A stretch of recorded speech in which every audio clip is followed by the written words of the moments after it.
From the tribe of the trolls to the empire of the elves, this video is purely for entertainment and does not infringe on copyrights or laws. The rights to the novel and image belong to the original author. We do not claim ownership. Don't like waiting and want to listen to this fanfic in full now?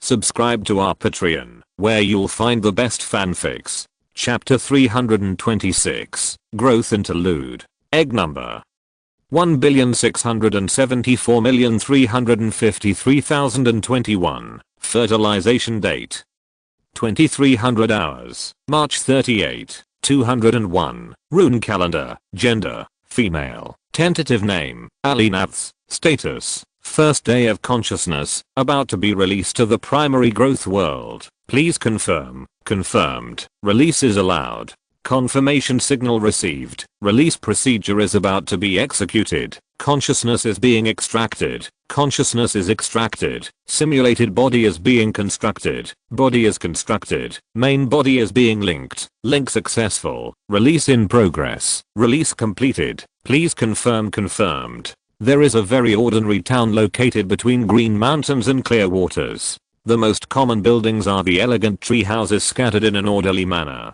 The ground is filled with blooming flowers and verdant grass. The aerial paths woven by vines seem to be the main passages here. In the center of the town, there is a towering tree with abundant fruits. At this moment, accompanied by a crisp sound of crackling, more than 10 large fruits on the treetop suddenly cracked, and small purple babies fell from them. Snap. The babies did not fall directly to the ground, but were caught by a vine net under the giant tree. However, they seemed to be awakened by the falling momentum, so there were bursts of crying from it. The vine net kept swaying up and down under the action of gravity and its own elasticity, and the crying of the children also changed here, sometimes louder and sometimes slower. After a while, when the movement of the net bag finally stopped, several boys and girls waiting around the giant tree had already struck the gongs and drums beside them. Dang dang dang. The drum sound symbolizing the birth of new life echoed in the town. Several older boys and girls got out of their tree houses at this time and fell to the ground like monkeys, swinging on branches and running to the center.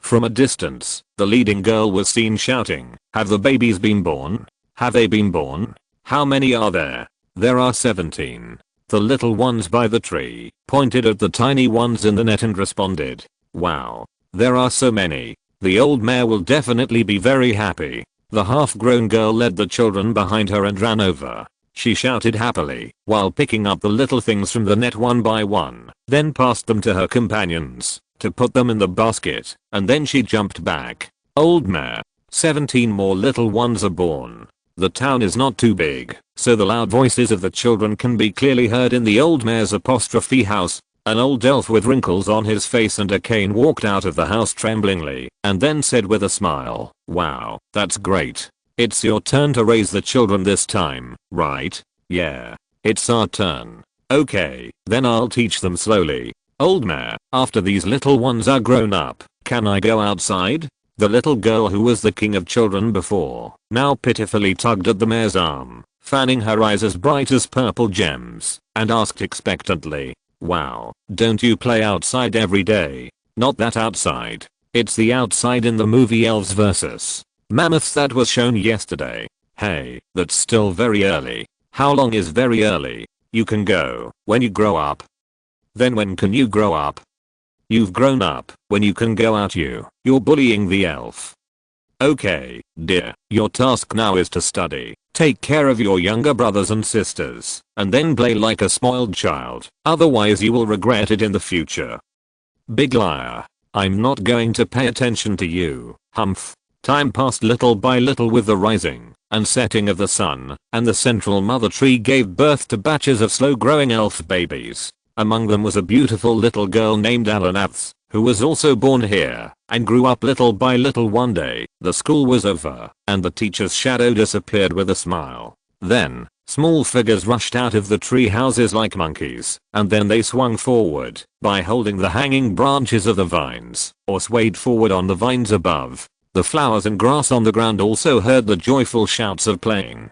The older guys took out farm tools from their homes, or drove the livestock out of the cages, and went to the outside of the town to start working. Some of them went to the neatly arranged farmlands and began to work with the most basic farm tools in the sun. Others drove their livestock to the more distant pastures to eat and drink, while they themselves played their shepherd's flute or found a large rock to lie on and read a book. Later, more than a dozen larger figures left the town with spears in their hands, and their footsteps were clearly pointing to the forests in the distance. Gradually, the children's laughter died down in exhaustion, and the workers outside the city gradually gathered up their farm tools and drove their livestock back. The day's work seemed to have come to an end. At this moment, there was another fierce roar from the distant forest, and the hunters' shouts followed closely. The retinues stopped and gazed curiously into the distance. Soon, they saw more than a dozen figures walking out of the forest, dragging huge prey that was disproportionate to their bodies, and rushing towards this direction in laughter and excitement.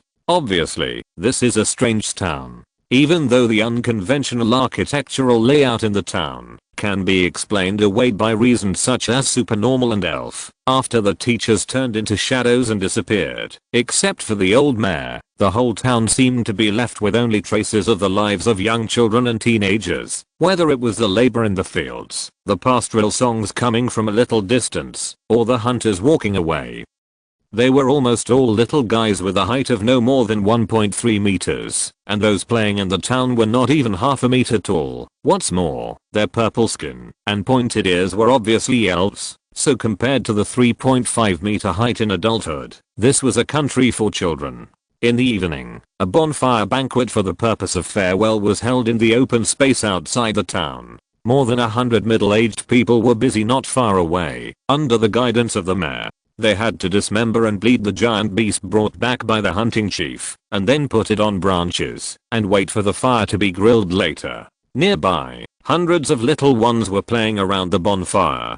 They seemed to be comparing who could endure the longest time in the flames. The winner would be awarded the title of King of Children, and become the leader of the heroes of the town for 3 days. The rest of the little ones, whether stealing chickens or robbing dogs, had to be led by him. In just a moment, the little things were seen screaming and rushing out of the flames, and the child who persisted to the end was running around on the ground, while baring his teeth in pain, and shouting, "I'm the leader." Bang! The new king of children seemed to be overjoyed. He hit a solid thigh hard, and was pushed several meters away by his knee, that was bent subconsciously. His buttocks in open crotch pants also plowed a shallow mark on the ground. He was stunned for a moment, but the burning but still made him react, so tears accumulated beside his purple eyes, and he immediately cried out, "Wow!" The town's chief hunter, Alina, who was also the culprit who inadvertently made the little kid cry, now walked up to him with an apologetic smile, and picked him up. Under the envious gaze of the other little kids not far away, she coaxed and kissed him to suppress his loud crying.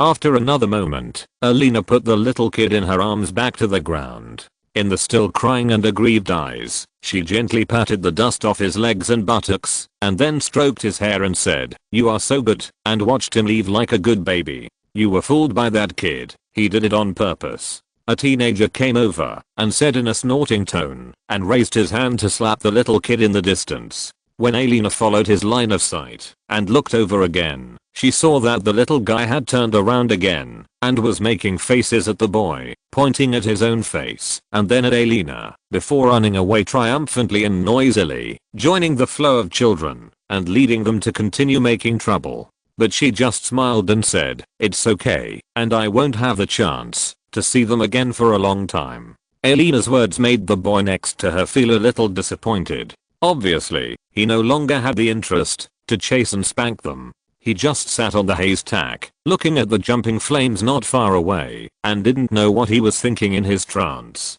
"Okay, be happy, Erno. We all have to grow up, don't we?" The 7-year-old girl Alina rubbed her companion's purple hair and comforted her in a tone that didn't quite fit her figure. "You're right." The silence lasted for a moment, and the elf boy named Delna turned his head to look at the girl and said, "I heard that the world behind will be very difficult. Remember to send me a message when you get there, and I will be able to find you in 2 years. Maybe it will be longer for you. Don't worry, the book says that the speed of the next world is not much different. We will be able to meet soon and play together." "Well, then let's go, my friend. Let's go dancing and playing." After all, this is your last day here. You must be happy. Yeah, that's right. It's not like we will never see each other again.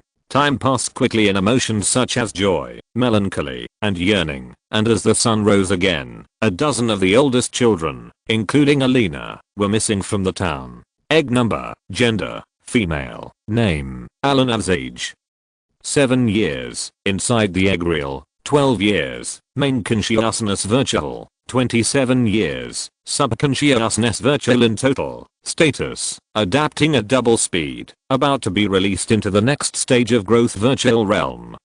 Alina slowly opened her eyes with a physical sensation she had never had before, and what she saw was a square sci-fi house. Then she turned her head and saw the purple gold high-rise buildings outside the window, as well as the dense torrent of aircraft in between. This is a city. Alina, who found herself in a whole new world after just a good sleep, still felt a little unreal, although she had been notified by the old mayor a long time ago and had some understanding of the subsequent growth path in her past studies. This was her first actual experience after all. It doesn't seem very magical. She climbed up from the bed and immediately understood the source of the previous strange sensation. Obviously, this furry bed was very different from the vines she slept on before, and Alina had never thought of changing her past habits, so naturally, she connected the braids behind her head to the terminal jack, and as if she had done it hundreds or thousands of times, she easily changed the style of the entire room completely, turning the interior into the treehouse look of the past. How can I be so skilled? I've only seen it in books. She found that something seemed to be wrong. Not only was the technology in the room very easy to use, but even the busy and gorgeous city outside the window, except for the initial curiosity, no longer brought her much shock and attraction. It's a bit strange. Forget it. It's not a bad thing anyway. After thinking it through, Alina began to pay attention to other things, and the most important one was her body, but the result seemed to disappoint her. She didn't grow to the body of a 12-year-old as she imagined, but she still looked like a 7-year-old. Really, can't you give me a bigger body? Do I have to match the real thing? Alina muttered with some dissatisfaction. When hunting in the mountains before, the big guys suffered a lot from being short, but it seemed that they had to continue here, and it was obvious that, if she really needed to match the reality, she would continue to be short for many years. After all, this was a speed-up world, and the third stage of real 12 years old and the fourth stage of real 15 years old would continue to accelerate. However, children's tempers come and go quickly. Alina's virtual age is not that old, and her emotions are still affected by her body. Therefore, she quickly forgot about her worries about her body, and began to fantasize about her future study life. Unlike the pastoral world, that passed by in a playful manner, the several virtual realms of growth starting from here are all worlds centered on learning, and they will never be as easy and happy as in the past. But Alina was not afraid of this, but instead felt a sense of yearning. In the past, she could only look at the concept introductions in the textbooks, and drool at the scenes in the popular science and story movies, but now she can really start learning. Let me see. Cultural courses are compulsory. How should I choose the other specialties? I heard that the Warrior's later world is mainly about adventure and fighting, which seems to be very interesting. Forget it. Let's listen to the instructor's explanations first. I caught a cold and had a headache. I barely wrote a guaranteed full attendance today. Chapter 327 to Elves. There is a visitor. Suddenly, a prompt sounded in the house, and then a light screen appeared in front of Alina, showing a familiar figure standing outside the window, as well as some of her basic information. Name, Sadites, student number, *****, academic year. 6th year in the middle stage age. 10 years in the egg. 12 plus 6 years in the virtual realm. The window was opened in the blink of an eye, and Alina happily jumped over and hugged the girl at the door, who was also opening her arms, and then shouted happily, "Sister Sadie." Alina. The two little girls who had not seen each other for a long time made a fuss there for a long time, until the central processing unit issued a falling reminder, and then they shrunk their necks and slipped into the house. "You are here too. That's great, yeah. I was so happy when I knew you were coming over a few days ago, Alina. We can be together again for the next 4 years. Ah, only 4 years? Who made you become an egg too late? I have 4 years left before I have to leave. Okay. Alina pouted and said somewhat unsatisfiedly. Well, 4 years is pretty good. We have to thank our luck. Shadi looked at Alina with a smile and recalled the scenes more than 10 years ago. Among the 17 little ones born from the mother tree, the first one she held was this little one. Although she was still a wrinkled monkey at that time, her loud and rhythmic cry immediately attracted her, and she decided to choose her as the one to raise in the future. And in the hard work of taking care of the poop and pee, the little one also grew up little by little into a little follower, and followed behind her every day to play and call her sister. But in the blink of an eye, the little bean has grown up a little bit. I just don't know how everyone in the town is doing. Is the fake old mayor still teasing the elves with repetitive words? Although she knew that the previous, this, and even the next few worlds were not the real material world, the emotions generated in them were absolutely real. Therefore, Sadie, who has lived and studied here for 6 years, now missed the idyllic paradise of the past and the old and young friends she met in the process. So, she looked at Alina and asked somewhat involuntarily, is the old mayor okay? Has he continued to bully the elves? What about those little guys? Have they all grown up well? Everyone is fine, I tell you. In front of her sister, Alina, who had long adapted to the identity of the big sister, obviously lost her past reserve and calmness, so she talked incessantly about the big and small interesting things that happened in the years after Sadie left. This talk lasted for a whole lamp hour, and Sadie had been listening quietly throughout the whole process with some crystal in her eyes. It was not until half a while later that Alina asked, as if she suddenly remembered, by the way, Sister Sadie, do you remember? No? It's the little thing I raised later. Remember, it's the bad boy who took you away. You. No way. Alina seemed to feel a little shy when she heard this and immediately lowered her head awkwardly. Haha, how old are you, little guy? Sister. Okay, I won't say anything. What happened to little Elmo? He said he would come to see me in 2 years. Is that okay? Alina asked, a little confused. She herself had never had any chance to choose, so she was not sure whether the sending coordinates would be useful. And sure enough, Shadow's next answer proved that she was not overthinking. This is difficult. The allocation should be completely random by the intelligent computer. There are more than 100 medium speed academy cities in total. No one can say where he will be assigned. What should I do? I may not see him for a long time. Looking at her slightly anxious look, Shadi smiled and squinted his eyes and waited for Alina to get anxious for a while before speaking. You can still see him if you want. Really, sister?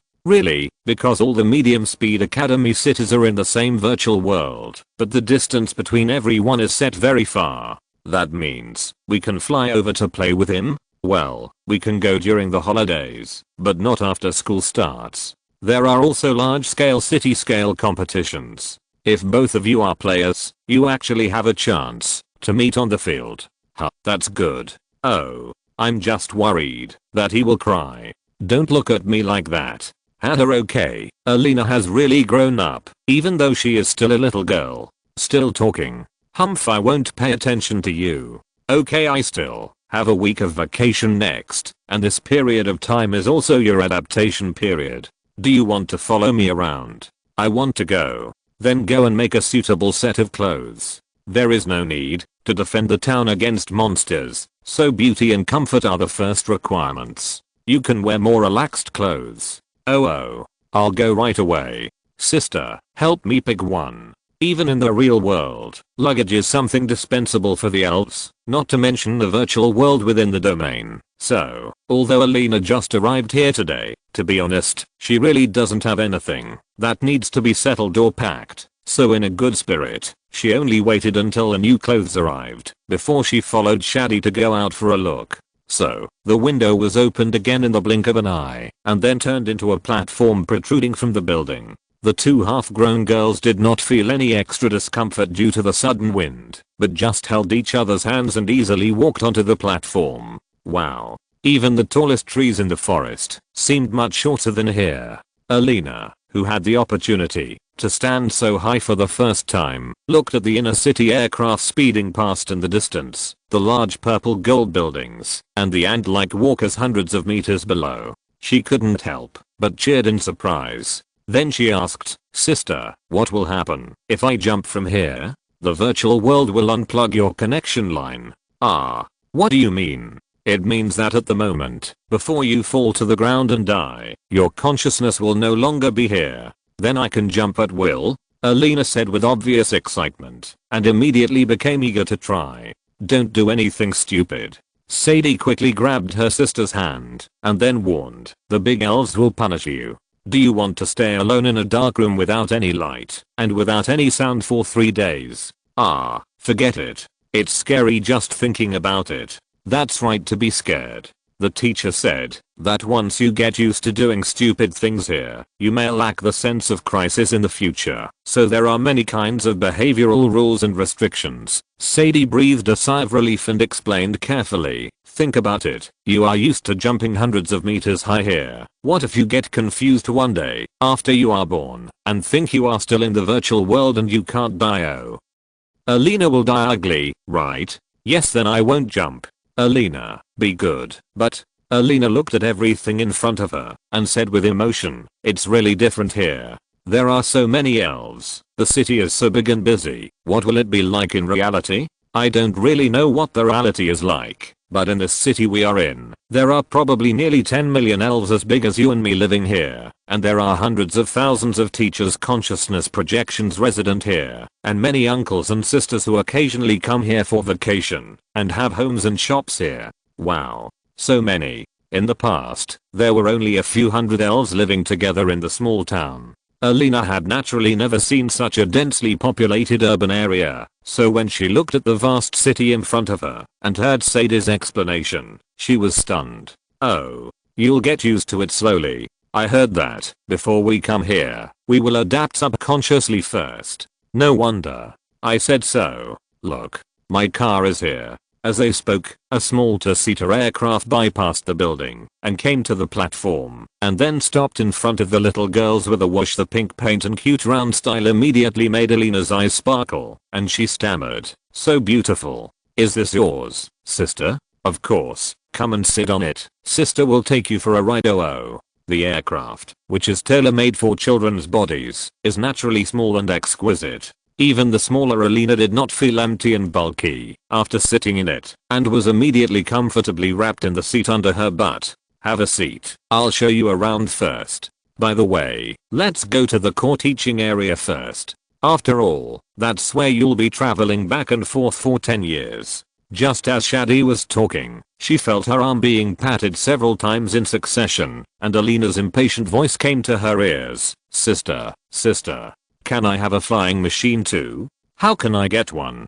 "Don't worry, I'll send it to you when school starts. After all, it's very troublesome to have no means of transportation in such a big city, and the elves don't allow too much deviation from reality." "Oh, that's great. But don't be happy too soon." Shadi smiled with narrowed eyes. "Having a flying machine is not the same as being allowed to drive, unless you take a driving course in the first year and successfully obtain a city driving permit. Otherwise you can only do this like this." Alina looked over in confusion, and then saw that the flying machine had already started running, and that was when Shada's brain wiring was not connected, and her hands had not touched anywhere. Unconsciously and naturally, a word flooded into her mind at this time, and she said it out. "Autopilot? Yeah, there's basically no fun at all. You can't do anything after you tell me the address. Ah, this is so boring. It's better to walk around on the ground, or do that surface transportation line. Here it should be like this, but I have a driving license. It's the highest level of fast license." At this time, the aircraft has automatically left the platform and merged into the slow lane between the buildings in an orderly manner. Although it can be felt that this speed is much faster than running at full speed, looking at the 15 displayed on the instrument 0km/dh sign, but Alina didn't feel any sense of reality. "Sister, this flight is a bit slow. Can we fly faster? Otherwise, you can drive by yourself using that highway license." "No problem, but wait for me to change lanes first. The fast lane is at the top." As she was speaking, Shadi inserted the tip of her hair into the connection port and issued a lane change command in silence. Then the aircraft changed its route layer by layer. After passing the 4-story flight route, it finally arrived at the top of the building, which is also the maximum driving altitude of this type of external aircraft. Hold on. We are flying. There was no roaring sound, but the strong sense of being pushed back came instantly, and then they began to speed away with an excited scream from Alina. Destination reached. Even the biggest city could not withstand such a high speed, so in just less than a moment, the corresponding prompt sound came from the aircraft, but at this time no one paid attention. They just flew around the city's various channels in circles until the two elves felt satisfied. Look. After a while, Shadi, who had returned to the normal route, pointed to the huge building complex in the center and said, "That's the core park over there. The largest one is the simulated experimental area, and those tall buildings over there are the teaching areas. Look over there. Starting next week, you will study here for 10 years. Are you ready?" "Yeah, I've been looking forward to it for a long time." Alina looked down at the campus in the distance with a burning gaze, and then responded confidently and expectantly. Shadi nodded with satisfaction first, and then continued, "That's good, little Alina. The next course of study will be completely different from the previous stage. It's not something that can be dealt with by playing around." This little girl, who was actually not much older than Alina, said seriously in a relatively mature tone, "Everyone's wisdom, qualifications, and starting points are actually similar. The only difference is the degree of individual effort, which is also the most important factor in determining the upper limit in the future. The most common saying by teachers is, it's not the past. The current base of elves in the Republic can accommodate lazy people and waste. There is no need to chase every little elf who hates studying." So Alina, you have to remember, the big elves may teach you once, twice, or 3 times, but once they find out that you really don't want to learn and don't want to work hard, no one will be willing to put their energy on the self-abandoner. Understand? Understood. I will try my best. Alina is the girl who has been the king of children for countless years. You little brat. Shadi didn't know whether to laugh or cry, but seeing the other party's determined eyes, she felt relieved and stopped nagging about the same topic. But Alina's curiosity was obviously not satisfied, so she continued to ask, "Sister, will my studies be difficult at this stage?" Is not too difficult, it's just very complicated." Hearing this, Shadi pondered and explained, "In the last world, there were only a few courses such as basic mathematics, elementary mathematics, Chinese, vocal arts, and natural experiments. Most of the time was spent on playing and limited labor, but from now on, you will be exposed to many new courses. For example." The curious baby-like questioning continued from Alina's mouth. "Aren't they all in the plan? Do you just want to hear it from your sister herself? Okay. The period from 7 to 12 years of age is a 10-year spiritual experience here. In the first 3 years, intermediate mathematics, elementary physics, elementary chemistry, elementary biology, elementary interpretation of rune totems, and elementary emotional analysis will be added. These are all required courses, but except for mathematical functions, solid plane geometry and analysis, which may be a little complicated, the others are still very basic and very interesting in addition to the 3 required courses of literature, art, and physical education, plus 2 interest-based minors, like driving and javelin. I chose physical education, but not here. I don't quite understand it." The teacher said that the training in the virtual world will act on the real body through some feedback technology. In short, it is effective. Oh, then Alina has to exercise well, but the other courses sound very interesting as well. As long as you find it interesting. The first stage has 12 main classes a day, 50 minutes each, and 10 minutes between classes. Even if you add the time for reviewing at home, it will only take about 15 hours a day, which is still a bit of spare time. Yeah, what about later? What about later? In the second 3 years, in addition to more difficult advanced mathematics, the rest of the rule-based subjects will basically begin to be combined with rune analysis to learn more in-depth knowledge, and it will be divided into very detailed categories, such as physical forces, sound, light, heat, electromagnetism and other branches, each of which can have a thick book to learn, and the rest of chemistry. Biology and emotional analysis are similar. The third stage is 4 years, which is also the stage I will enter after school starts. I don't know the details yet, but after reading the book, it seems quite difficult. Is it difficult for you, my sister? Alina covered her mouth in surprise. After all, Shadi is the most powerful in her eyes. Haha, I'm just an elf, the same as other friends. Of course I will find it difficult. Then why not lower the difficulty a bit? When we grow up, we will be able to handle the higher memory speed, right? Then can't we just extend the study time? The teacher said that the focus of the next world will be primary scientific research, primary practice, and the most important path selection. The more abundant and profound the prior knowledge we have, the better choices we can make. Sadie seemed to have thought about it and asked about this answer, so her answer was very clear and understandable.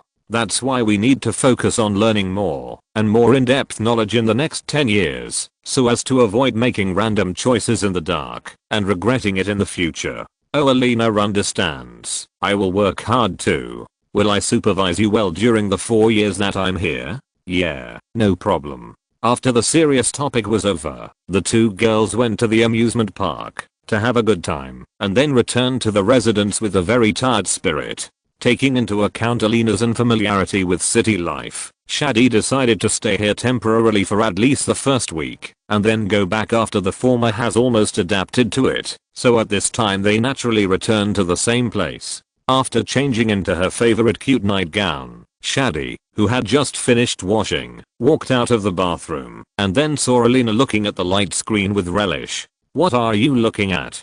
she asked. "It's the introduction to secondary mathematics. I find that the pioneer is so amazing. He single-handedly reversed our ignorance that should have lasted for thousands of years." Chapter 328, The Elves Entering School. From the perspective of the development history of mathematics in the northern continent, this should be a discipline that has been gradually accumulated by multiple races and regions in the production practice of generations. According to archaeology and literature, there has been both slow accumulation of quantity and sudden qualitative breakthroughs, and it has shown obvious gradualness and stages. However, the existence of extraordinary abilities and higher life has made the attention of the various races on the continent irresistibly shift to individual combat power, interspecies wars, and sacrifices to higher organisms. Therefore, the victors are busy grabbing more labor and resources, while the losers have to struggle to survive between production and depression. Therefore, even though the civilization of the northern continent is much earlier than that of the Black Forest, and the gap can be counted in thousands of years, the development of natural sciences, including mathematics, has long stagnated in the embryonic stage. Taking mathematics as an example, the northern tribes gradually formed simple natural numbers and fraction concepts out of practical needs, and accumulated some knowledge of area and volume calculations, based on simple geometric figures. Although the reasons are somewhat different, the Black Forest was even more backward than the northern continent in this respect for a long time before. Due to the joint restrictions of geography, climate, production methods and other reasons, there is almost no soil for the germination of natural sciences in the scattered, troll tribes that rely on fishing and hunting for their livelihood. Therefore, its development has long been limited to some simple sensory accumulations that are directly related to the personal experience of the ancestors, and if nothing unexpected happens, it is very likely to continue from ignorance to ignorance in blind battles and wars. But the real history has opened up a new fork in the road for us, because of the emergence of pioneers. The knowledge enlightenment of the pioneers and the subsequent rapid development of productivity under the guidance of magic have enabled witch doctors to have more energy, to expand their horizons to the field of natural science research, and began to delve into proofs based on logical reasoning of concepts and propositions, thus laying a sufficient and stunning foundation for the subsequent explosion of disciplines. And the result is, just as you can see now, it took us only a dozen years to catch up with the hundreds and thousands of years of accumulation of the North in mathematics, and in the next 100 years, we quickly surpassed and left them behind until we completely disappeared from our sight. Secondary mathematics compilation group. In the primary education stage, that Alina had gone through in the past. The names of the pioneers and other predecessors of the Republic would only appear sporadically as prefixes in some stories in literature textbooks, and in some formulas and theorems of natural science, but the praise of their more achievements was rarely intuitively expressed in such an overview mode. Therefore, most of the time, Alina only knew that there were such great elves, and could barely recognize their faces, but had never formed a holistic understanding of them, and now, she was quite excited to flip through the introduction at the front of the textbook, and her impression of the pioneers became a little deeper. So there was the conversation between her and Shadi before. A few days passed quickly in the fun, and the small aircraft belonging to Alina was quickly delivered. After Shadi carefully taught the former how to drive and took her to get used to many surrounding areas, he left here and returned to his residence in a dual mood of worry and trust. After all, she was about to enter the stage of higher education, and she would be even busier from the next semester. She really didn't have much time to continue to relax like this. Although Alina felt very reluctant to leave, she also said goodbye to her sister very well and waited for the day of school to start. After that, a few days passed. One morning, after washing and packing, Alina put on simple and beautiful clothes and took the aircraft and merged into the traffic between buildings in automatic driving. For the first time, she went to the academy as a formal student. The academy in the core area, even though she had visited it many times before under the guidance of Shadi, its hugeness was destined to be beyond the understanding of a few visits, so almost every time she came, she could get new experience from it. At this time, when the aircraft sent her to the apron and shrunk into a seed, Alina looked at the bustling stream of elves around her in a daze and didn't know where to go next. "Hello. My name is Rennet." A very sweet voice came from the side. When Alina turned her head, she saw an exquisite elf with two ponytails, like a purple and gold porcelain doll, who was smiling sweetly and greeting her. Looking at the seed in the other's hand, realizing that this was also a child who happened to land here, the cheerful Alina forgot her previous confusion and introduced herself with a smile. "Hello, my name is Alanitz, a freshman who just entered the academy this year. Nice to meet you." "Yeah, you're a freshman too. Shall we go together?" "Sure." I was just in a daze, and I didn't know which foot to take, haha. Same. I've only seen more than 300 elves together before, but here. Rihanna stood on tiptoe and put one hand in front of her eyes in a bucket shape. After looking around mischievously, she smiled and said, "I heard that this year alone, there are hundreds of thousands of elves enrolled, just in our city. Wow. That's a lot." "Yeah. So where should we go first?" Rihanna tilted her head, opened her big purple eyes, and stroked her braids up and down with her little hands, while she said in a silly and dazed manner, "Let me see." In front of others except Shadi, Alina always acted as a reliable big sister. So after having a new companion, she habitually played the role of a sister. She immediately stood up and took out the tablet in her hand to start looking up information. A three-dimensional map appeared in front of her, and after Alina input the command and controlled it to zoom in and out, she gradually understood the direction to go at this time and took Rena's hand and ran. "Oh my. Alina, run slower. Rena's skirt will be messed up. Haha, if it's any later, we will get lost in the sea of elves. Oh, okay, Rena will listen to you." The place where the aircraft landed has a certain location standard.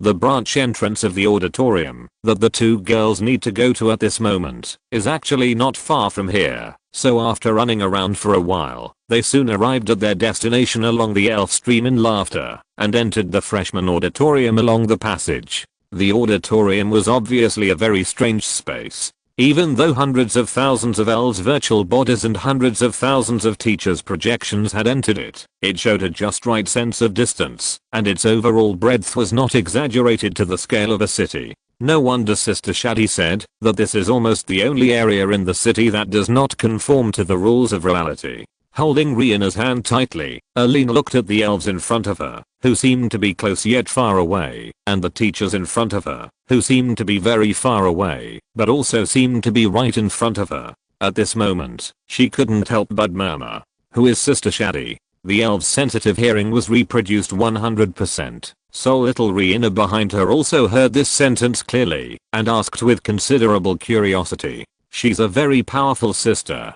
She and I were born in the same childhood world. I will introduce her to you in the future. She's very gentle. Okay, Rihanna likes making friends. The two little ones talked while finding a seat to sit down. As they continued to whisper in each other's ears, hundreds of great elves with hazy glow appeared in the center of the auditorium, where countless students and teachers were watching. Look, look. It's His Excellency the Pioneer and Grand Archon Ashura. Oh. And the other honorable counselors. The glow is really beautiful. The buzzing sound made by the elves did not overturn the roof of the auditorium, but seemed very gentle, as if there were only dozens of individuals here.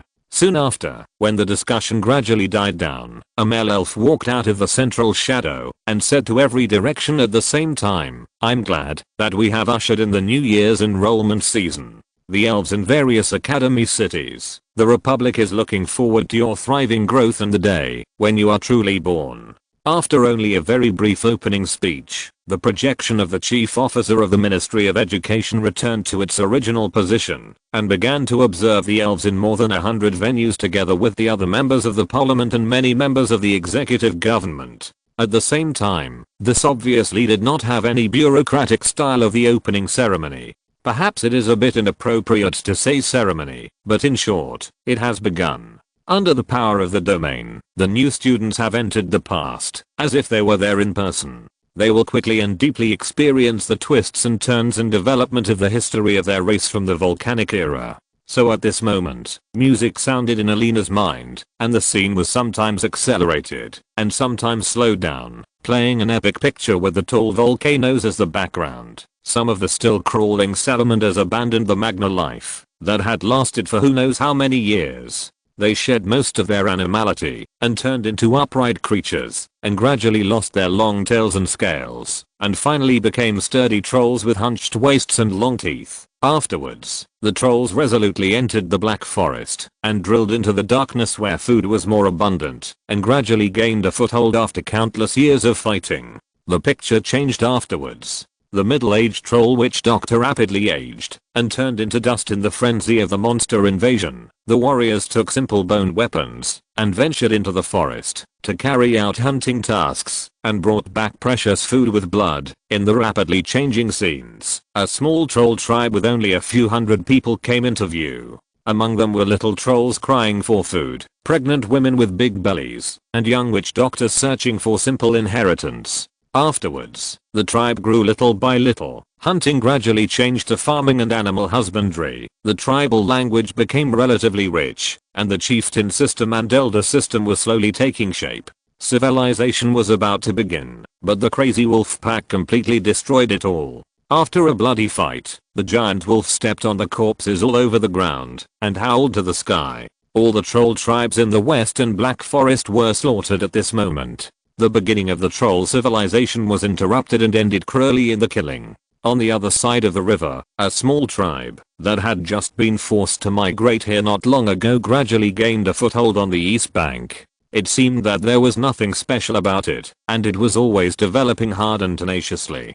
Dozens and hundreds of years passed, and the dawn finally arrived. The pole star in the distance was twinkling when the melodious and sad music turned into excitement. A somewhat quiet troll child was born in a very ordinary season. Then, writing was created, mathematics was enlightened, and the endless mysteries of nature broke through the dust and made ignorance disappear. The unprecedented splendor started its journey at this moment among the bright stars, brought by the pole star. So, the trolls forced the beasts to bow their heads, imprisoned the giant wolves, opened tracks, set up farms, and connected the 8 passes and 4 fields to make all tribes bow their heads. Then they went out of the plateau to kill the enemy chiefs, entered the volcanoes to capture the giant beasts, went down to the ocean to mine, and went up to the 9 heavens for a search. They created true gods to make the weak tribes submit.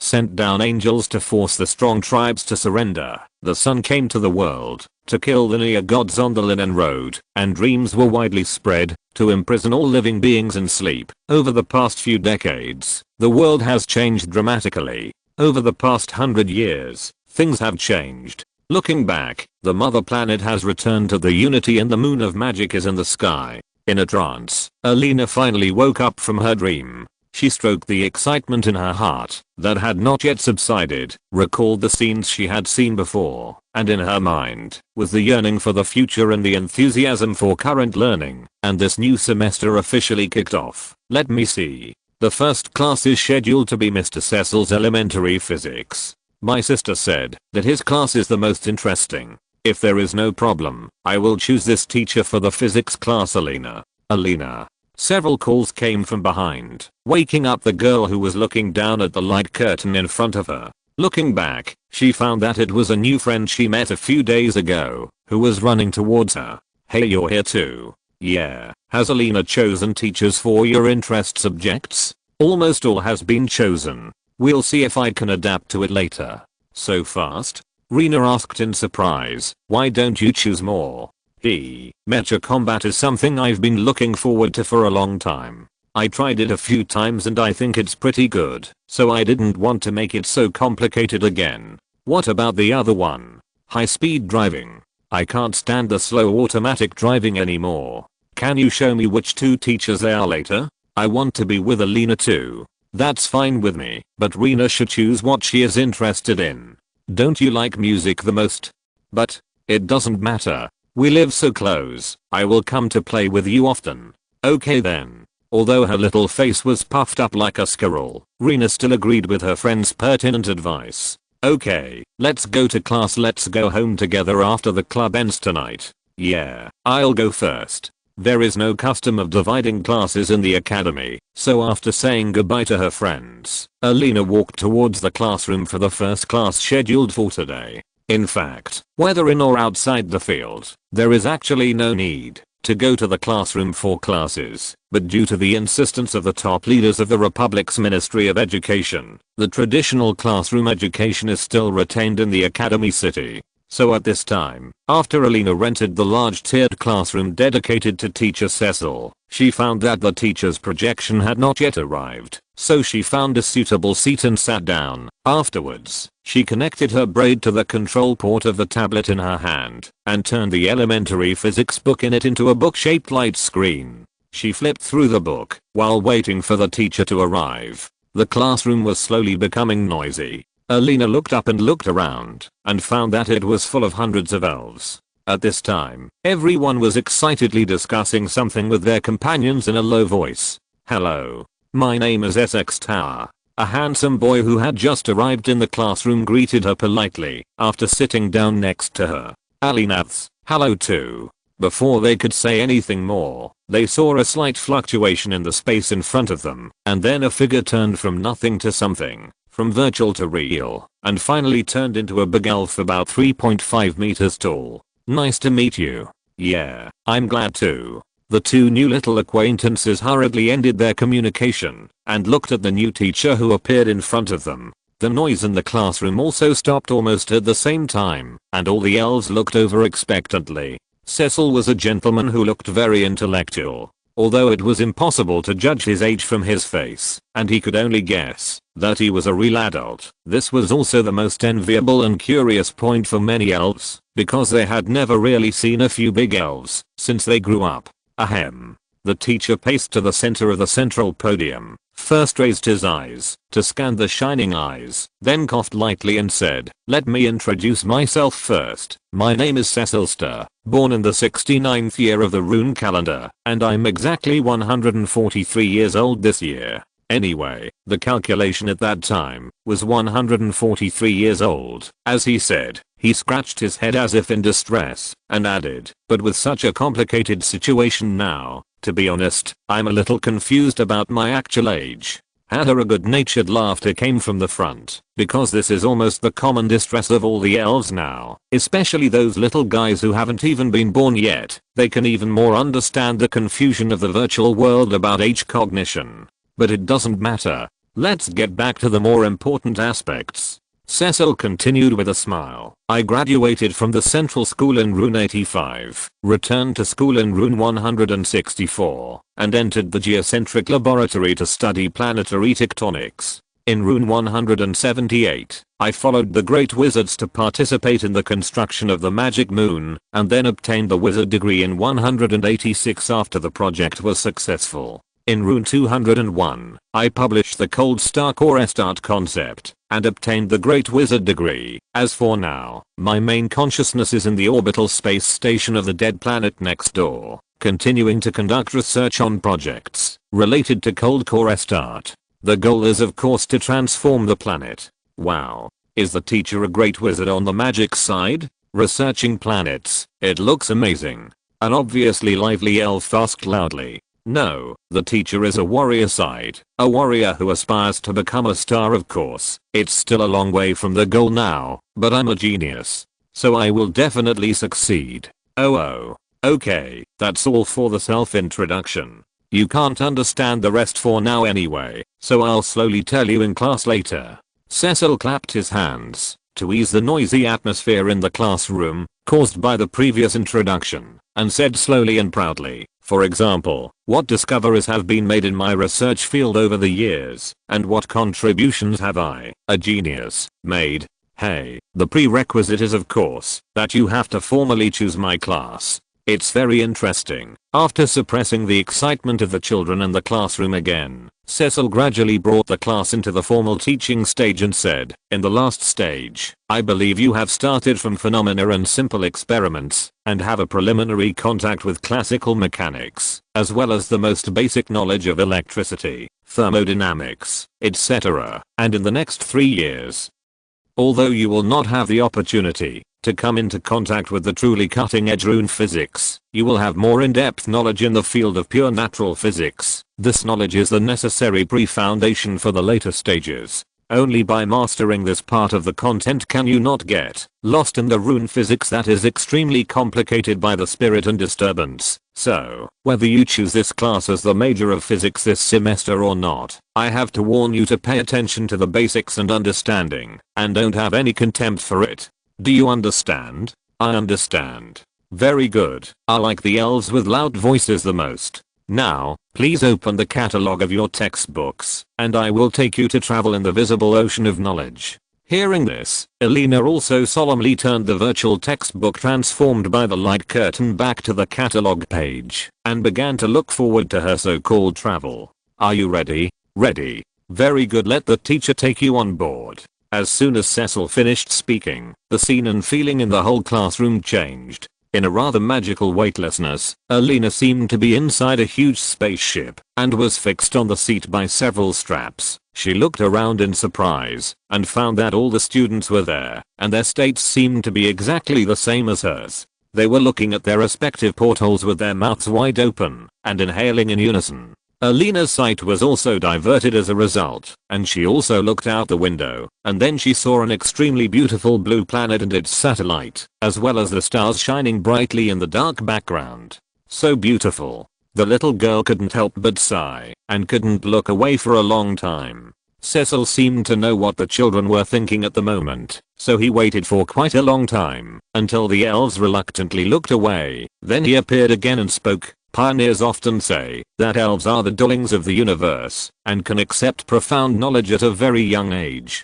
I agree with this. So after going through the classic learning stage, based on the mother star phenomenon, you need to look at the world from a new perspective. But what is the specific perspective? His figure appeared in the center of the cabin and clapped his hands. After attracting the elves' attention, he spoke again. As the first experiential class, this captain will lead you to re-understand universal gravity, geomagnetic field, vacuum light speed from the perspective of the universe, from the perspective of relativity, and from the perspective of the quantum microscopic field, as well as other knowledge and perspectives that you have been exposed to in the past. But they are all very one-sided. Chapter 329, not completed.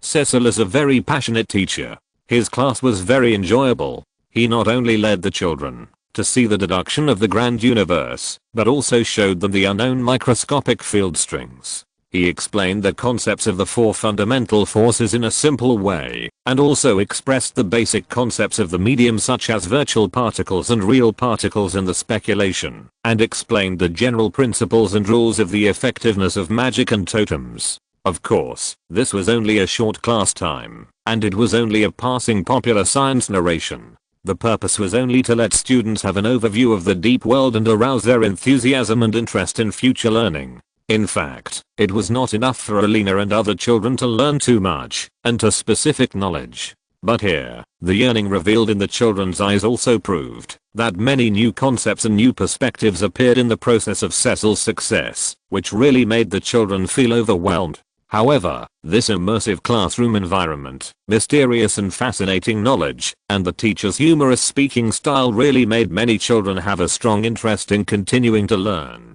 Alina was one of them. After experiencing this class, she officially selected this class in the light curtain and decided to use it as her main physics class for the next semester.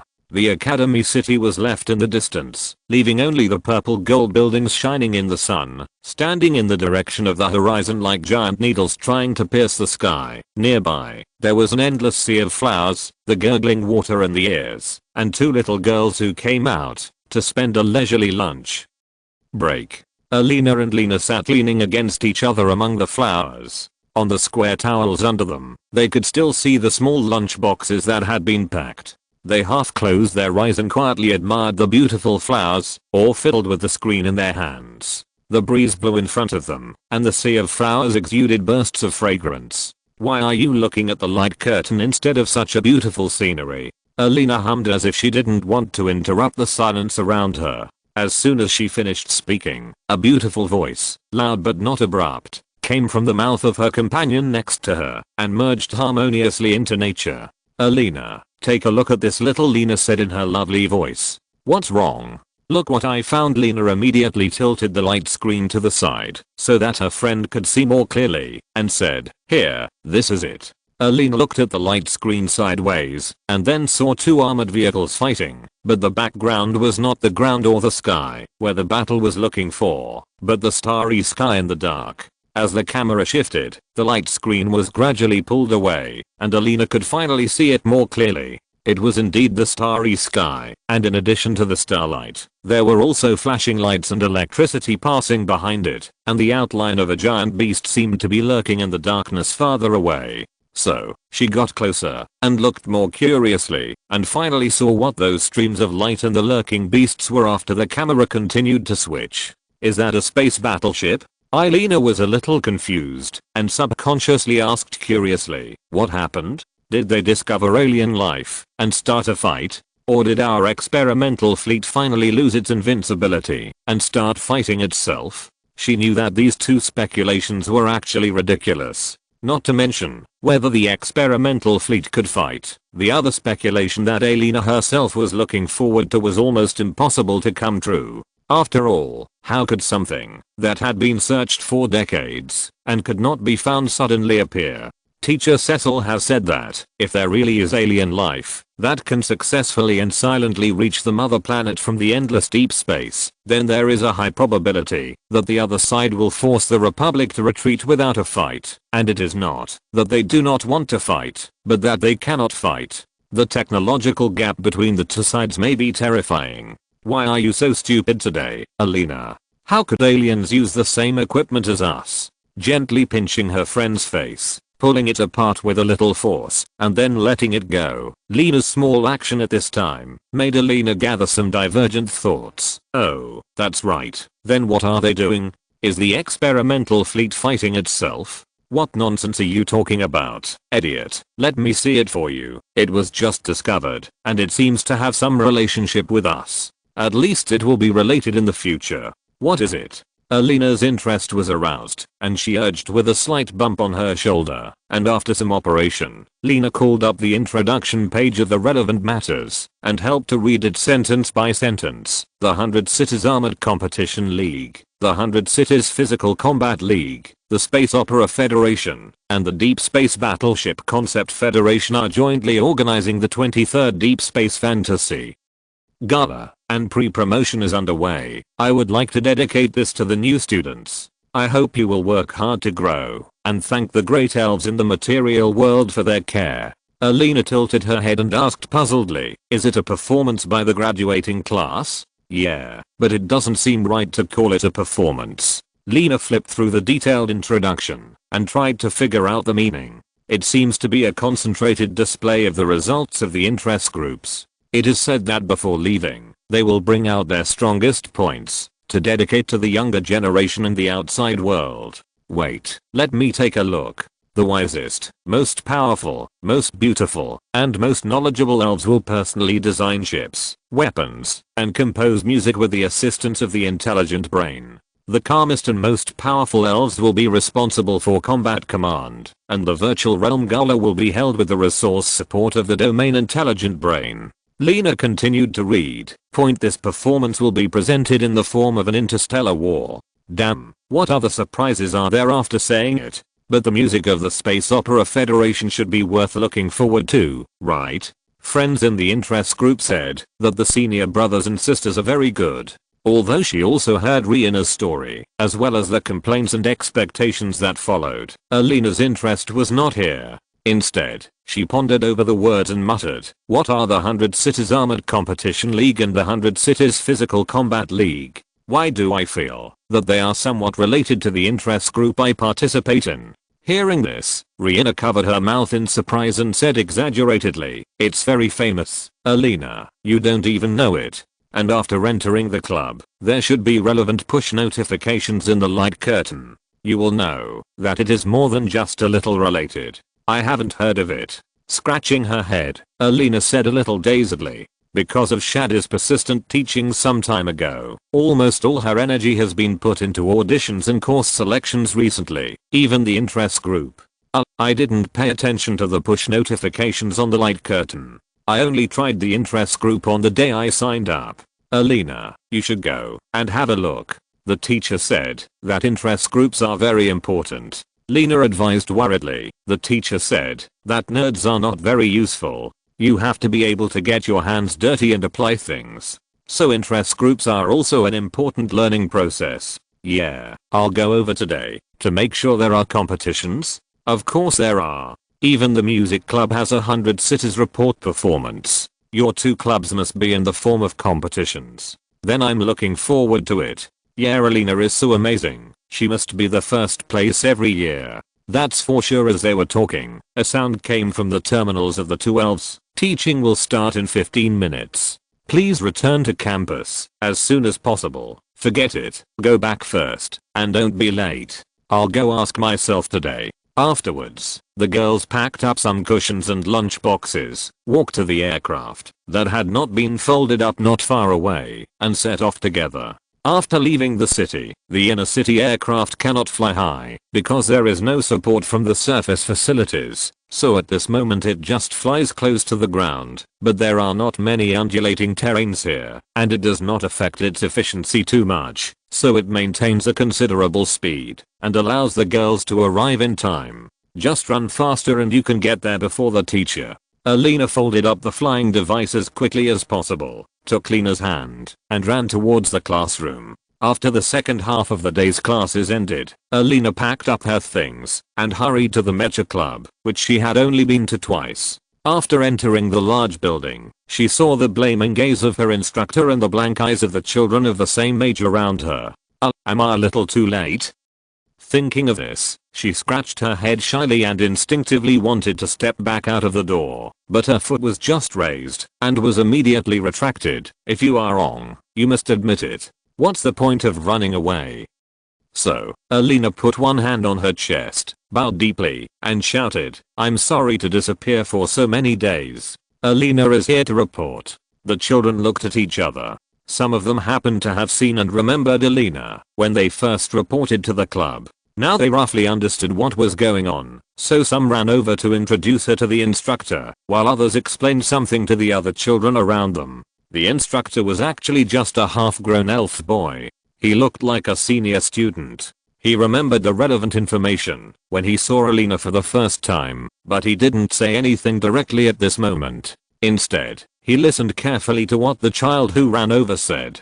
Then he said, as if he had really remembered it after being reminded, it's classmate Alina. It's okay, come in. Everyone has been busy choosing courses these days, and it's not actually the official start of the activities. The half-grown boy smiled gently when he spoke. He didn't say much, just a simple explanation, and then waved his hand. to let Alina come in by herself. "Oh, thank you, teacher." Alina breathed a sigh of relief and then called her uncertainly. "You can call me senior or teacher, of course. The latter can only be called here. After all, I'm just a student." "Okay, senior teacher." "Haha, go get to know the younger buddies. You will be the closest comrades in the next 10 years, that is, if no one quits halfway." The children got familiar with each other very quickly. After all, they were all wild kids who grew up in the mountains and forests, and they didn't have many spoiled personalities. Therefore, after a few simple self-introductions, they became preliminary friends and quickly became friends. It was not until a moment later that the senior instructor saw that the time was almost up and took the initiative to interrupt the communication that could have lasted forever. Ahem. Today is the most complete time. At least all those who have registered at this stage have arrived, so I will first give a brief introduction of what the situation is.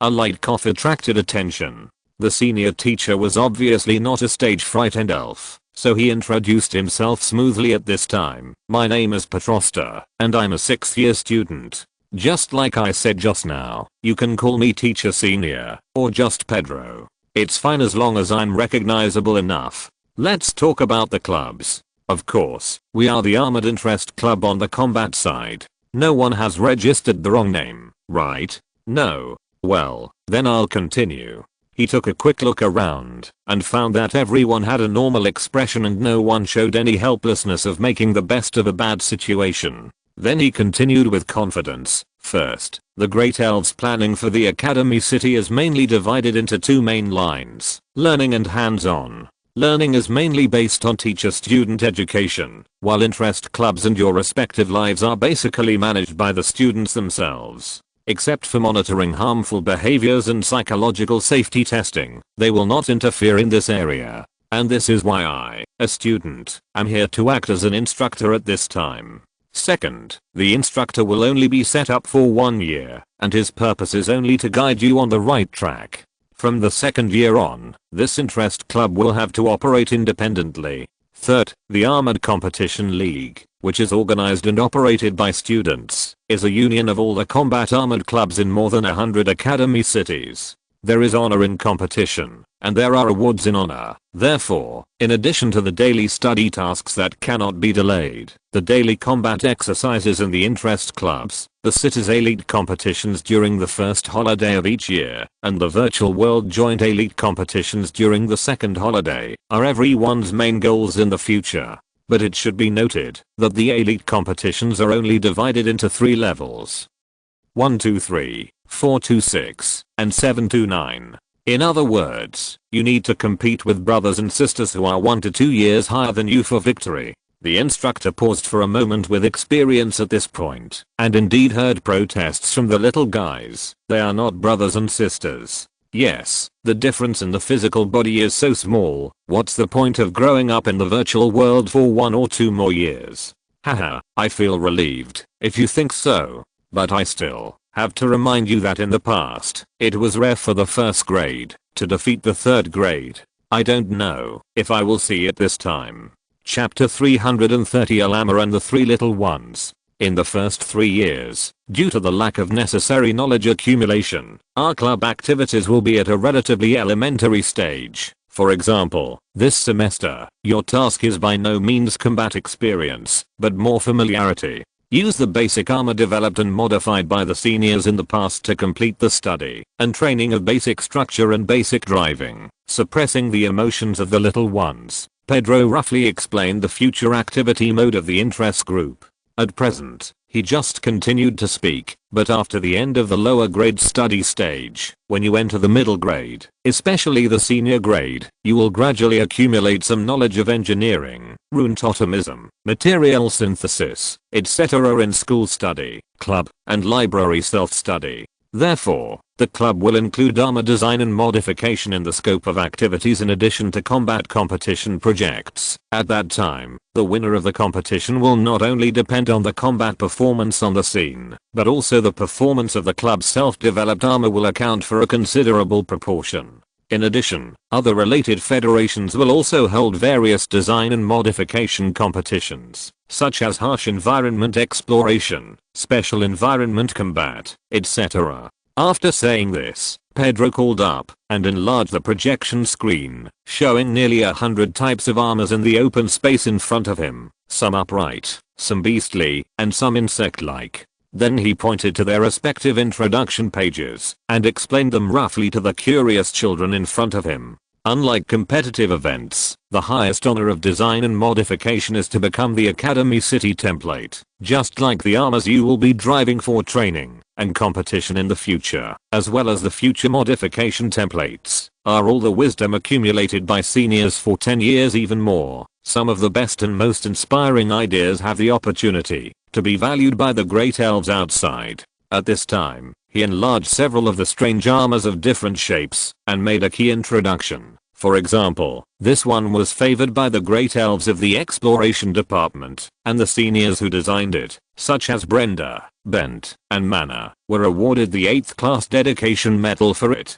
Pointing to one of the big guys with 8 legs and split tracks, Pedro introduced proudly, some details in the design of senior Brenda were used by the exploration department to improve the surface exploration vehicle, whether it is the exploration of the surfaces of the 5 terrestrial planets in the solar system or the exploration of some satellites of gas giant planets. Our seniors in Academy City have contributed to it. Wow. So amazing. Yes, it's amazing, isn't it? And this, and this, all of them have been inspired by various departments outside, and therefore played an important role in many aspects such as weapons development. Moreover, these seniors, without exception, became medalists before they were born. If they accumulate more experience in the future, they may have the opportunity to enter the Council of Glory. After the overall introduction ended amid the elves yearning, Pedro called up the previous full equipment page again, and then said, "Okay, starting today, we should officially get in touch with mechas. First, we should be familiar with the structural mode of armor, starting with the most basic wheeled vehicles, to slowly learn and understand their structure, and get used to the thoughts assisted by the nerve plexus and the manual control mode, and then gradually add driving and attack stability training in complex terrain and complex environments. Then, increase the difficulty of control step by step, from wheels to tracks, to 4 legs, from 8 legs, 12 legs, to the upright elf state of 2 legs, and then there are deformable composite armors, such as air-ground composite, sea-air composite, airspace composite, full-mode composite, etc. In short, there is no end to learning. Of course, these are not things that can be achieved overnight. It takes a long time to get familiar with them, so be prepared to calm down and be patient. Having said this, he selected a wheeled vehicle on the light screen and checked its status to basic learning mode. Then, all the other types of armor in front of him disappeared, and only the one he selected became more and more real and appeared on the ground in front of the children in an almost materialized posture. It is more than 4 meters long, about 3 meters wide, and about 2.5 meters high. It is engraved with complex runes in the eyes of children, and the barrel of the gun flashes with dazzling light. Ding dong, the reminder sound of special push sounded in Alina's mind.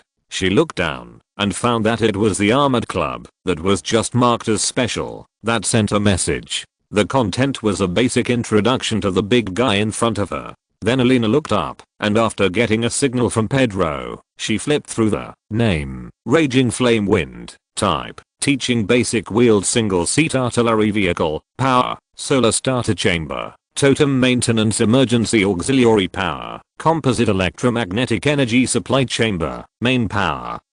Theoretical maximum energy value 327, theoretical maximum speed 130 km/h defense. 3-layer 3-dimensional engraved armor, basic force field deflection shield, attack, fiery blazing cannon, gale machine gun, finalization, rune calendar 194, design team, number 78 Academy City 19th student self-organized Fury Armor Club, disbanded. After graduation, evaluation, undoubtedly, the Fury Gale tank is an immature work, and its performance is far behind the military's similar equipment. However, as a design completed by students, It has been selected into the city's basic teaching list with its simple and clear concept and easier to use control mode, and has shown us the infinite imagination and possibilities of young students. Honors: the 8th Student Combat Equipment Design Competition Tank Group Application Winner Award, Power Department Totem Explanation, Protection Department Totem Explanation, Attack Department Totem Explanation, Requirements, and Synthesis Results of Material Performance of each part. Tank design ideas and problems and their solution process. To be honest, many things on the introduction page are incomprehensible to Alina at this time. Although the meaning of each word is very clear, when they become a complete description, sentence, or even just a phrase, it becomes quite difficult to interpret the meaning. So naturally, she noticed the knowledge gap between the 1st and 10th graders in the academy city, which was as big as the sea. And the statement about far inferior to the military equipment in the evaluation made her realize the deep technical background accumulated by the great elves in the outside world. She couldn't help but think, it turns out that there are still so many things to learn and master. At first, Alina felt a little frustrated, but she thought about it and felt that the knowledge of the great elves in the outside world was equivalent to the growth of the little elves like herself, so she should be happy about it. And since those seniors who have graduated can achieve this level with their past knowledge, she should be able to do it too. So after thinking about it, she no longer entangled in the visible gap and difficulty, but carefully followed Petro's explanation at this time, and studied hard like a hungry ghost. Come, first use the neural plexus to link your own terminals, and then we will connect the terminals into the local area network within the society. After waiting for a moment, Petro felt the presence of all the elves in his mind, and then continued, "That's it. Very good. Now you can also touch this chariot. And when you want to get started later, just touch and feel it at will, as long as it can make it easier for you to understand." Okay, after the elves finished speaking in unison, one of the little boys asked with some confusion, "Brother Petro, Teacher Petro, don't we have real chariots to use? Won't we have such imitation perception light curtains in the future?" Hearing this, the other children also turned their heads to look at Petro, with the same confusion and worry in their eyes. Haha. Petro smiled and shook his head and said, "To answer your question first, the answer is naturally don't worry. We are using this mode to explain now, just because it is more convenient. For example like this." He reached out and touched the chariot, and in the blink of an eye, he completely divided it into two three-dimensional sections on the left and right, and made the cockpit layout and other matters inside it clearly displayed in the eyes of the elves. For example, like this, he waved his hand again, and a bright purple arc began to flash in the main power chamber. After that, the chamber decomposed layer by layer, revealing a very complicated totem inside, but the arc was still flashing at this time, and the functionality of the totem inside was obviously not terminated due to the decomposition. Then, Petro reached his hand into it and touched the running totem, but he himself did not show any abnormality under the action of the electric current, and the operation of the chamber was not damaged. So, he turned back and said to the little guys, "It's convenient, isn't it?" The elves were not stupid but very smart. They quickly understood the purpose and significance of this, and nodded in agreement. Petro himself continued, "After restoring the chariot to its full state, let me extend a little beyond the question, and share with you what a certain teacher has taught me. He said that there is actually no substantial difference between the real and the unreal in the virtual world. With today's technological capabilities, the entire virtual world is a product of perception simulation, so you cannot be limited by the real and false presented in front of you. Remember that they are all limited and superficial. The difference between them is only the difference in the degree of simulation produced under different needs." Ahem. Back to the present, I want to remind you that not only is the chariot under the land virtual, but even the armor that you will drive for practice and competition in the future are also the product of the domain illusion. It's just that the LAN has been upgraded to the full state network and the limited simulation has been turned into ultra high simulation. To put it more clearly, all matter in the virtual world, including your and my bodies, is illusory, to borrow the words of the teachers again. It will be very important for us, the elves who have been born and raised in the virtual world, and have never been to the material world, to understand and always remember this point, because in the long life and study, we can easily blur the boundary between illusion and reality in our concepts, and subconsciously regard this place as the real world. After giving these precautionary reminders to the elves and himself, and giving them a moment to think, Pietro once again directed the elves' attention to the familiarity of armor, and carefully explained to them the basic structure of the chariot and the simple operating logic in the following time.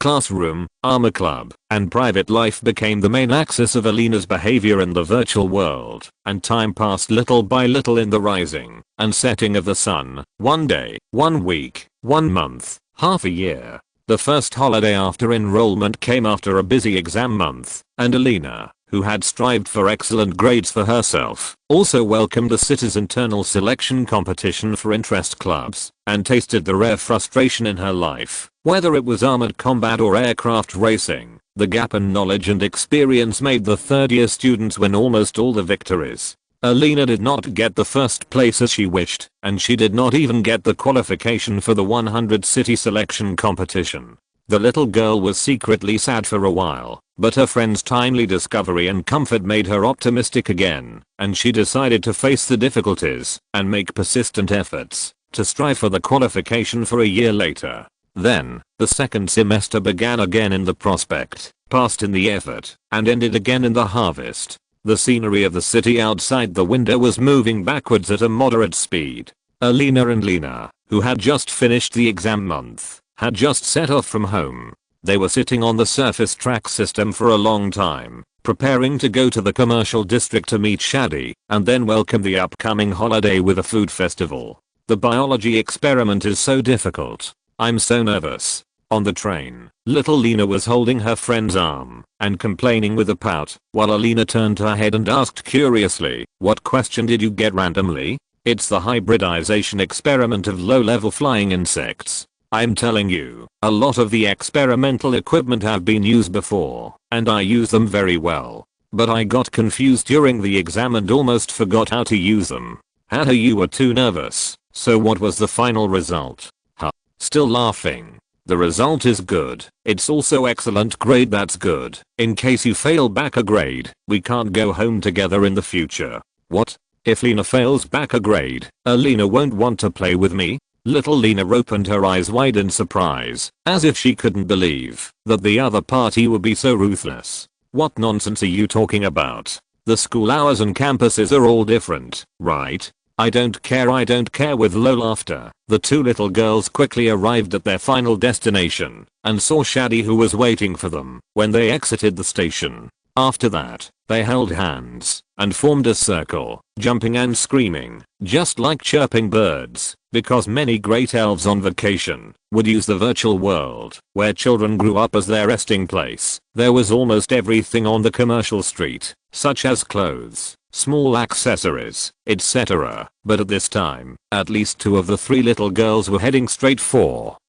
the food street. So with a 2-to-1 vote, they pulled Rihanna, who was clinging to the door of the small skirt shop and refused to leave, and in the eyes of the charming female middle-aged elf who was deliberately teasing Rihanna, full of really interesting, they promised, "I will go shopping with you after dinner," and hurried away with a smirk. Afterwards, they took little Rihanna's hand together, and in the latter's puffed face and righteous expression, the 3 little girls walked in the food street of the bustling commercial district, with curious and envious eyes, constantly looking at the great elves in the shops, and imagining what they would look like when they grew up. "What are we going to eat?" Little Rihanna seemed to have calmed down. At this time, she was swinging her hands on both sides left and right, and asked curiously, "There's a snake spirit specialty food restaurant over there.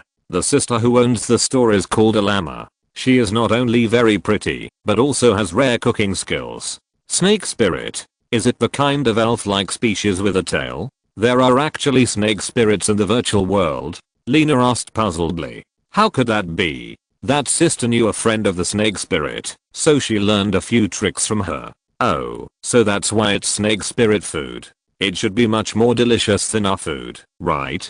"Of course." Although those religious countries in the northern continent are very backward, they are much better at eating and drinking. They are not like us who only grill or boil meat. After a while, the girls smelled all kinds of aromas coming from their noses. After passing by many stores with signs that said certain special food, they finally arrived at their destination. Shati brought her two sisters into the store and called softly, "Sister Alama, we are here. Are you there? Is that Shati?" A soft lively voice with a little jumping came from the innermost side before the body arrived. Then a beautiful female elf in her middle age walked out, half squatted back and forth, looked at the girls and welcomed them. There are also two little sisters. They should be Alina and Lena. Hello, sister. The decoration inside the store was gorgeous and elegant, tending more towards the style of the heyday of Snake Spirit, mixed with a bit of elf flavor, but there were no other visitors, except the three little ones, so the store seemed a bit empty as a whole. Only the melodious exotic music seemed to indicate that it was open for business. Not long after the three little ones sat down, a llama came out from the kitchen with a few small plates. She placed them in front of the girls, sat down and introduced them briefly. Snake Spirit food is rich in ingredients and tastes sweet. Take a look first to see if you like it. Looks good. Fragrant too. After taking a bite, delicious. Yes, that's good. After hearing little Shadi say she was bringing her friends over, I dropped my mission and used my main consciousness to come in and make it just for you. This, Sister Alama, you're exaggerating. There's really no need to do this. Shadi looked at the big elf in front of her worriedly and said with a look of regret, "How can you abandon the mission and just ignore it? What if you fail? Also, will sister get scolded? Ha ha ha. I love teasing you, a little girl, the most. Don't worry, I only came in with my main consciousness because it happened to be the rest period. Otherwise, I should be in solitary confinement now. That's good. You scared me." While looking at the other person in a reproachful manner and patting her flat chest which had not started to develop at all, Shadi said as if she was relieved, "The rapid development of productivity and social economy has actually had a positive or negative impact on the elves in many aspects. As a field that requires a lot of accumulation, eating is naturally at the forefront of this impact. For example, the elves simply did not have time to accumulate their own food heritage, and they did not have too many rules and regulations for eating. For the former, because the taste of the food is an undeniable fact in comparison, the elves quickly introduced new animal and plant materials from the northern tribes and learned their cooking methods. Then, all these styles were naturally mixed and blended. At this time, they are in a special stage of forming their own characteristics, and it may take 100 years or more to take shape. But for the latter, the elves have never had the idea of introducing rules from their defeated opponents. They still maintain the simple etiquette they brought from primitive society and slightly improved. They usually only have very simple eating rules such as no noise, unless it is a banquet, no waste, and not ugly. So at this time, even during the meal, the communication continued, and when the other two little ones on the side also became familiar with each other, they also curiously interrupted the conversation and began to ask Alama this and that. So, the topic never left the middle-aged female who had been watching them eat with a smile. The little girls kept pestering her, hoping to talk about things in the material world. Material world, what do you want to hear? The three little ones looked at each other and then answered in unison, "Talk about the mission. Talk about the mission that sister has experienced." Okay. Under the gaze of three pairs of beautiful eyes, Alama couldn't resist the longing after all, so she prepared to pick some things that did not require confidentiality to satisfy their curiosity. Okay, but let me think about it first. Which things are more interesting? Yeah. In the expectant eyes of the children, Alama, who pondered for a moment, suddenly brightened up and then sorted out his thoughts and talked about the past missions. If you're listening to this novel on a channel other than Fanfic World, it means they downloaded and uploaded it without effort. We cordially invite you to visit our channel, Mundo Fanfic Novelos. There you'll find the original version of this story and you can explore many other novels of various genres. We're waiting for you to immerse yourself in a world of incredible novels.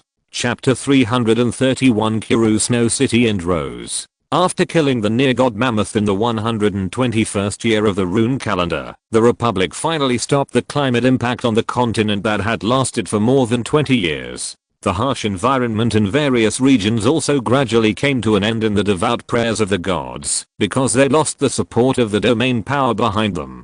Therefore, the gods issued a divine prophecy about virtue, and said that divine grace would only be carried out in the years of disaster, to save the suffering in the disaster. At other times, believers need to strive for their own happiness through labor. The angels under the throne of the gods provided simple and differentiated knowledge to various churches, allowing them to popularize it among believers, so that labor once again became the main theme of the continent. At the same time, the top leaders of various sects had to maintain their piety and integrity for a long time under the watchful eyes of the true gods and angels to avoid being punished by the angels of the divine domain. Therefore, regardless of whether this belief is illusory or not, regardless of whether the gods and angels have selfish intentions, for the various races on the continent, at least the believers at the bottom and middle levels no longer have to work for the powerful slave owners and the nobles of their own race. In the future, they only need to be responsible for their own lives. Several years have passed since then, and the believers have ushered in real good weather and the dawn of a new life. They are grateful for the gifts of the gods, and live a life that is still a little hard, but much happier and more stable than before. At this point, the situation of the separation and order of the 130 true God churches has been completely stabilized in the north. These sects have built their own communities based on faith. In addition to the settlements of a single race in the countryside, each city is a picture of multi-race coexistence. In the countryside, settlements in agricultural areas are naturally dominated by agricultural and animal husbandry production. Although most of the residents in the city do not engage in field and pasture work, they are by no means like the powerful tribes such as the Rhine race in the past who were completely unproductive. Convenient rail transportation is both the foundation of survival and the basis for development. The settled or nomadic people of all classes have formed a relatively stable supply and demand relationship both internally and externally, making the cities no longer just military camps and granaries responsible for enclosure, but have begun to show a vitality that is completely different from the past. Generally speaking, the common people in the city would do some workshop-like business, especially after the angels taught all kinds of labor and production-related knowledge. Many types of small workshops have sprung up in these years. Above the common people are ordinary merchants and ordinary merchants traveling to nearby cities. They have woven a business network that goes deep into every corner and are necessary to maintain the vitality of the city. Above them, there are municipal officials at all levels and their relatives, as well as medium and large chambers of commerce that travel between various sects. The former are responsible for managing the city and providing a stable environment, while the latter are expanding their own wealth while exchanging what they have. Above them are priests at all levels and their relatives, and divine warriors at all levels and their relatives. They are naturally the masters of the real right to speak in the city. The northern continent western region, the earthly kingdom of the god of love and beauty, Kuruxu is such a city located at the orbital hub, where nearly 100,000 people from dozens of different races live, and 90% of them are believers of the god of love and beauty at all levels. With the city as the center, there are countless settlements of different sizes, and more people of various ethnic groups are scattered in the vast plains. With them as the center, farmlands are acclaimed, pastures are laid out, and even several mines are scattered in all directions. In the early morning, when the sun was about to rise, in a settlement in a farming area outside the city of Kurishu, the antelope family of Bati welcomed their new day. The beautiful antelope lady woke up from her sleep. She fanned her big watery eyes with long eyelashes and looked at the still dim roof of the brick house in a daze. It was not until a moment later that her consciousness was completely awakened from the drowsiness. At this time, she rubbed her furry but somewhat harmonious cheeks and gently stroked the dark and beautiful spiral horns on her husband's head. Then she carefully removed the hoof pressing on her waist and lightly turned over and got out of bed and walked out of the bedroom. Afterwards, Mrs. Antelope came to the courtyard with her curved legs, which were dark outside and light inside, and stepped on her small hooves. She took out 2 buckets of cold water from the well with some effort, and began to wash her body carefully. Water droplets of different sizes hung between her hard and soft short hairs, showing some beautiful colorful colors under the reflection of the already slightly bright morning glow. After a while, She finished washing and was gently wiping her body with a short flannel cloth. She shook it quickly left and right a few times and smiled with satisfaction when she found that there were no more water droplets splashing. After that, Mrs. Antelope took out several different combs from the basket on the side of the well and carefully combed the hard, soft, and fluffy hairs all over her body. After making them straight and shiny bit by bit, she took out the neat clothes made of coarse cloth from the basket and put them on and pulled the upright, jumping cone-shaped tail behind her out of the hole. Then, she faced the rising sun that had risen halfway from the horizon, took a few deep breaths of the fresh morning air, and returned to the house. She entered the prayer room and knelt down respectfully in front of the shrine. As the most devout believer in the family, Mrs. Antelope sincerely thanked the gods for their gifts at this moment, thanking the gods for allowing their family to escape from the sufferings of the past and usher in the beautiful life they are experiencing now. You are the embodiment of love and beauty. You are the light that shines in the daytime and the brilliance that lights up the night. All the gods in the sky are attracted by your skirt. After praying, Mrs. Antelope, who remained in a kneeling position, drew a simple divine emblem on her chest, and then stood up, walked out of the prayer room, and came outside to take care of the thorny red roses in the yard. After the watering and other processes were completed, she went to the kitchen to prepare breakfast for the family of 5, and also prepared lunch for her husband and eldest son, the meal they needed in the field. She turned on the fire and preheated the stove. Smoke rose from the roof of the small farmhouse. She opened the double pockets on the front of her dress, leaned over slightly, and squeezed a full basin of fresh milk. She kept most of it separately and mixed the other half with the flour that had been ground yesterday. She also beat 2 unfertilized eggs from the just because tribe into the flour. After thinking about it, she took out 1 more egg reluctantly and beat it in. Then she kneaded the dough, seasoned it, and then spread the batter carefully on the preheated metal plate. 10 minutes or so passed in the busy schedule. When Mrs. Antelope was nearly finished with her preparations, other noises began to be heard from the house outside the kitchen. "Buddy, little Stuter, are you awake?" I'm awake.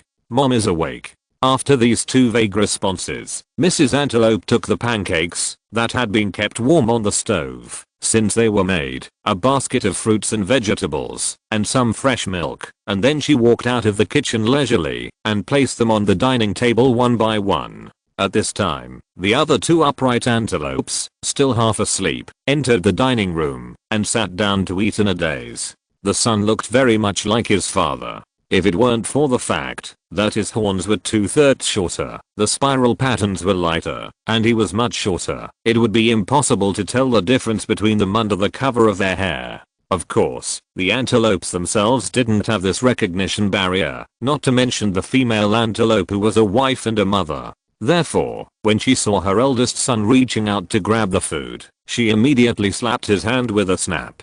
"Stuter, you disobedient dirty child. How many times have I told you that the goddess of beauty teaches us to be neat and clean? Why don't you go wash your hands? You forgot your morning prayers, right? Go quickly, or there will be no food for you here." Although she said this to Stuter, one of her beautiful eyes, which was distributed on both sides of her cheeks, was staring at her husband Batty. Go wash your hands and pray quickly. Don't make your mother angry again." Big Batty smiled at his wife while pretending to scold his son and pulled him out of the dining room quickly. "Huh, that's better." Mrs. Antelope rolled her eyes at the backs of the father and son and then began to arrange the food on the table. She tried every means to arrange these foods, which were not rich in variety, more beautifully and more appetizingly. She nodded her head and shook her clever triangular short tail between her buttocks until she was satisfied and sat down. And then a moment passed, and the father and son, who had washed and prayed, returned to the dining room. "I saved up another big bottle. I have to take it to the market to sell it today. I should be able to exchange it for more God's grace coins than ordinary milk. Of course. After all, it tastes much better than the milk produced by dairy animals. I actually don't want you to sell it."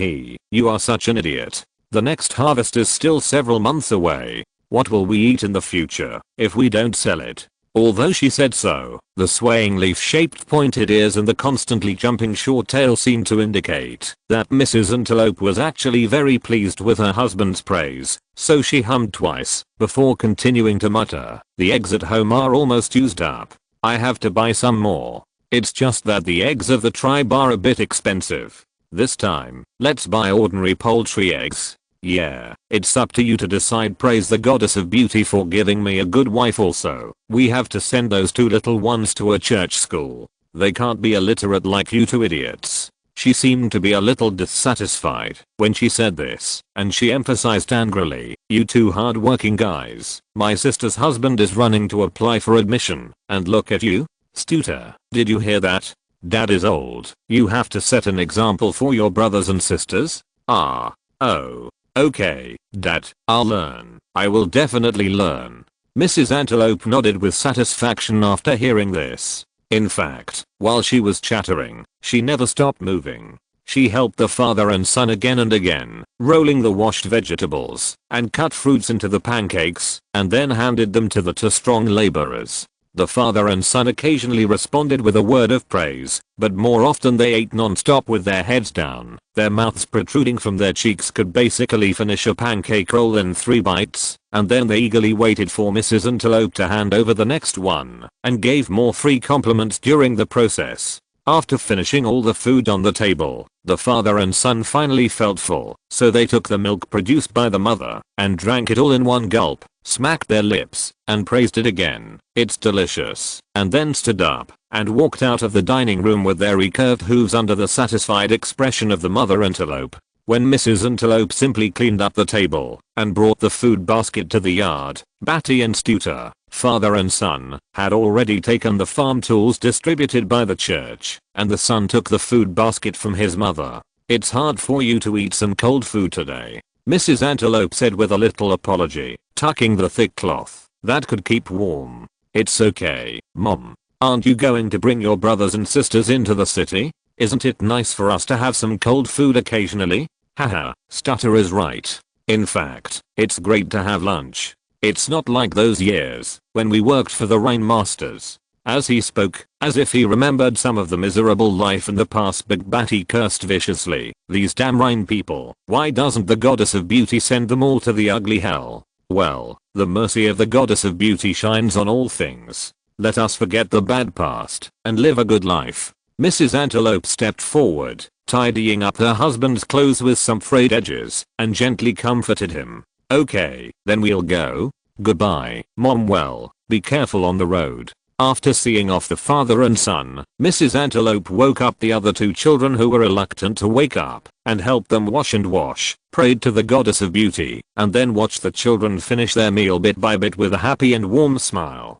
"Go and put on your nice clothes. Mom will take you to the city today." "Really? Really?" The one who spoke was a male and a female antelope with tender light-colored fur on their faces. One of them had no horns on its head, and the other had only 2 rows of 3 very inconspicuous small bumps on its chest. Both of them looked like they were far from grown up. Of course, go quickly okay exclamation point quote asterisk 2. Smiling at the twin brother and sister jumping away, Mrs. Antelope returned to the kitchen again, opened the cold cellar buried underground, and with some difficulty, moved out a bottle that was a meter deep and still contained milky white liquid, and carefully placed it on the cart that had been prepared beside. When she pushed the cart into the courtyard, she called out to the house, "Mom is ready, are you guys?" As soon as she finished speaking, she saw 2 little guys running out in clean and fairly neat clothes. They cheered and came to their mother's side, ready to help her push the cart out of the courtyard,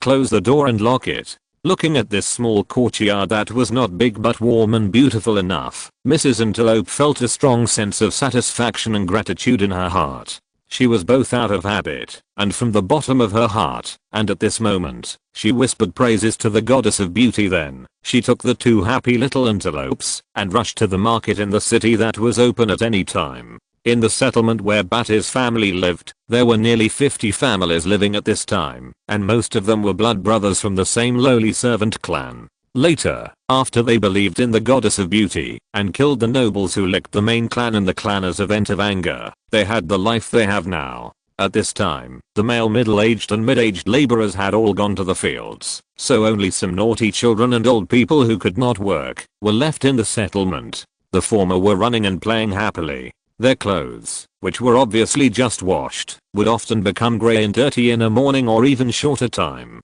One could foresee at a glance how their mothers or elder sisters would spank them an ankle later. Antelopes do not live long, and compared to those strong tribes, their prime period is also very short. After that, they will enter the old age, which is weaker than the strong tribes. However, the old people who were rarely seen in the past, when life was hard, have now accumulated in large numbers in the settlement, and are now gathering together to bask in the sun and chat. When they saw Mrs. Antelope and her 2 children, they also greeted them with a smile. "Is it the Batty family? Good morning. Are you going to the market to sell milk?" "Yes, Toshi. Good morning, Uncle Lan." "Yes, I just filled it up a little bit." "Hey, Litoto, Ferrera, you 2 little guys are really strong. Haha, who made our big Batty and Stutter so hard working?" "Ashley, wait a minute." Just as the female antelope was busy responding to these old uncles and aunts, a very familiar voice came from behind her. When she turned around, she saw her sister, who was born of the same mother, jumping towards her with a smaller bottle in her arms. She soon came to the front, took her sister's hand and asked, "Ashley, can you help me take this to the market to sell it? Then let's go together. By the way, your kid was just born, right? Okay, I'll take it to sell for you." Mrs. Antelope first agreed with a smile, then took the bottle and put it in the cart and asked casually, "Do I need me to buy something for you, or just the God's grace coins will be enough? If it's not too much trouble, could you bring me some blue black nuts?" The younger sister looked a little tired, and her words were a little weak. At this moment, she said with full of worry and gratitude, "Little Amir is a little weak.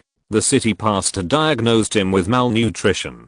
He asked me to add some blue black nut powder to the milk, saying that it would make the cub healthier." "Okay, you've worked so hard. Be patient. After your eldest Amir passes the trainee priest assessment, I believe everything will go well." "Goddess of beauty.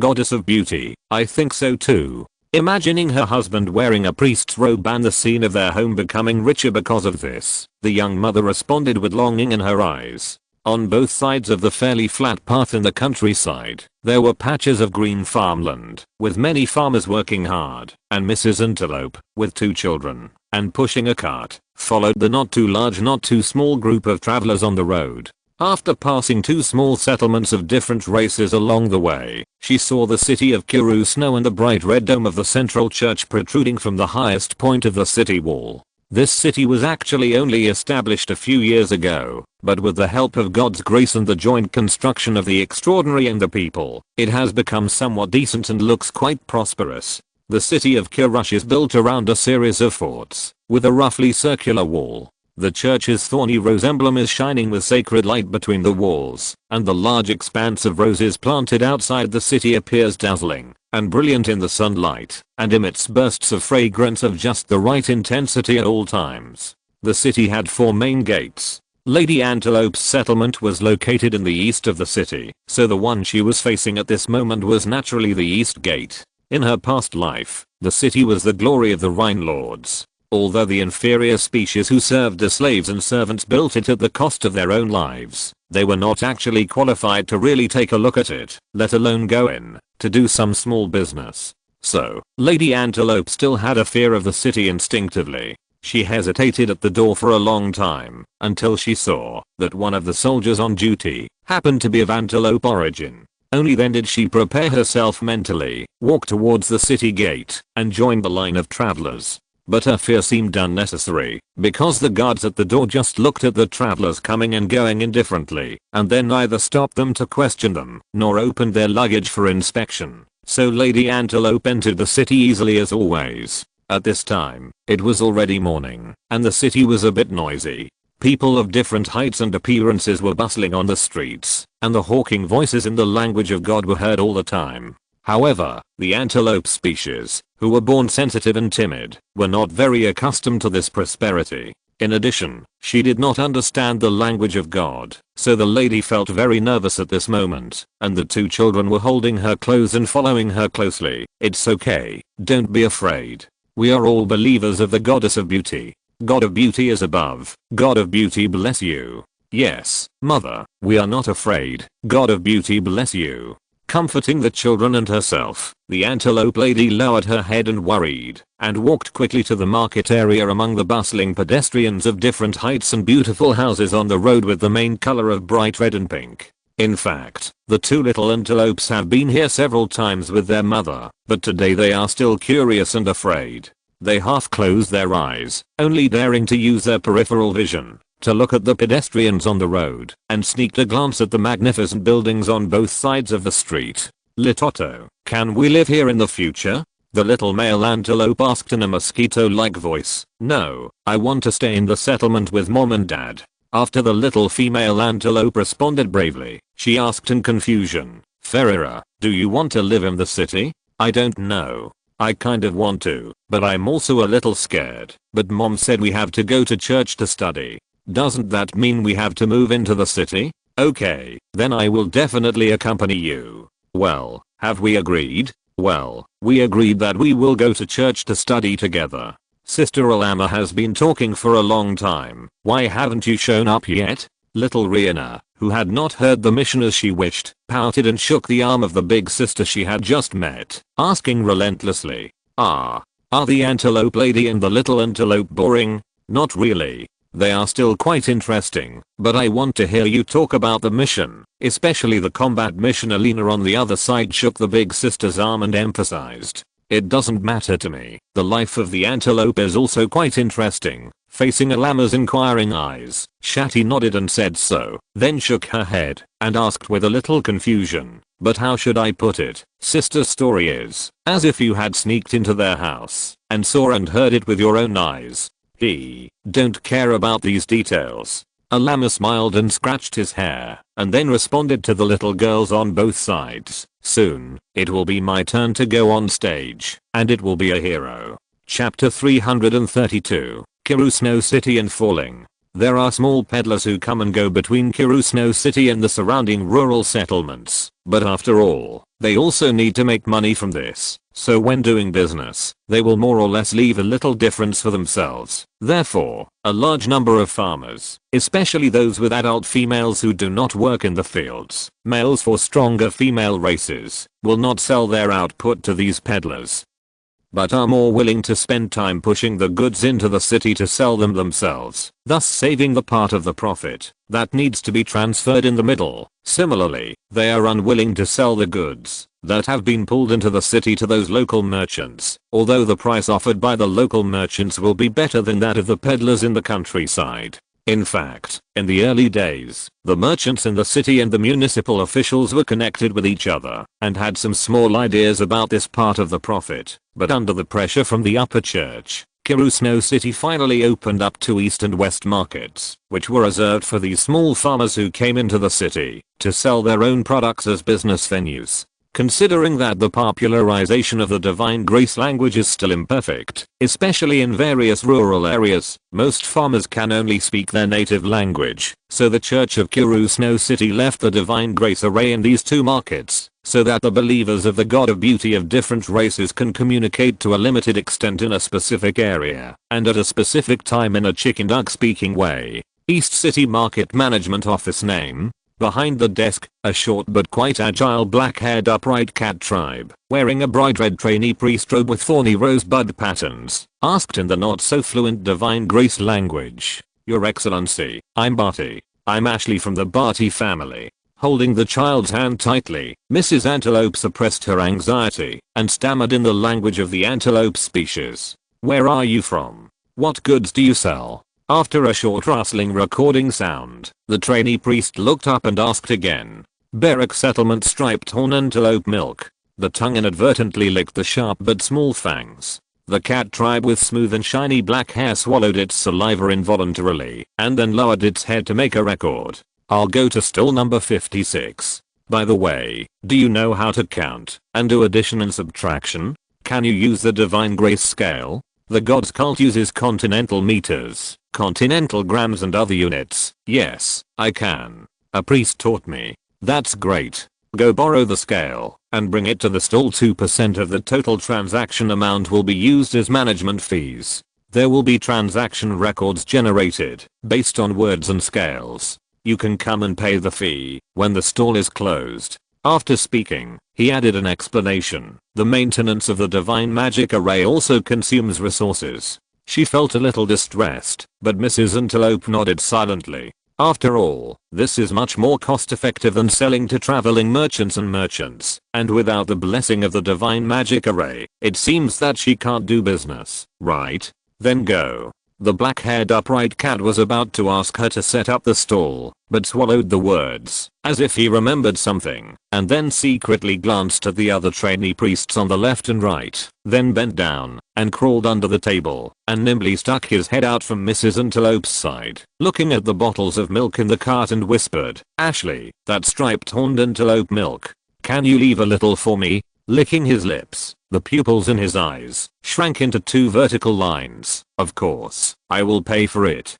I know." Leaving the management office with a smug joy, holding the scale specially lent to farmers, Mrs. Antelope pushed the cart, bought some small bottles on the way, and walked towards the stall assigned to her, and behind her, the 2 children who were clinging to their mother's clothes seemed to have become bolder, and were constantly looking at the various fun and delicious goods on the stalls on both sides with curious eyes. Either feeling surprised, or drooling with greed. "Is mom's milk popular?" At this time, the little female antelope asked with blinking eyes. Of course, the milk of the striped horned antelope used to be a premium product that only the gentlemen of the Rhine could drink. Mrs. Antelope explained in a low voice with some pride. "Of course, they won't pay for it. Wow. They are so awesome." After the naive child sighed, he had a new doubt again. But why can the Rhine people not pay? Even the priest who looked so awesome just now had to pay. Maybe it's because the Rhine people are too bad. Oh, so that's the case. No wonder Dad always says they should go to the ugly hell. While talking, the 3 antelopes had come to the stall. After they carefully greeted the stall owners on both sides, the 2 little ones helped spread the slightly tattered felt blanket on the ground, and took out the large and small cups that could be returned and placed them on it. After that, the mother took out the grace scale from the cart and placed it, and 2 milk bottles, 1 large and 1 medium, were also placed on the blanket. At this point, the preparations for the sale were basically completed. But since neither the antelope lady nor the 2 little antelopes had the courage to shout loudly, they just lowered their heads and knelt on the carpet, waiting with 3 pairs of big eyes, eagerly looking at the feet of passers-by. However, after all, good goods are not short of visitors, and the conspicuous racial characteristics of the 3 antelopes soon attracted a special lone traveler. This is 1, this is 2, and these 2 are 5 and 10, and the right side of 10 is red as 0 when it appears alone. Just as the antelope lady used the God's grace coins she carried with her for change to carefully teach the 2 children to count, accompanied by a tap-tap sound from the bluestone ground and the faint whispers around, a pair of extremely strange and unfamiliar, but luxurious-looking lace-up hollow boots appeared not far from them, and separated the travelers along the way, and walked straight towards them. Then, the boots stopped in front of Mrs. Antelope and the other 2, allowing them to clearly see the white gold hairless feet through the large hollow grid, as well as the delicate nails on the 10 round toes that were painted purple and had beautiful golden patterns. Then, the owner of the boots asked in a very pleasant voice, "Oh, is it a striped horned antelope? Did you produce this milk yourself, madam?" Squatting, Mrs. Antelope protected the somewhat panicked children behind her not so wide back, and lowered her head, responding like a mosquito's hum, "Yeah." Then, as if she was afraid that her voice was too small and would annoy the visitor, she nodded and repeated in a louder voice, "Yes, it was produced by me." "How much?" The visitor was clearly right in front of her, but its voice seemed to sound a little higher. But the nervous Mrs. Antelope ignored these distracting thoughts and just answered as clearly as possible, "With container, 30 divine grace coins, 100 continental grams. Without container, you have to pay extra. Buy a bottle." Upon hearing this, the visitor bargained without much concern. "Can you make it cheaper? 25 divine grace coins for 100 grams is okay." She lowered her head, looked at her small hooves bent in front of her, and repeatedly stirred the hem of her clothes with both hands. Although she did not dare to raise her eyes to look at the visitor, Mrs. Antelope kept shaking her head at this time and was quite determined not to accept this price. Okay, give me 100. No, give me 500 grams first to try and put it in this. The guest handed over a cup of unknown material, but it looked a bit like the crystal in the story. Mrs. Antelope, who still kept her head down, took it carefully in joy and quickly leaned over to operate the divine grace scale, peeled, poured milk, and counted the price with her fingers. After taking the 3 new 50 face value rose coins, Mrs. Antelope mustered up the courage for the first time, stood up and raised her head, ready to say a word of thanks to this generous guest. And this was also the first time she saw the other person's figure. This was a tall guest with a beautiful figure, and she seemed to be a female. At least, the characteristics revealed under the clothes and the characteristics in the voice, in the usual and more common cognition, often belong to females. When Lady Antelope stood up and looked up, her sight first swept past the long boots with jewel pendants, and above them, she saw the smooth platinum skin that was not covered at all, the knees that seemed to be bent, and a pair of thighs that were almost as thick as her waist, but without any sense of encumbrance, and this pair of very agile and beautiful long legs was the limit of what Lady Antelope could just see when she looked straight ahead. At this moment, then she raised her eyes and looked up, and what she saw was a purple tulle short skirt that made her feel a little embarrassed, inside which she could vaguely see the 2 side hip lines, and the dark inverted triangle undershirt with purple and gold patterns painted on the center and 2 laces extending to the sides. Continuing to look up, when her sight quickly swept past the waist covered with zigzag tattoos, the navel dotted with gems, the surging breasts wrapped in purple tulle, and the slender neck with gorgeous ornaments, Lady Antelope finally saw the exquisite face that had gender-neutral appeal despite the different races. Her long curly purple hair was scattered and lazily fell to her waist. Her long pointed ears were raised from the ends of her hair on both sides. Her sight was like a substance, as if it had turned into purple light. When she looked around, she left a conspicuous trace in the air, and it was in harmony with the purple gemstone on her forehead, exuding the ultimate charm. And further down, her straight nose, her lips painted in purple and gold with a moderate thickness, and her gracefully gathered jaw were all the focus of everyone's attention at this moment. So beautiful. This was the first thought that came to Mrs. Antelope and the 2 little ones' hearts, and then they had a second thought in comparison. So tall. Although Mrs. Antelope was not tall, she was only about 1.6 continental meters tall. However, at this moment, she was only level with the middle and upper thighs in front of her. Even though this was due to the proportional relationship between the upper and lower body, she still looked less than half the height of the other person. In her still shallow cognition, this was the tallest upright intelligent species she had ever seen and known in her life, and it was a rare hairless and scaleless upright intelligent species. After a while, after being fascinated, panicked, and other emotions, Mrs. Antelope finally mustered up the courage and said softly, thank you very much. Thank you for your purchase.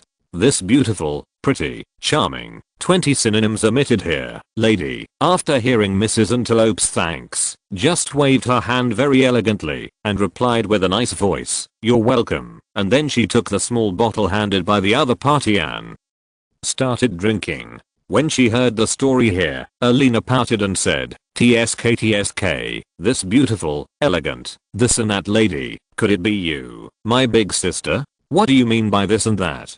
It's charming and beautiful, amid 30 more synonyms, okay. A llama pinched the elf's nose and snorted with some dissatisfaction. Of course it's me, my big sister, otherwise who in the world deserves such praise? Huh, no. Arkanazshara is more beautiful than you, and there are big sisters like Freya, Cui Wenli, and Zuo. None of them is worse than you.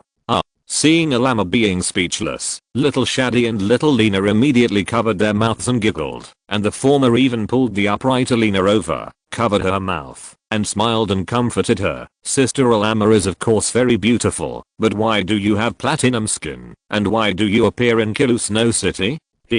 You are such a stupid girl who doesn't know how to appreciate. Alamat stretched out her hand and pinched little Alina's smooth face and then continued to narrate in the other's cute rolling eyes. Sister, I'm going on vacation. The platinum skin is just a camouflage effect. because when the angel army was dispatched before, everyone was equipped with purple simulated skin. So how can I go hunting and sightseeing properly with a purple skin? Hunting? Shadi, who was relatively more experienced, immediately extracted this word from a llama's cover-up, and immediately shook his head and taught her, the black-striped antelope is a very conservative race, and the antelope lady has a husband and children. Sister, you really shouldn't do this. Don't worry, little kid, I still have this bottom line, sister. I just went there to buy a glass of milk and didn't think about what would happen. A llama touched the other's head, and before taking it back, he violently kneaded it and took advantage of the little girl's shame and anger to tell her story again.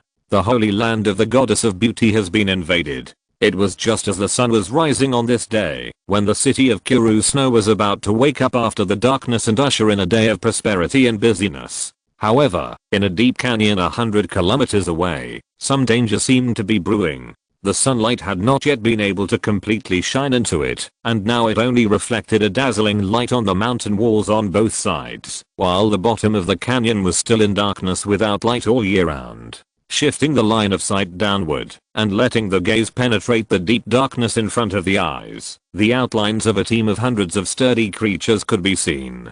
They were moving forward along the direction of the water flow in the deep valley, with the sound of gurgling water at the bottom of the valley and sporadic chirping of insects on the side walls. The very few different creatures living in the darkness at the bottom were also panicked, and kept retreating under the strong breath of this sudden invader, making this silent deep canyon suddenly become a little lively. At the forefront of these hundreds of unknown creatures was a huge black silhouette that was half upright and hunched forward. From time to time, two red lights flashed through the darkness above the silhouette, as if they were the flashes from its eyes when it occasionally raised its head. One light, two lights, three lights. When the sunlight illuminated more of the mountain walls and the outline of the leading beast became clearer, it finally raised its arm to stop the team behind it. Afterwards, the leading silhouette raised its head and sniffed and listened in the air and sensed a familiar breath that was much weaker than the original body, but also disgusting, and hated it. Then, the red light, that seemed to be an eye, became more violent and turned to the mountain wall, leading the hundreds of creatures with the same outline features behind to start climbing up.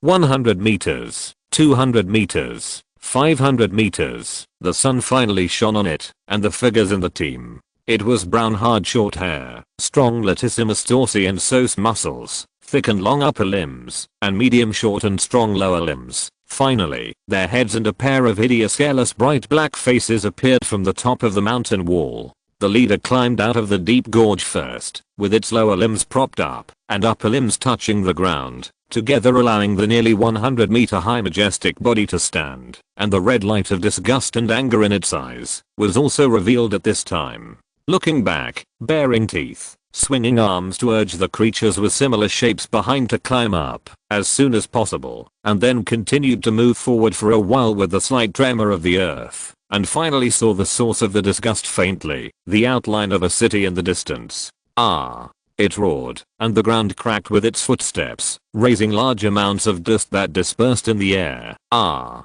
Ah! Ah! The roars and footsteps came from behind and merged into one, and the dust in the space completely covered this area, and the hundreds of wild beasts began to run in the dust, and their goal was to point directly at the outline of the city that appeared in the distance. Boom, boom, boom, boom. The tremor that rose from under their feet began to extend forward at this moment in the city of Kurusno. A llama, who drank all the antelope milk in one gulp, smacked her lips with some satisfaction, and when she was about to speak and say a domineering "I want it all," she suddenly felt the abnormal vibration of the ground under her feet. Strange. I haven't heard that there is a geological activity experiment today, she thought with some surprise in her heart, and glanced at the short aliens who were secretly drooling at her. She was satisfied with the greed in their eyes, but also frowned because of the appearance and gender of the greed. But a llama still spread out her senses to explore a circle, and then retracted it after finding nothing unusual. Captain de Lanster, are you still alive? When she called the captain in her heart, the trembling that was only a moment before suddenly became continuous, and it seemed to be approaching from far to near, from outside to inside. Be careful. There is something going on.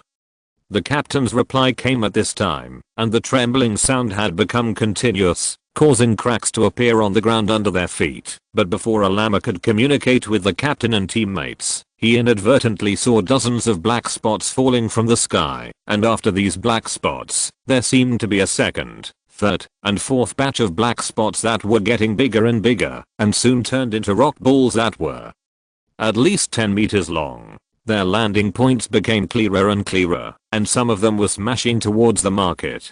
Panic was spreading, screams began to spread, and the 3 little antelopes around him, who seemed to have never practiced, were also in a state of being unable to move in shock and panic. I don't know if it was out of instinct or some other reason. A llama hugged them without thinking, and ran nearly 100 meters at an almost invisible speed.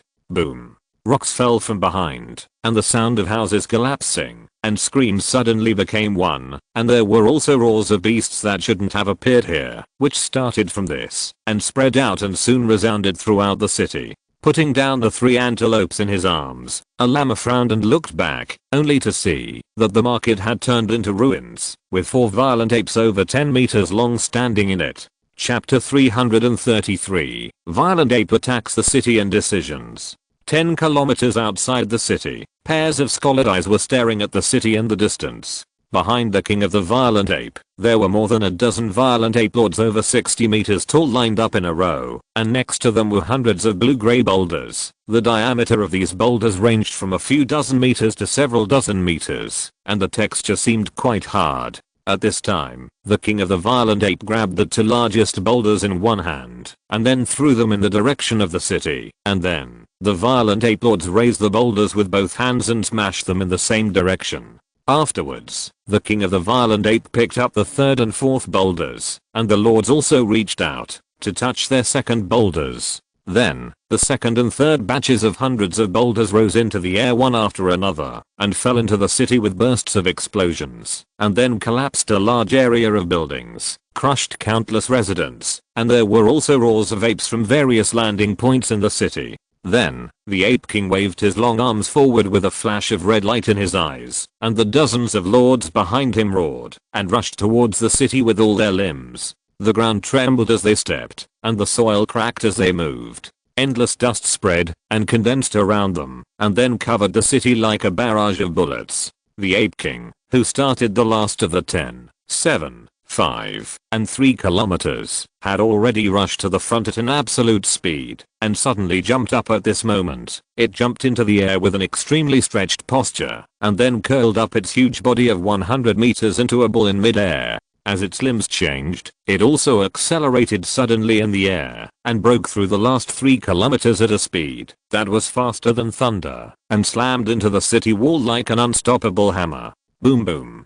A section of the city wall that stretched for more than 1,000 meters suddenly collapsed, and a fierce Ape King was seen roaring to the sky, standing among the ruins. Roar. This roar seemed to have aroused a large number of responses, and various similar, but different roars came from all directions in the city. After a while, there were waves of swoosh and slap sounds on the Ape King. They were continuous wind blades and endless rock fireballs. In a very short time, they covered almost the entire body of the Ape King. Even though this series of attacks seemed very cool and gorgeous, dozens of boulders flew out from the smoke and dust formed at this time, and hit the source of the attack with incomparable accuracy. Then, whether it was connected to the city wall, located in the second line in the front city, or the half-hidden bunker outside the city in the back, they all suffered heavy damage at this moment, enough to stop the attack. The fortresses were either smashed down by huge rocks, or had their roofs blown off, or had their walls broken, and the soldiers inside were crushed into mud, broken into pieces, or shot into sieves by the high-speed scattered stones.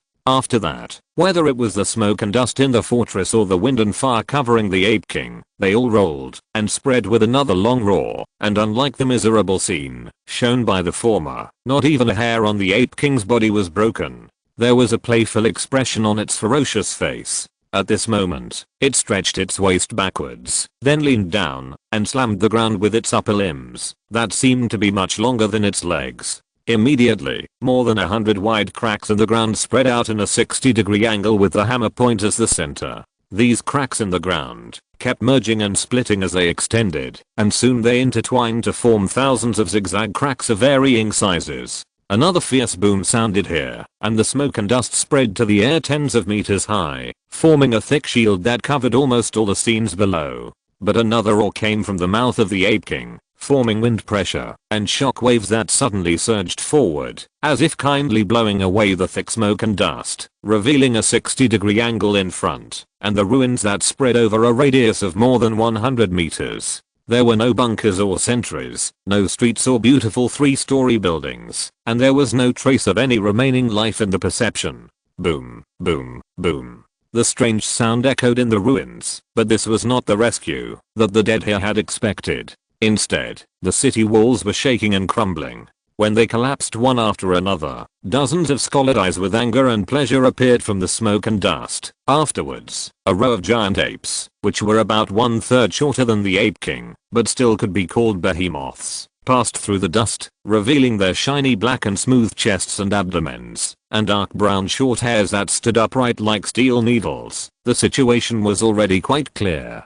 Those mad ape lords took advantage of this moment to catch up with the king and knock down the city walls and crossed the ruins while moving. From time to time, they used their giant tails at the back to cut the ground or the broken walls on both sides, making another burst of continuous collapse sounds. They were angry because they had lost their territory, and they were also happy because of the ongoing and soon to be expanded revenge. The frustration of the past few years seemed to be swept away at this moment. They beat their chests and roared to the sky, and hundreds of voices in the city responded continuously afterwards. Under the bright red dome painted with countless thorns and roses, a row of more than a dozen priests of the goddess of beauty were praying devoutly in front of the statue of the emblem of the gods, and most of them were kneeling. But there was one who looked very different. That was the archbishop of the city, who seemed to be dancing in the front of many clergy. As a third-level clergy of the goddess of beauty, the archbishop had shed most of his body hair during prayer practice, leaving only some hair that was in line with the doctrine of the goddess of beauty, and not a symbol of primitiveness and uncleanness. He was wearing a split archbishop's robe. Or, perhaps it would be more appropriate to say, sacrificial dance clothes. In short, this extremely beautiful dress not only reveals her waist and cleavage, but also has a high slit to her hips. Her long legs, which are tied with black silk and show her voluptuous sensuality, are clearly visible as she swings. Behind her is a long tail with platinum hair and black spots, which flutters flexibly as she dances. On her head, her round light golden ears are exposed from the top of her platinum wavy hair. Between her long eyelashes, which are also platinum, there is a pair of almond-shaped eyes with golden pupils and white kidneys. There are also black tear marks extending from the inner corners of both eyes to her jaw.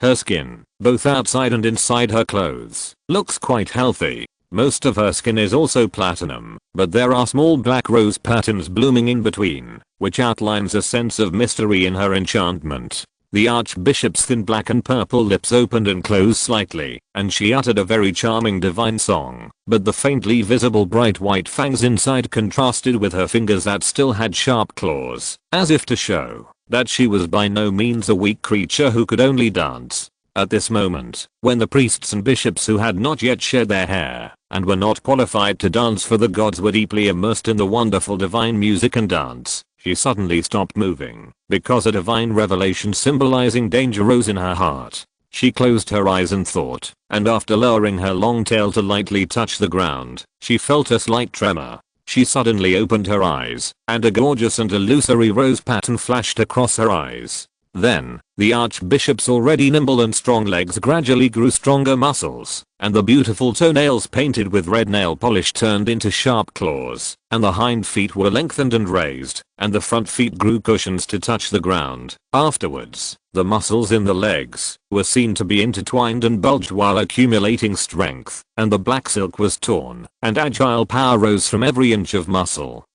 driving the body to shoot outward. Her figure seemed to turn into a black shadow and flashed in the eyes of the other clergy. When she reappeared, she had already arrived outside the church and looked up at the white clouds and blue sky above her head. At this moment, the white clouds collapsed with a roar, and hundreds of spheres of different sizes appeared in the blue sky, falling towards the city with great momentum. Enemy attack.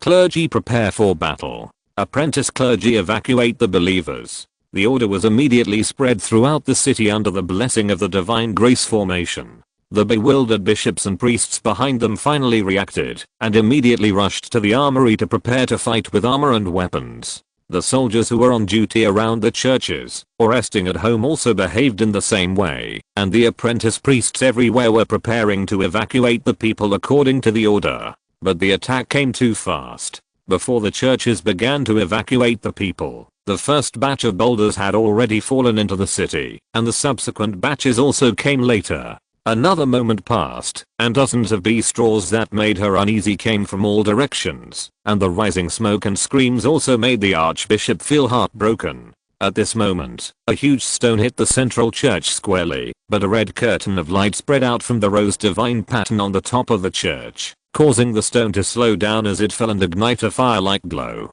Then, the stone, which had shrunk a lot, made a clang sound and smashed into the square in front of it, revealing a nearly 10-meter tall ape-like creature. Raging ape?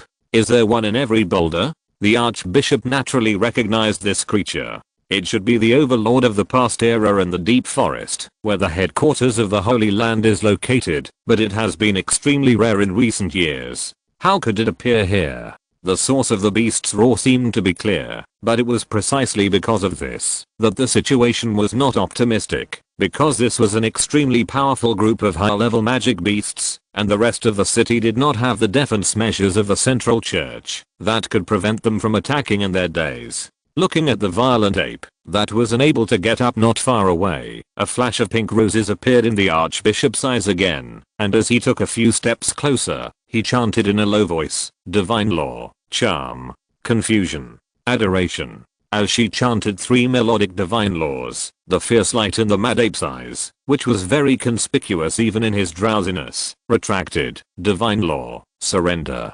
infatuation, loyalty. The mad ape's expression was a little dazed at first, and then he turned his head with some difficulty and looked at the archbishop with some obsession. Divine law, recovery, deep charm, advanced infatuation. Waking up from the shock of the rose divine formation, it ran to the archbishop on all fours and squatted in front of him, lowered its head, and stuck out its tongue with a grunt, as if it wanted to lick him well.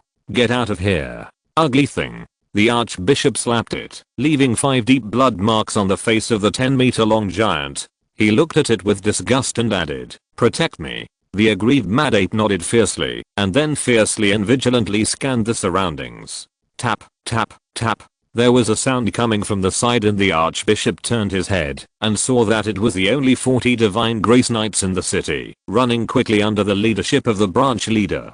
Raging ape? What's going on? Unlike the archbishop's coquettishness, the leader of the knights showed a cold and solemn beauty. At this moment, he asked in a low voice, "There is a Republic's permanent aerospace mothership high in the sky above the Holy Land of Beauty." Almost as soon as the city of Kilusno was attacked, it used various methods to determine the general situation, and after mobilizing more monitoring resources, it was able to understand a more detailed situation. Therefore, this information was immediately sent to the headquarters, and not long after, the headquarters issued a rescue order. Afterwards, a full 600 soldiers equipped with angel-level armor in the mothership boarded the transport plane after replenishing energy supplies and rushed to the attack site at the fastest speed. But no matter how efficient this is, the rescue team will take about 15 minutes to actually reach the sky above Kilusno City after taking into account the preparation, maintenance, and needs along the way. 15 minutes. Facing a strong beast king, a dozen strong lords, and a larger number of mid and high level explosive apes. Can Kilusno City protect itself? The answer must be no. However, when exploring the city, they accidentally captured the signal characteristics of 5 elves and identified their identities. This is the headquarters of the aerospace carrier. The Delanster team in Kurashu City received the message. Please reply. This is Delanster. Alama. This is here. There is an unmandatory mission for you. With the lives of the team members as the highest priority, try to reduce the casualties of Kurashu residents as much as possible within the next 15 minutes. Please note that support will arrive in 15 minutes. Please note that your team has the right to refuse to perform non-mandatory tasks. Please note that your team needs to make a decision within 1 minute. I'm in the west of the city. You have all received the news from the headquarters. Now start voting. If 3 votes agree, you will stay to help. Otherwise, you will not accept this mission and evacuate directly. The captain's voice sounded in the team's communication channel as soon as possible after completing the communication with the aerospace carrier. It is during the vacation period and the mission risk is also very high. Let's decide by anonymous voting. A Beast King level beast, a powerful Beast King with a deep racial heritage, is leading his tribe of high-level and mid-level beasts to attack the city. And he has to protect the city residents for 15 minutes at this intensity? What a joke. This was the first thought that came to Alama's mind.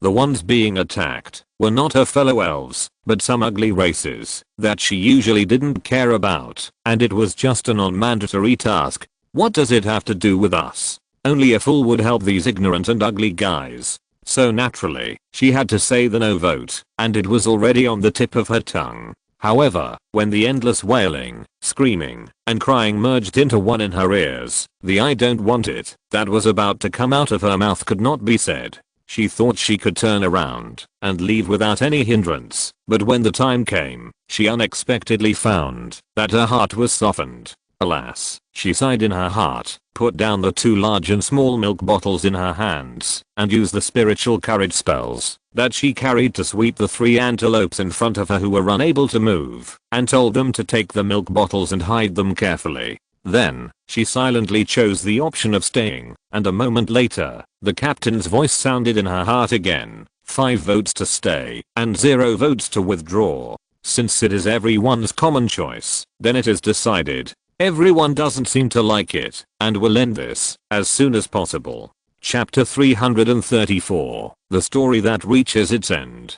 The Alama team came here just to travel and see the customs and practices of the various tribes in the north. At the moment when the Rhine Kingdom and other forces disappeared and all the near gods were imprisoned by the domain, they had no need to maintain the highest combat readiness during the trip. In other words, except for the armored cores carried in their backpacks, which were not prepared for deployment, the team members basically only had portable weapons on hand, and most of the totems on their bodies were engraved with life, camouflage, and fun, especially Alama. So, their most powerful point at the moment was only their own elf bodies? Of course it is impossible. If this is the case, the command center would not have issued a non-mandatory mission, but a mandatory evacuation order for them.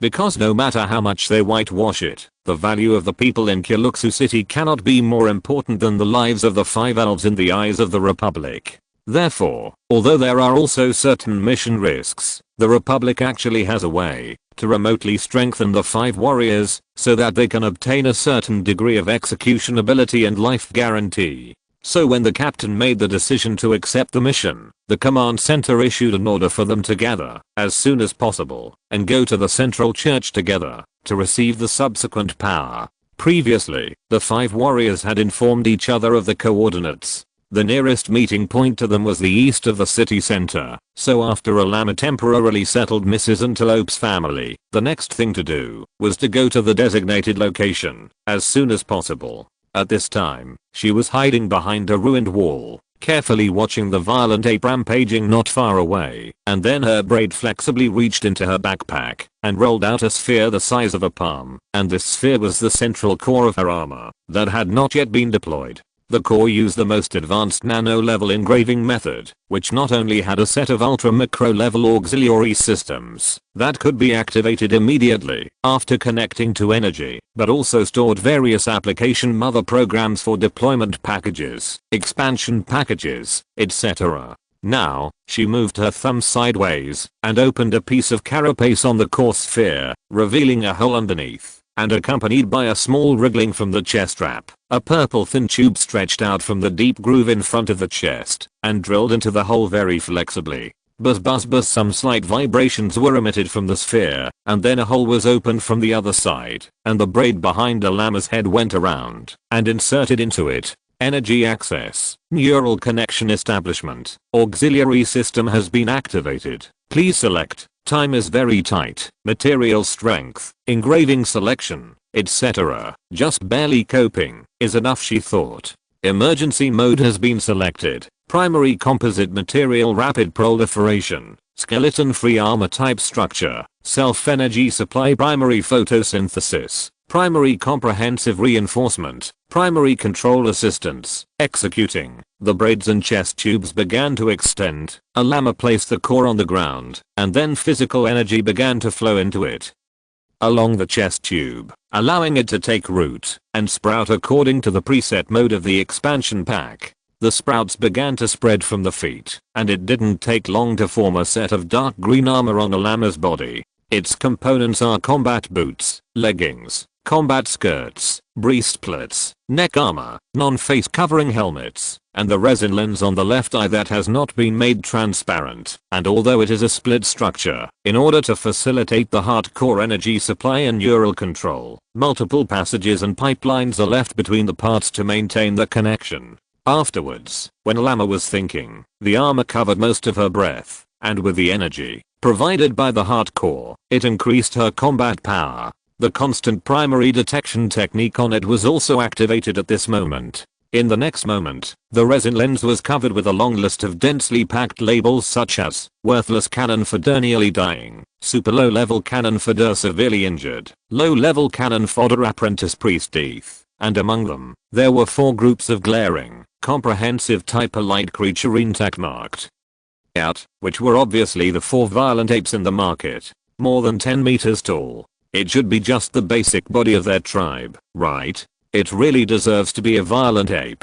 Thinking so, she first completely blocked the detection results of death or nearly dying in her mind, and only retained the information of targets with a status of severely injured or above. The mission is to keep as many believers alive as possible. What should I do? Should I find a way to kill these 4 violent apes first and then rescue the victims here? Or should we bypass this place and join the captain first, so as to obtain the combat power increase of the headquarters in time? From the time we accepted the mission to now, only a few moments have passed. However, a llama, who had chosen to stay out of compassion, had not yet formed a clear idea in her mind.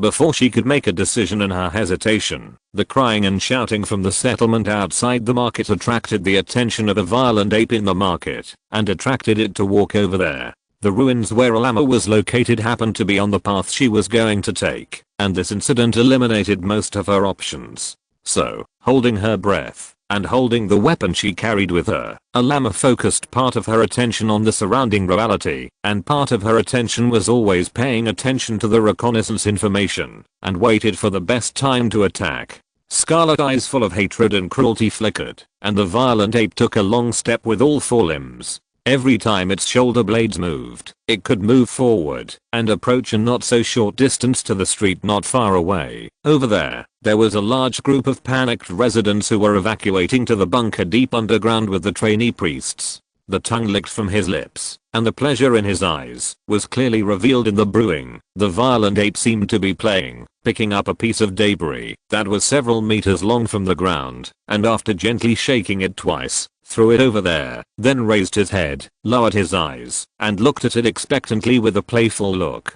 Bang! The thrown debris broke and splashed in the air. Swish! A dark green shadow with a little golden light flashed by at this moment. Afterwards, the ape felt a delicate warmth from the back of its neck, and the front of its neck seemed to be licked by an ice blade, and the brutality and mockery on its face completely froze in the next moment. Puff! The blood with a burning breath rushed up to the sky. Boom. Boom. Boom.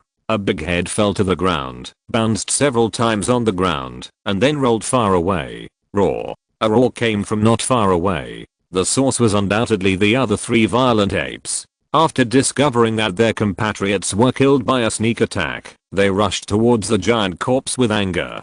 On the neck of the giant corpse that had not yet fallen to the ground, there was a heroic figure who was already soaked in blood. His long legs were crossed in front of the enemy's chest, his shoulders were open and his chest was expanded, and he held his 2 swords horizontally. A llama briefly maintained the posture of killing the giant ape, and in the next blink of an eye, he flipped his waist and turned back, and stepped hard on the back of the headless giant ape, causing it to fall to the ground with a bang. At the same time, she took advantage of the momentum to accelerate forward, holding the sword flower in the air, to meet the 3 new enemies. When he rushed to one of them, the violent ape immediately straightened his waist, raised his arms, and clasped his hands in front of his chest. After that, there was a pop sound, and a wave of air spread up and down with his palms as the center. Even though she had fallen down in time, a llama was still hit on the back by the air wave, and fell heavily to the ground, but she gritted her teeth, turned over, and kicked forward, and when the giant ape changed its high five to a hammer holding, and hitting the ground, she rolled from under its crotch to its back, and at the moment of standing up, she took out a short hollow metal prism engraved with totems from behind her waist,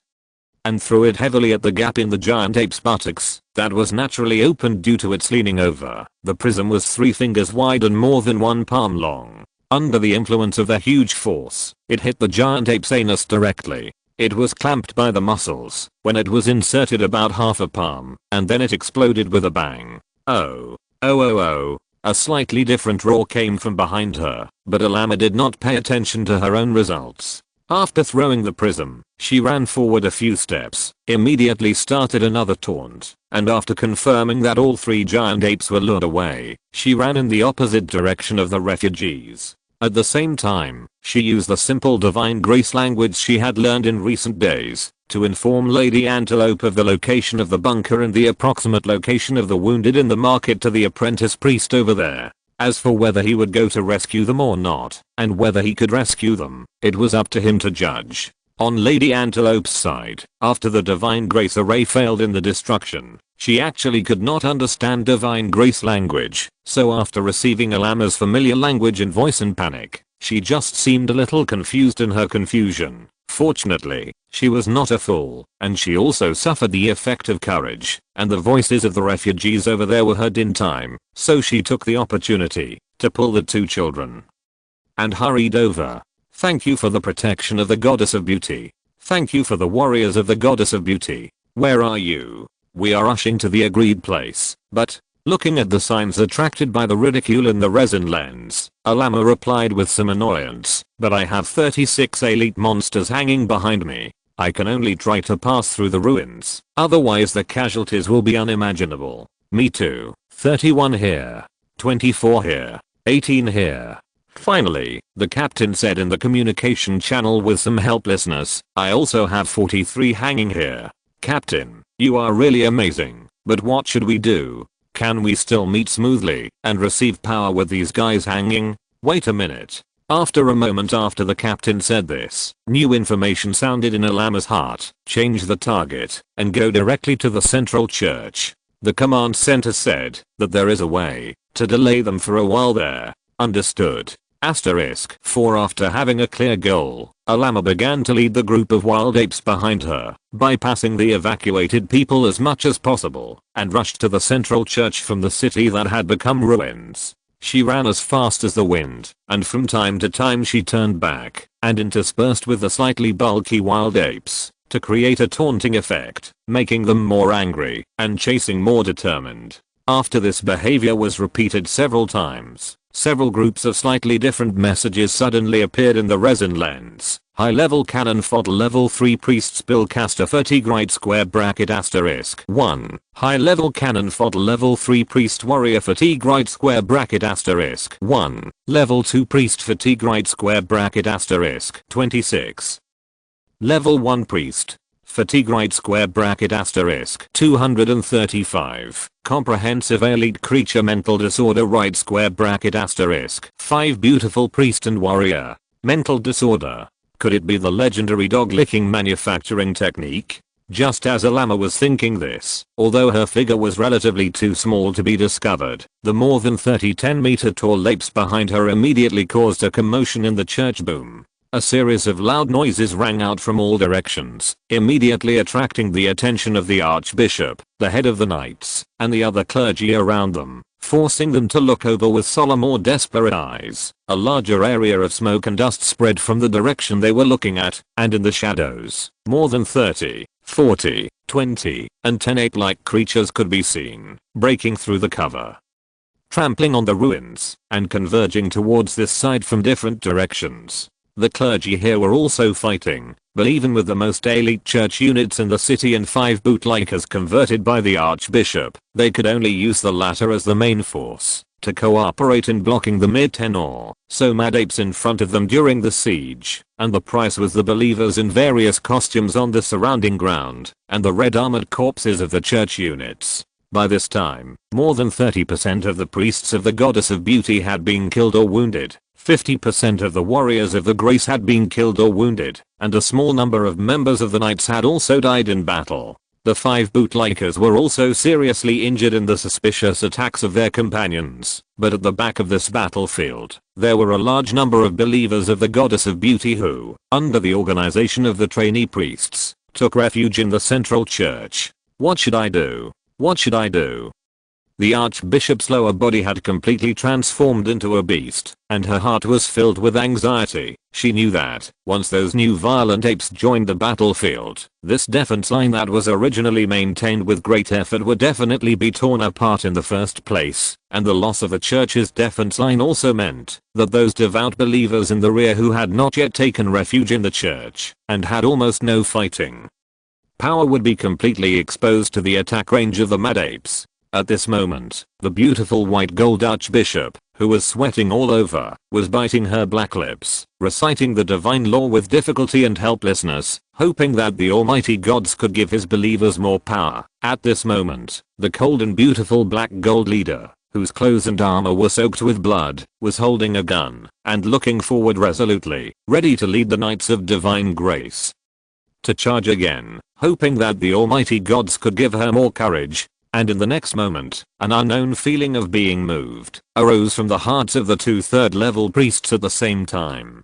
They felt their minds relaxing and diverging, and their souls becoming bright and clear. In a trance, 2 roses descended from an unknown place and penetrated into their bodies, causing them to involuntarily stop casting spells and charging, and they suddenly began their own dances with inexplicable charm in 2 places, one after the other. At this moment, the extremely beautiful roses appeared in their eyes with an unprecedented sense of solidity. The lower limbs of the beasts turned into elves again during the dance. Then the priest armor and battle armor fell off, and the inner lining robes flew away. The rose tattoos on their bodies, which were originally quite small, began to grow and bloom at this moment. So, with 2 delicate white and black and gold as the base, there were thorny roses blooming and occupying every inch of skin space, and the bright red light and fragrant fragrance were endlessly diffused in all directions with their bodies as the center, and the ground they stepped on during the dance was also silently blooming with roses. From this moment on, with the 2 dances as the center, the violent giant apes gradually slowed down their movements, and the fierceness in their eyes gradually faded away, and after experiencing the process of confusion, peace, etc., it gradually turned into obsession. Undefined level clergy domain presence overdraft right square bracket asterisk 22 signs suddenly changed within the detection range, and the captain's voice also sounded in Alama's heart. Now, bring the ape into the special influence circle, and quickly enter the church yourself. They can't delay for too long. Understood quote asterisk 5 After answering, Alama immediately rushed to the special sign with his tail, but after passing through a series of ruins, he unexpectedly saw an unforgettable scene. The ultimate sacred feeling formed by self-sacrifice, at this moment, was wrapped in the extreme contrast of beauty and coldness, forming a critical strike on Alama's heart. The heart seemed to twitch suddenly, and the high-speed movement maintained by the totem support was almost broken because of this. Once again, Alama felt that he was in love, and he fell in love with 2 people at the same time. I want to pursue them. But just as she made up her mind and shook off the confused apes, and ran towards the church, a loud noise that could be heard all over the city suddenly came from the direction of the city wall. When she looked over there in doubt and subconsciously, she saw the fierce red light in the smoke and dust, and the gradually clear, sturdy giant shadow that was more than 100 meters high. Speed up. Speed up. Beast King and Lord are about to enter the city, and they must be stopped before they cause real damage. The captain's voice was roaring in his heart, and then he emphasized, and you Alama, don't delay things because of your wild thoughts. When did I really make trouble? When the narrator heard this, Alina burst into laughter and said bluntly, ha ha ha. How worried is your captain about you? He even remembered to warn you at that time. Ha ha ha. Humph. It's just the prejudice of that idiot. Alama was unwilling to accept this accusation, so he shook his head firmly and explained, if the situation he was worried about really happened, would I still be here telling you stories? Would I be able to continue to stay in the army? Shaking her head, she added the consequences of that situation. Haha, if that were the case I would have been sent to the cold planet prison. No, I should have been sent to the orbital prison at that time. Okay, Alina, stop laughing. Shadi straightened little Alina's waist and said, it's about time for us to go. Didn't you promise to take Rena shopping to buy little skirts? But, Alina hesitated for a while, before begging in a soft voice with some embarrassment, it's almost over, can we finish listening? You are the one who interrupts the most, and is the most dissatisfied, and now you are reluctant to leave. Shadi smiled and shook her head, and turned to Rena on the other side and asked, what do you think? Go buy little skirts, or accompany Alina to the end? It's rare to see little Alina acting like a spoiled child, so just accompany her to the endo. Rena, you are the best. Okay, come and sit down. Shadi grabbed Alina, who was jumping for joy, then looked at the narrator with a smile and asked, Sister Alama, if you are not in a hurry to return to the world, why don't you tell us for a while? Ahem, then continue to tell me about my highlight moment. However, don't you have to go back to arrange to watch the game, such as the 100 Cities Mecha fighting competition? Don't worry about that, we can discuss it later, when we go back. Come on.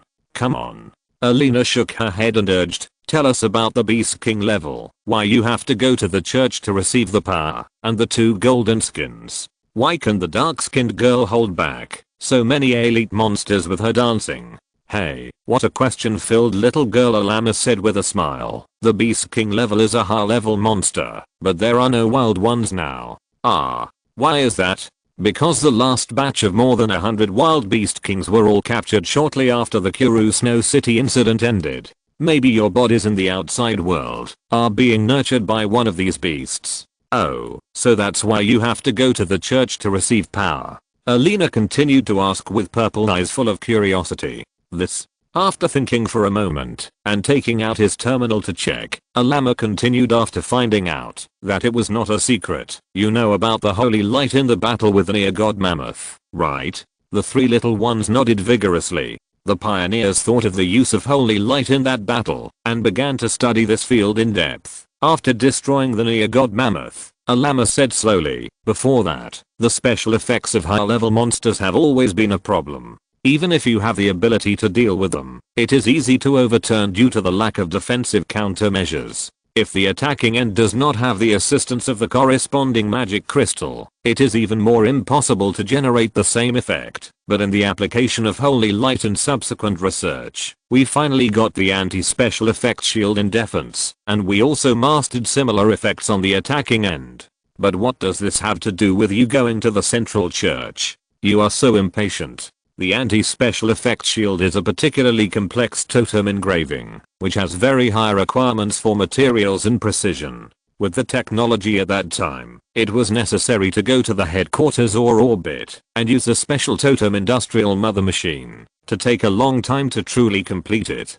Of course, this is not possible for that mission, but the central church of Kuru Snow City is one of the highest level temples except for the altar of the Holy Land of the God of Beauty. Its own materials and the array patterns of the God of Beauty are barely qualified, and it became the best force-bearing point at the time.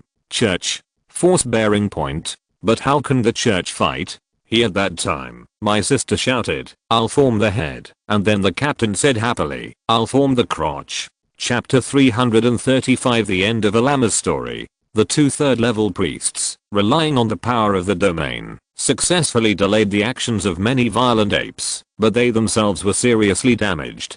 At this time, the ends of their hair gradually became withered, while they were still dancing, and the luster on their skin was gradually fading. Then wrinkles gradually appeared on their faces, and even their consciousness seemed to be facing the danger of collapse. The power they were given was actually the united prayers of the followers of the Goddess of Beauty. This was too heavy for a single weak life. If the 2 bearers' own beliefs were not close to it, and they were given the corresponding seeds of power, and grew to a certain level, they would not have waited until their bodies decayed and died due to the heavy burden, and they would have completely melted all their consciousness and thinking in the assimilation of prayers in advance, thus becoming two vegetable people who would not react to the outside world. But just as they were about to go towards complete decline, the power bestowed by the domain suddenly disappeared, and the roses on the dome of the church behind them began to flicker at the same time, extending circles of pink light outward, flashing rapidly across the entire city. Then, almost all the violent apes, both in front of them and in the distance, suddenly fainted under the attack of this light, with love in their eyes, shaking their bodies and drooling. Then, the majestic church rose from the ground behind them and began to move flexibly like a self-conscious life. "I'll form the crotch" was naturally a joke that Alama used to slander the captain. When she, the captain, and 3 other teammates flashed into the church from different directions, they immediately followed the instructions of the message and came to the main sacrificial hall in the center under the dome. Afterwards, they degraded their armor to the core state and placed them on all 4 sides of the rose sculpture in the center, completing the most basic access and transformation. So at this moment, the space station and satellite group in the low Earth orbit just above this airspace sent solar energy to the church over a long distance in the form of microwaves that can efficiently penetrate the atmosphere, and the previously modified array pattern was converted into usable energy. Then, the dense vine pattern spread from the armor core as the starting point and connected to the church's own divine grace array pattern to complete the deep fusion, and the power of the domain was put here, and 5 connected cabins that could indirectly carry the power of the domain were built, based on the core body. Afterwards, Alama and several other elves immediately lay in it, and the whole church began to vibrate continuously from then on. Only a moment later, the people who were taking refuge in the church were swallowed up by the black hole, in trances one after another, and all fell into the secret room below that was originally there, but was suddenly expanded and reinforced several times. Afterwards, the church began to tremble more violently, and changes in shape were clearly visible from the outside. 8 limbs suddenly emerged from its side, and immediately stood up, supporting the ground and holding up the dome of the church. 2 more multi-segmented forelimbs emerged from the front of the church, pointing straight forward with a flashing metallic luster, and long hollow tubes, some thick and some thin, extended from all parts of the main body of the building, constantly protruding with bursts of crackling sounds. And there was also a giant tail with agile limbs extending from the back and standing up at the back, swinging in the air and causing visible ripples. Finally, there was the church met with a shoulder height of 70 meters, a body length of 120 meters, and a sacrificial hall and a dome on the top. Amid the countless goddesses of beauty from the outside world, it stood up in the center of the city of Kirush with the support of its 8 legs. Inside, the 5 elf pilots, including Alama, were in a state of half sleep and half wakefulness at this moment. Countless subconscious minds cooperated with each other in a similar dream to complete a series of operations. When these operations crossed the layers of invisible dreams and all gathered in the semi-illusion where the main consciousness was, they felt that the 5 of them had merged into one and became a part of this church mesh, able to control it without any barriers. The divine power bestowed by the domain was injected into the church itself through a layer with the cockpits of the 5 elves as the carrier point, and immediately released a wave of targeted, wide area status type divine arts, and then no longer cared about the chaos in the city, and used their 8 legs to rush directly to the gap in the city wall.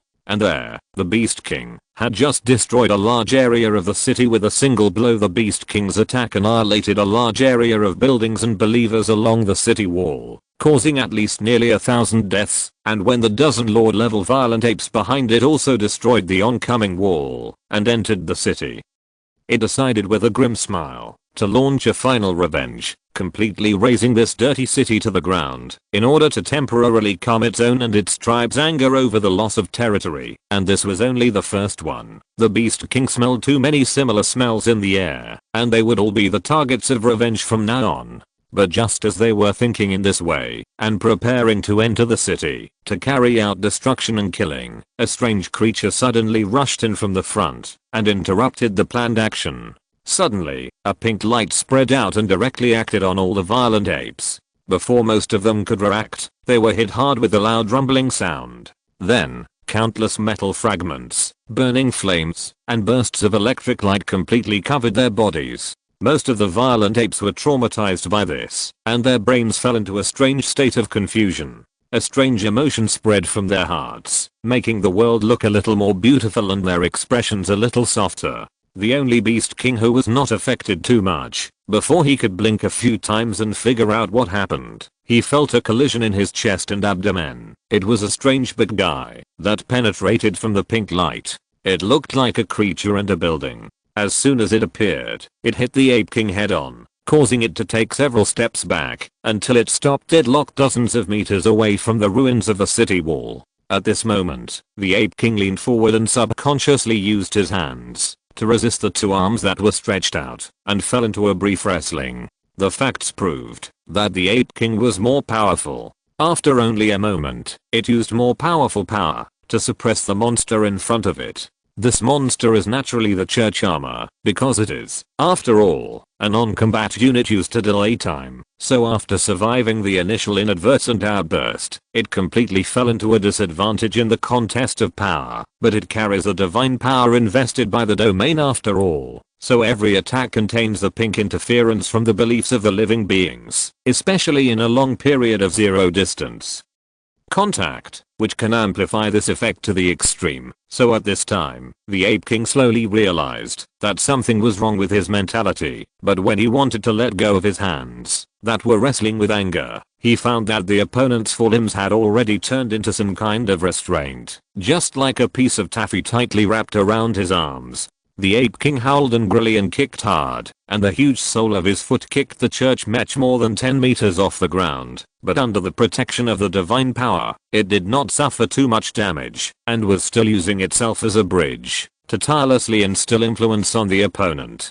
Its main body is the Church of the Goddess of Beauty, and most of the inscriptions on it are arrays that match the Goddess of Beauty. The power that descends from the domain is naturally the power of the Goddess of Beauty, so the influence mentioned at this moment is a pink charm, wanting to turn the Beast King into its own licking dog like the dozen or so Lord Apes next to it, and the hundreds of elite monsters in the city, who have completely bowed down to the pomegranate skirt of the church. Unfortunately, the powerful Beast King is not so easy to control. It Rodden's whirled its body to pull up the huge church on the spot, and its clamped hands swung in circles in the air, and then suddenly smashed it to the ground. Boom. The huge church monster smashed a crater on the ground. Under the smoke and dust, there was a visible shockwave that spread far away, not only sweeping the ruins of the city wall behind it flatter, but also causing the dozen or so Lord Giant Apes to fly backwards involuntarily. But the Ape King seemed even more angry.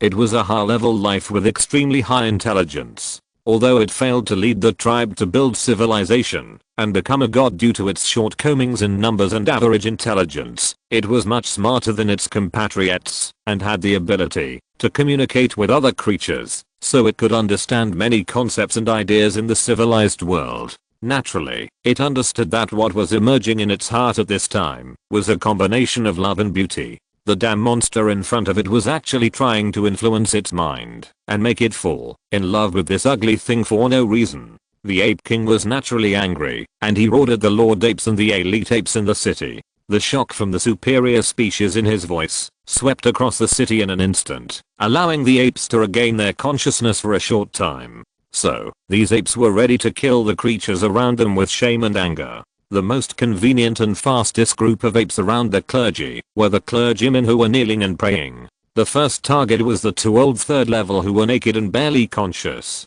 There was some trepidation in their hearts, but the church in the distance, although very strange, was indeed fighting for them, representing the grace of the gods and the courage rising in their hearts. So the clergymen did not give up.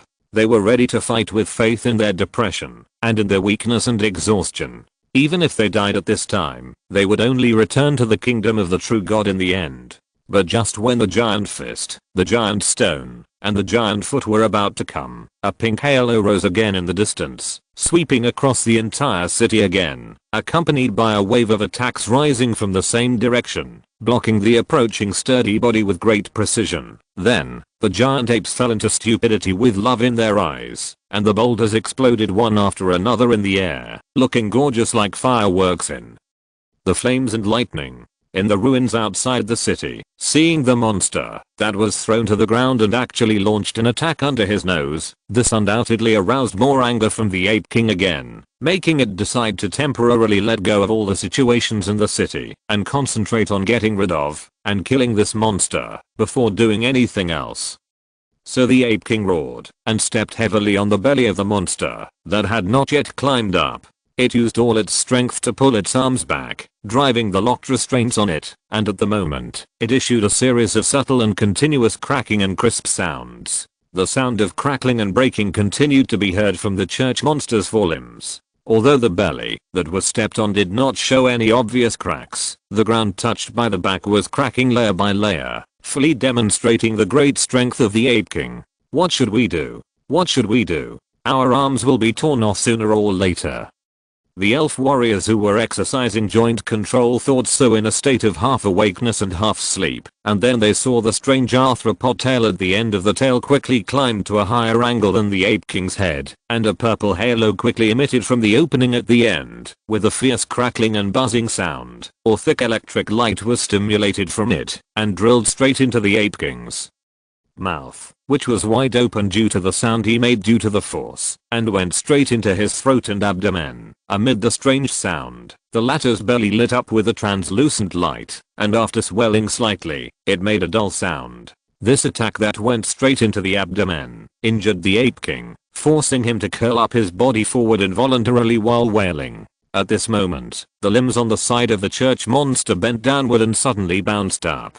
Taking advantage of this brief time without suppression, it pressed its body completely against the Ape King and used its returning limbs to embrace its dark body again, allowing its 8 legs to strangle its body tightly. If we talk from the head to tail relationship, the body position of both parties at this time is 69, with the head of the church monster located at the crotch of the Ape King and the tail facing his hideous face and biting down. Under the overall influence of the consciousness of a certain elf with an overly jumpy personality, the door of the church monster's head, which played the role of mouth, was briefly opened, and after taking in an important part of the opponent, it was suddenly and vigorously closed with spikes and heavy hammers. Immediately, there was a heart-wrenching howl from above, and the giant arthropod tail took the opportunity to drill into the Ape King's mouth, which was open and howling in pain, and immediately deformed, forming dense brackets on the opponent's upper and lower jaws, making it impossible to bite and close in a short time. Afterwards, a spike was generated from the tail and mouth of the church monster at the top, which smoothly extended to the throat, esophagus, and stomach of the Ape King, and released electric light from the inside to form a series of paralysis.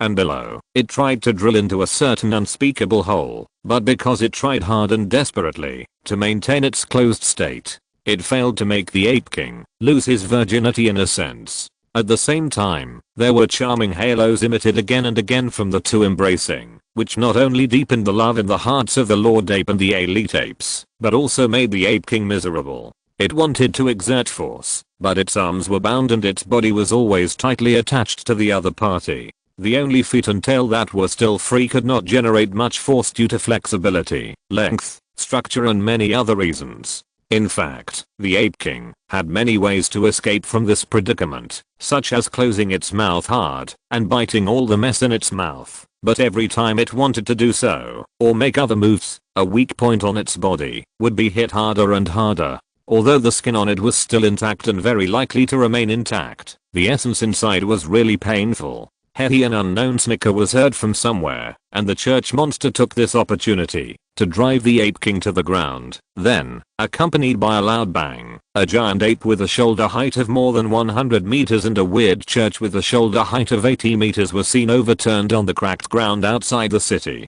The Ape King kept wailing with grievance and anger, and the church was not in much better condition. The tumbling of the beauty in his arms caused serious structural damage to the church itself.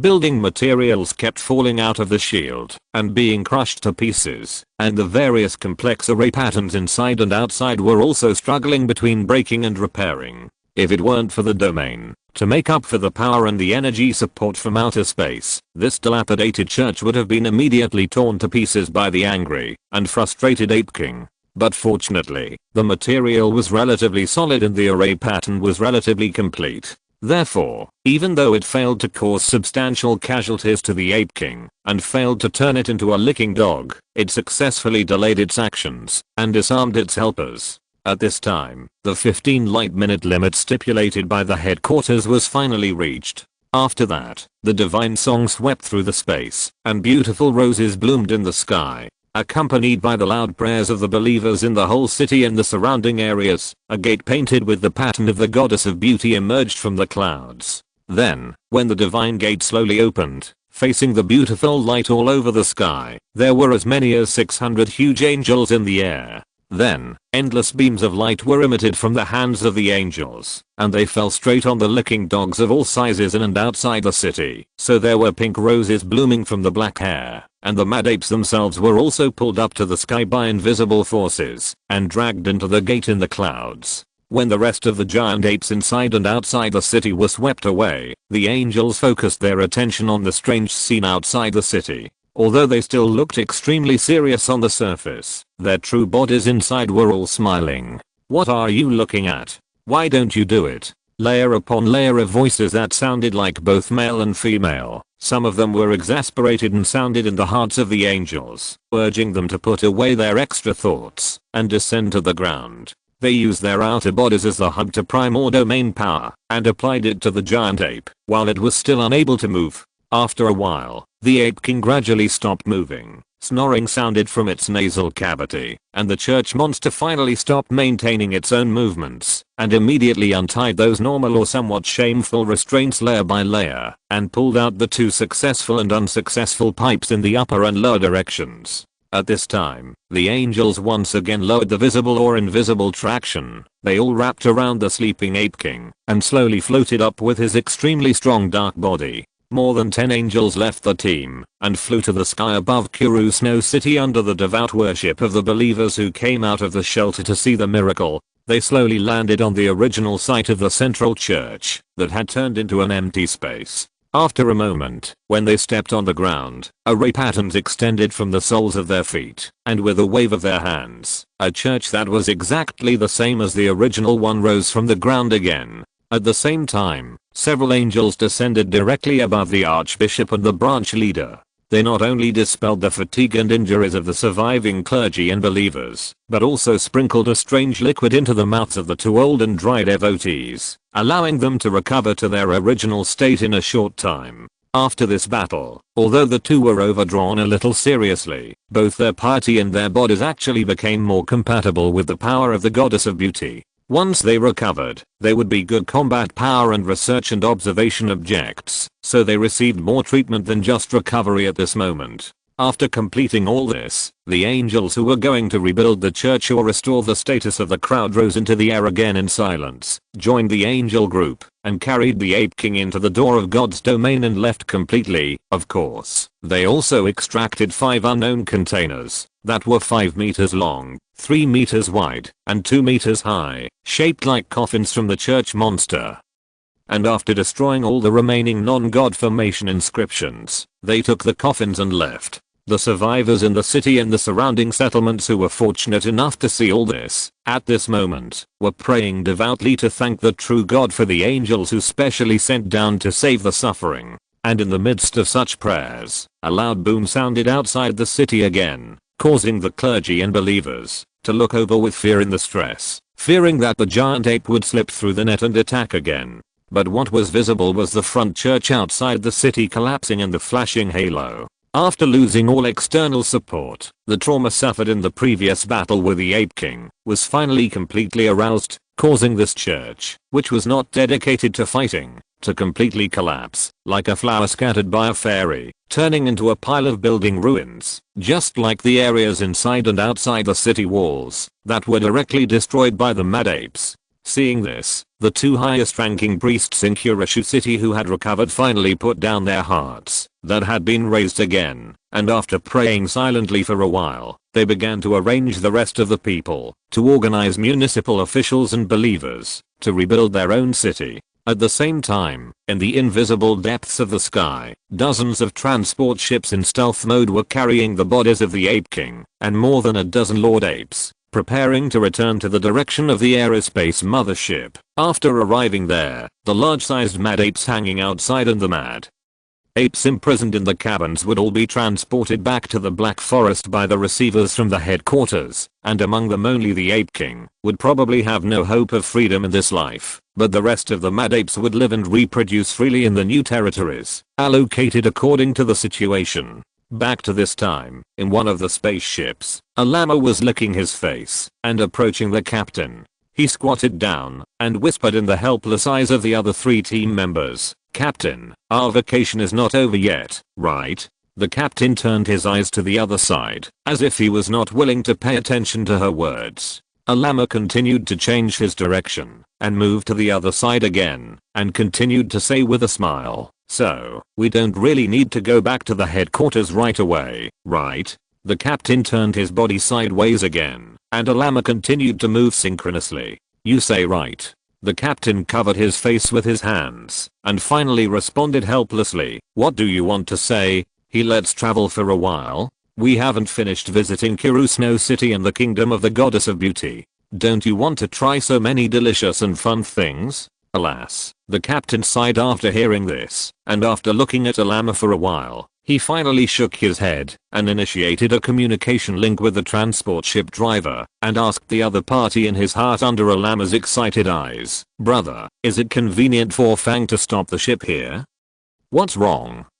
A rather puzzled voice came from the link. "There's a nasty guy here who wants to go down. Can you help me?" The captain responded, "I don't care about that. Aren't you violating the rules? What about the job report?" "She's still on vacation. I'll be fine, as long as I go." "Haha, is she a disobedient and erratic team member? Okay, let her wait in the number 7 drop bay." "Thank you." "It's nothing, just a matter of convenience." The telepathic communication ended here, and the captain turned his head to look at a llama and said expressionlessly, "Go to dropship number 7. Before he could finish his words, the excited llama came up and kissed the captain heavily on the cheek and shouted happily, "Captain, you are the best." While shouting, she picked up her weapons, put on the backpack with the core on her back, turned around and ran to the dropship number 7, leaving behind the captain who was wiping the golden kiss mark on his face, and a low curse that sounded weird, no matter how you listened. "Disgusting guy, hey, you always say you hate her, but you always treat her the best." As if hearing the captain's whisper, a female team member looked at her with obvious contempt and exposed her mercilessly. "Come on, you're just a coward who dares not to tell the truth." Haha. "Lazaro, you are so cruel. How can you open this scar?" Our poor captain is also helpless. Who made a llama like females and be so philanthropic? Ha ha ha. Don't talk nonsense. Our captain is not pitiful. What does the opera say? Another team member interrupted and sang with an exaggerated tone. Ahem. "Our beautiful Tiffany, I love your happy smile." Hey, the male team member who said pitiful before, at this time, winked and sang, even if this happy smile is not blooming for me, I have no regrets." Ha ha ha. Ha ha ha. The team members laughed, and Captain Dillenster's face darkened visibly, and then there was a zero clang sound and the continuous inquiries from the communication broadcast. On the other side, a llama, who had changed her skin color to platinum again, was now lying in the high altitude drop chamber, and as the door opened, she fell rapidly downwards. During the process, she had an expectant smile on her face, swallowed her saliva from time to time, adjusted the falling trajectory of the drop chamber, and looked towards the direction of the Kiru Snow City, and couldn't stop thinking in her heart, "Hey new love. Hey my beautiful golden and black girls, are you ready to give your true heart to a llama?" Big scumbag. After listening to the story, Alina, who had regained her toughness again, immediately made a big face at a llama and jumped away with her 2 friends. "Haha, what do you know, you little brat? Don't come to me crying for the treasure book in the future, no way. Who wants a damn treasure book from a scumbag like you?" Lululuhi, that's not necessarily true. After a not so normal farewell, a llama waved his hand, watched the 3 girls go out from a distance, stretched, said time to go to work, and closed the store in the blink of an eye and disappeared. Chapter 336, Leaving the Void Realm. After eating this meal, and accompanying little Lena to go shopping, and buy a lot of clothes, the three little ones' vacation officially began, and the most important thing during this vacation, perhaps, is to watch the 100 Cities Mecha Selection competition. At least for Alina, the loser this year, the upcoming competition is both regrettable and expected in order to train the elves' ability to handle other matters besides studying. The Ministry of Education did not create a virtual realm in the virtual realm as a convenient venue for various competitions such as armored combat. Instead, it adopted the traditional way and selected the host city in this virtual realm and handed over all matters during the period to the students in the city to prepare and handle by themselves, which is by no means an easy task. Take the Mecha Combat competition alone. As one of the most popular competitive events in the Republic, it can attract not only students and teachers in this virtual realm, but also the big elves in the material world, who think that live video broadcast is not enough. They will also enter the virtual realm to watch the game on the spot during that time. For them, although the competition between students may not be as fierce as the competition between young adults, there are still a lot of creativity and fun in it, so it has attracted a large number of die-hard fans over the years. Therefore, when time finally came to the competition period, the three little ones who took the intercity rapid transportation line to the host city saw the hundreds of millions of people in the air. The supersonic magnetic and force double field rail train, which is exactly the same as a real application, moved forward rapidly in the fully enclosed transparent pipe, and after entering the aerial platform above the city, it only experienced a very short and stable period of large-scale deceleration, and instantly completed the transformation from ultra-high speed to complete stop. Then, Alina, who finally arrived at Academy City 032, exclaimed with eyes wide open and mouth wide open as she walked out of the platform. Wow, so many elves. Yes, yes. Rihanna, who was also seeing such a grand scene for the first time, had almost the same reaction as the former, while Sadie, who was walking among them, seemed much more indifferent. Although she did not join in the fun every year, Sadie had been here for nearly 7 years after all, and she had seen everything she should have seen, and even witnessed more exaggerated scenes with her own eyes. Therefore, she still played the role of a calm big sister at this time, holding the two little hands tightly, and took them to the accommodation they had booked in advance, and also instructed them very seriously, "Don't run around, you must follow me well, okay? If you get lost, I will definitely apply for a broadcast and use the loudest voice to look for you all the way." That's too embarrassing. Lena shook her head quickly, and then held Sadie's arm tightly with both hands, and Alina on the other side was in almost the same posture. "Then you have to be good, and don't cause trouble for the students here. They are the most troublesome and busy group right now." Shadi seemed to recall her past experiences, so she explained with pity. "The city has temporarily expanded several times. The over-concentrated placement of visitors, as well as the preparations before the game, the coordination during the game, and the cleanup after the game. Almost the entire holiday time has to be spent on dealing with these things, so we should try not to cause trouble. Maybe good deeds will be rewarded, and it will be easier when it comes to our turn. Or, it will be easier when it comes to you too." So pitiful. Alina expressed some insincere sympathy and stood on tiptoe, as if she wanted to see the surrounding scenery clearly, but all she saw was a back like a wall, blocking her sight tightly. So, little Alina helplessly put down her toes, pouted her lips and said softly, "Humph. Damn big elves, huh? What happened again?" Shati, who also couldn't see the road at all, and was always following the instructions of the terminal to lead her sisters, asked with a smile. When she heard this, not only do they leave all the work to the unborn baby, but they also come here to join in the fun. They're all so tall. What's going on?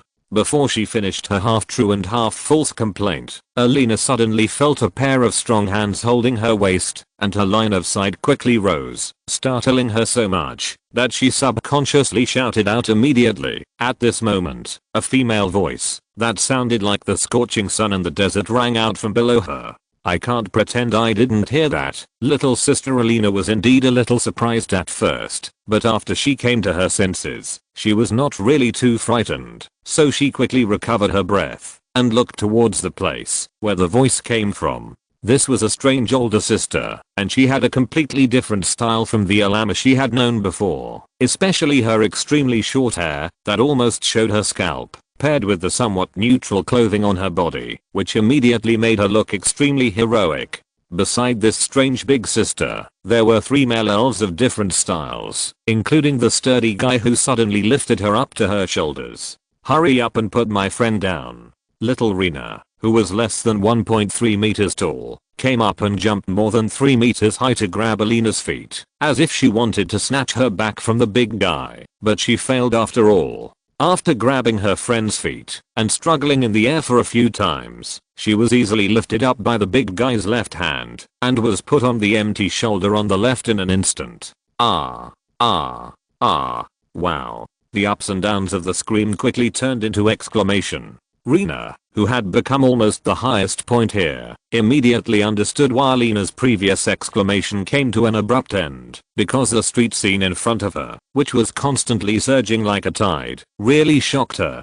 Down below, Shadi looked up at her 2 sisters with a not too worried look, but before she could show some envy, she was lifted up and put on the shoulders of another big elf in the other group. "Now you can see clearly, right? Do you still think we are lazy?" the female elf asked with a smile. "Yeah, you can see clearly. Not lazy, absolutely not lazy." Although there seems to be no direct explanation between can see clearly and lazy, Alina nodded and expressed her approval. At this time, she had already sat on the neck of the male, looking around excitedly. Lena was handed over to another male next to her, who also had one hand around the forehead of the mount, and waved the other hand towards the distance, as if greeting those elves she didn't know. Sadie seemed much more reserved. She pursed her lips a little embarrassedly, kept her legs together, and sat on one shoulder of a male. Although her eyes were also full of excitement, and looked into the distance, she retracted them after a moment, and whispered to the other elves under her and beside her, "Thank you, but is it too much trouble?" The reason for asking this was because the other party did not seem to be ready to put the 3 of them down immediately, but wanted to take them on the tour. Hearing this, the female reached up and stroked Shadi's long hair, then shook her head and said, "It's okay, I just overheard your conversation. We are going to the same virtual hotel, so let's go together." "Thank you, sister. And brothers. By the way, my name is Shadi, and they are my friends Alina and Rennet. We are all students from other cities. It's nice to meet you." "Well, my name is Quinnet, and it's nice to meet you too, Valester."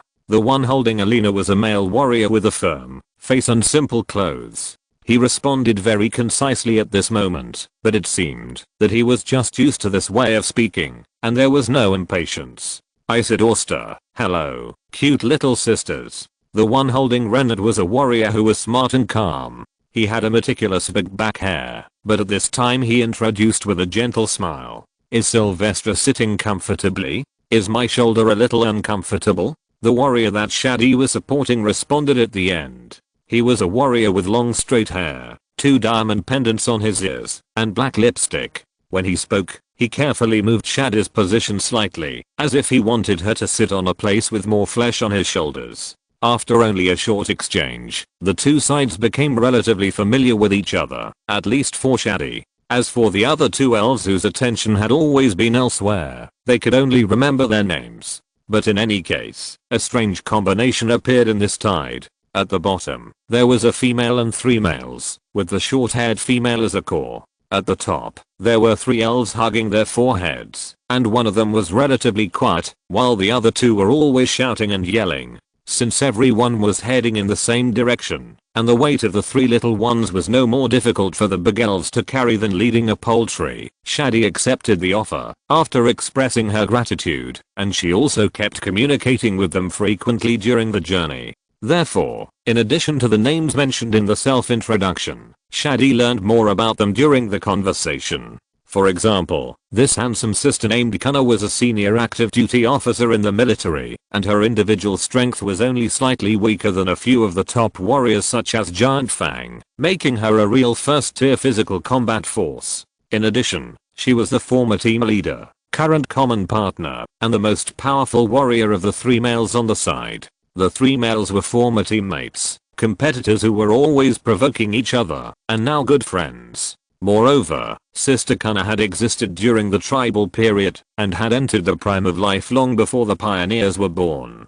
That is to say, she was already over 300 years old, the oldest elf Shadi had ever seen in her life. Of course, there were at least 30,000 or 40,000 troll transformers older than her, but they were too far away from Shadi's life. She had only seen the illusory figures of those elders when she entered school, not face-to-face communication in the virtual world like this time.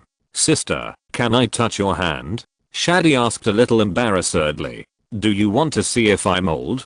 Kana asked with a smile. Then she extended her hand to Shadi in the face of her embarrassment and waved it in front of her eyes as if encouraging her, and continued, "Feel free to touch it. My body is still tender and no worse than yours." This conversation also attracted the two little girls, Alina and Kana. They grabbed Kana's hand before Shadi could react and then looked at it carefully with the cooperation of the mount. "So tough, so smooth, so fragrant. It seems to feel better than that of a llama, the bad sister." So Alina looked up, her eyes sparkling, and she asked expectantly, "Big sister, is your body like this outside? I heard that those aliens can only live about 200 years old. Will we really not get old, even if we are over 300 years old, or even longer?" "Not really are." Alina was a little disappointed when she heard this, thinking that this state was just an optimization and adjustment of the virtual world, so she blurted out subconsciously, "This is unfair. If you can make me so young, why can't I be taller? 3 meters? No, I'd be satisfied with 2 meters. Haha, I'll look bigger in reality, and everything else is the same." Brother Fury and the other said that Sister Iana is now 4.5 meters tall and weighs almost 5 tons. "Didn't you hear it just now?" Shadi added from the side. 4.5 meters tall and 5 tons. "Why are you so big?" Rihanna opened her eyes wide in shock and asked in a tone full of disbelief, while Alina beside her nodded quickly, indicating that she was also very curious. At the same time, Shadi, who knew more than the two of them, cast a somewhat obscure gaze at the other 3 male elves and felt confused and puzzled because of some imagination. Although the 3 males she was watching had quite obvious differences in their personalities, they also had one thing in common. That is, they were all powerful warriors with many years of experience and had very keen visual perception. So at this moment, a darker purple blush appeared on their old faces, as if they were embarrassed about certain situations. We are also very tall and big, okay? Although we are not as tall as Rihanna, the gap is not that exaggerated. Shadi's mount, the male warrior named Sylvie, seemed to be a little lacking in confidence as he tried to explain. Kana glanced at him with a smile, and then continued walking, while answering their questions, while holding the hands of the little ones, saying, "It's a bit complicated. Generally speaking, it is to transform and occupy more matter and energy through the life force field, turning them into part of your body little by little, and then you can become heavier and taller. Can it go higher?" Alina, who suffered from her height, seemed very envious, so she kept asking, "Can it grow to 10 meters, 20 meters, or even higher?" "It's possible, but according to the current level of practice and development, even if it can, it will take a very long time." When Kana said this, I said around arenas but also added, "That's not necessarily the case. Density training has also been studied. After all, at the same height, the smaller the body, the stronger it is. There are still too many restrictions on big people." "That's right. The trend should be towards a higher material density. So higher is not necessarily the case, but heavier will definitely be the mainstream in the future, provided there is a breakthrough." Fulai, who had rarely spoken, rarely expressed his opinion when the topic gradually turned to cultivation. Even though the road was really crowded, the 7 elves, big and small, were guided by the student work group along the way. They got on the transfer vehicle and arrived at their residence here smoothly. "You can always come to me for help if you have anything. You can also chat with me if you have nothing to do." When it was time to part, Kana left her communication method, gestured a power on gesture, and then walked into the same suite with her 3 companions and the 3 little ones, including Alina, who happened to be on the same floor, also entered the suite they were going to share later, and began to watch and choose for the next game, because there was more than just the mecha. fighting game going on at the same time. The three little ones spent half of their holiday in rushing around. Today they accompanied Alina to watch a mecha fight. Maybe tomorrow they will go to another city to accompany Weena to watch a concert. The day after tomorrow they may go to another city with Shadi to see an art exhibition. In this way, until all the competitive and non-competitive events held in various cities were over, they said goodbye to many new friends they met along the way, dragged their tired spirits back to their city, and spent the rest of the holiday in laziness, and welcomed the new semester. This year, Shadi will enter the 7th grade, Weena and Alina will start their 2nd grade courses, and time will pass in a slow and fast way in their growth. In a blink of an eye, another semester has passed. Alina has obtained excellent academic results, the 7th place in the mecha competition in the 1-2-3 grade group, and the ticket to the 100 cities selection competition next semester. Half a year later, she participated in the 100 cities selection as a contestant for the first time, and with the cheers of new and old friends, she advanced from the group stage, and won consecutive victories in the knockout stage. However, she finally fell on the road to the top 4, and cried all the way back to the academy. In the 3rd grade, the hometown boy named Erno finally graduated from the primary world, but was assigned to other academy cities. Alina was unhappy about this for quite a while. In the first holiday of the same year, she finally won the 1st place in the mecha combat in her city, and naturally won a place in the selection competition again. In the 2nd holiday, she made rapid progress all the way and directly impacted the ranks of the top 4 and even the championship and runner-up competition. Unfortunately, Alina finally fell on the final stage, and cried while holding the runner-up trophy in a defensive enchanted ring that also existed in reality. The championship was won by a 3rd grade student named Alex Tao from another city. Later, in the 4th grade, she also achieved academic success, but unfortunately lost to the 6th grade in the mecha competition, and therefore lost the place in the 100 cities competition. In the 2nd semester of this year, Sister Shati welcomed her own graduation performance, and took out the painting Deep Space, that she had been silently preparing for a year, and left this world amid applause and a slightly sad farewell from her friends.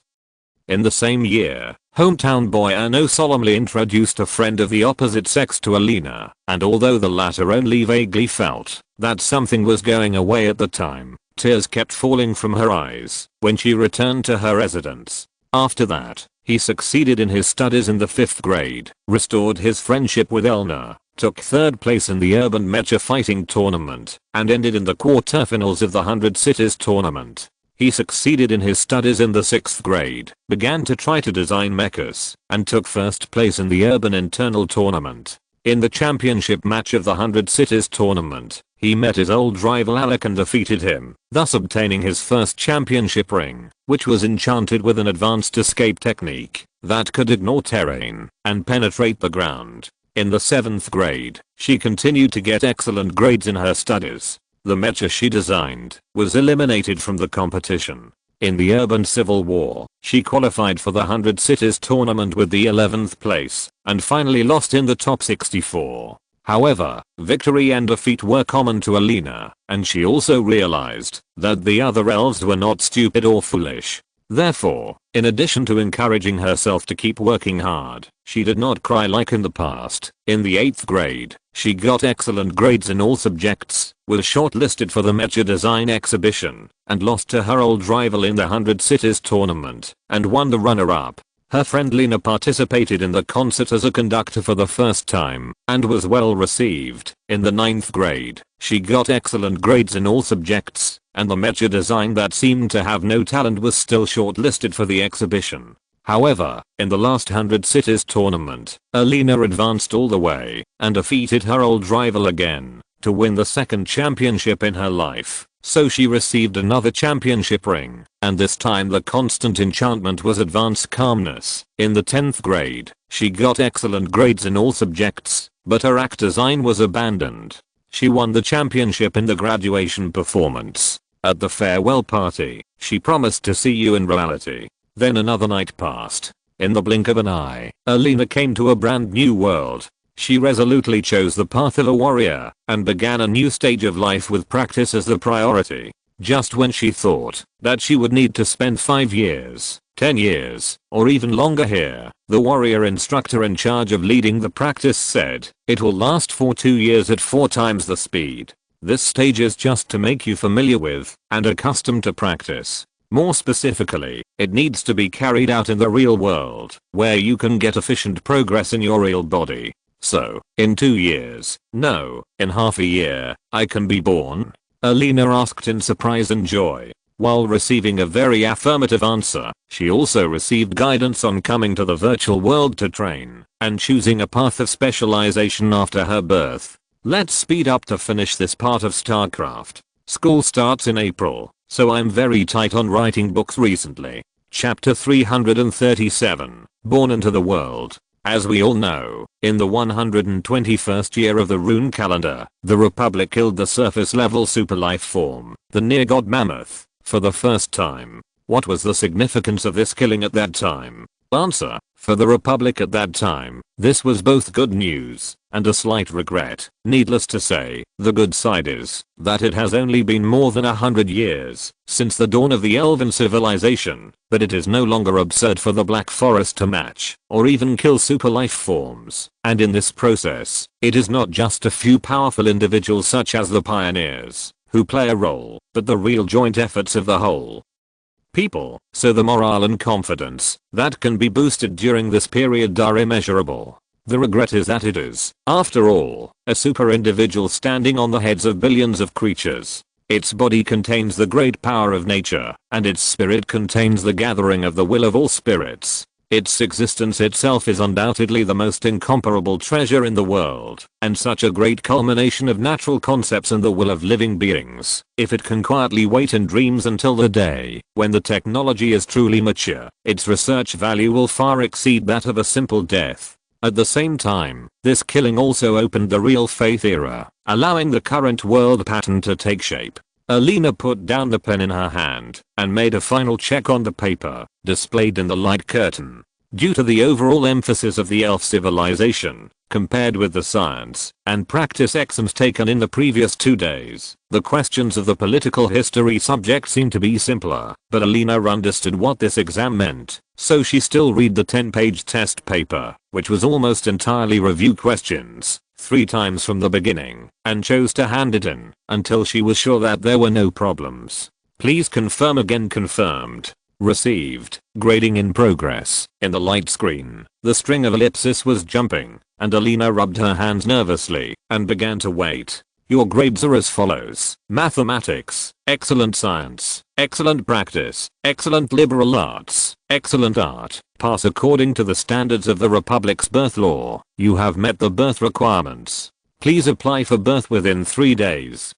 It's finally over. Ever since the birth of the embryonic consciousness, she has been sent into 3 stages of virtual worlds to experience different ways of growth, and in the blink of an eye, 40 years have passed. Although everything in this virtual world is the same as the real thing in terms of perception, the yearning for the outside world will never change because of it. So today Alina can finally breathe a sigh of relief and is excited about being born in the real world. So she stood up, solemnly scanned the house, where she had lived for about 4 years, and then walked to the bed, stroked a big black cat that was stretching, and fell into nostalgia. It was not until a moment later that Alina said softly, "Alia, we can leave." "Wahoo? Aren't we living well here? Where are we going?" "Haha, you'll know later. Just come in first." After she finished speaking, the black cat began to fade from the place where it was touched and climbed up Alina's body like water or mist, and then formed mysterious and strange lines around it, and finally floated and stabilized, turning into a purple and gold totem all over its body. Alina then stood up and walked out of the room and took a last look at this empty and almost empty independent practice space where she had stayed for 4 years, and left a farewell message to the instructor: "So I officially apply to be born." After saying that, she closed her eyes, calmed her mind, and began to wait, and then waves rippled from the space, and Alina's body, the surrounding things, and even the entire space gradually became transparent, and soon disappeared completely. In the year 201 of the rune calendar, a purple egg and a purple sperm, after going through the stages of collection, dormancy, waking up from dormancy, health screening, high energy gestation, etc., were input into a tiny space, filled with viscous liquid, and quickly combined to form a rhythmic fertilized egg. 1 year later, the fertilized egg slowly split and grew, and the space slowly expanded with the progress. Gradually, a strange little life with a tail and gills appeared inside it, and its roughly differentiated abdomen was connected to the space barrier by a catheter, and it was constantly wriggling to accurately deliver growth resources. It may not be common sense, but the first thing that developed in this little life was the brain structure. Although it was not completely complete in one go, under deliberate guidance, it soon had the most preliminary consciousness, and was later placed in a virtual realm. From the 2nd to the 6th year, the fertilized egg gradually developed, and the functional areas such as the 2 hearts, 4 lungs, nerve plexuses and braids, were also taking shape little by little. The whole body also slowly took on the appearance of an elf, and the chest cavity and the back of the head were also connected to the pipelines that led directly to the outer wall at this time, just like the abdominal cavity. During this period, it can often be observed that it makes movements similar to crawling and rolling in the liquid, and the little face that is gradually growing will occasionally show various expressions such as grievance or happiness. Its body also grew relatively quickly in this process, and slowly turned into a cute purple-skinned baby girl, and then grew step by step into a beautiful elf girl. From the 6th to the 9th year, the space expanded again, and the girl turned into a beautiful girl. At this time, although she still floated in the middle of the viscous liquid for a long time, from time to time some kind of power would descend on her body, driving the girl to complete many exercises in the viscous liquid. At the same time, the expression on the girl's face became richer than before, and emotions such as contemplation and sadness would be inadvertently revealed from time to time. In addition, a strange fertilized egg was implanted into the girl's second heart core during this period, and along with the flashing of those mysterious patterns on the inner and outer walls of the space, the second heart core gradually showed signs of alternating between reality and illusion, and the fertilized egg inside it completed the dual state of reality and illusion even faster, and with the heart core as the starting point, it spread to the inside and outside of the girl's body, and formed totem array patterns that appeared and disappeared on her body surface. Afterwards, the array at the outer barrier seemed to be released from some restrictions and was activated frequently, as if it was reflecting the array patterns on the girl's body, and together they played some role in practice and growth.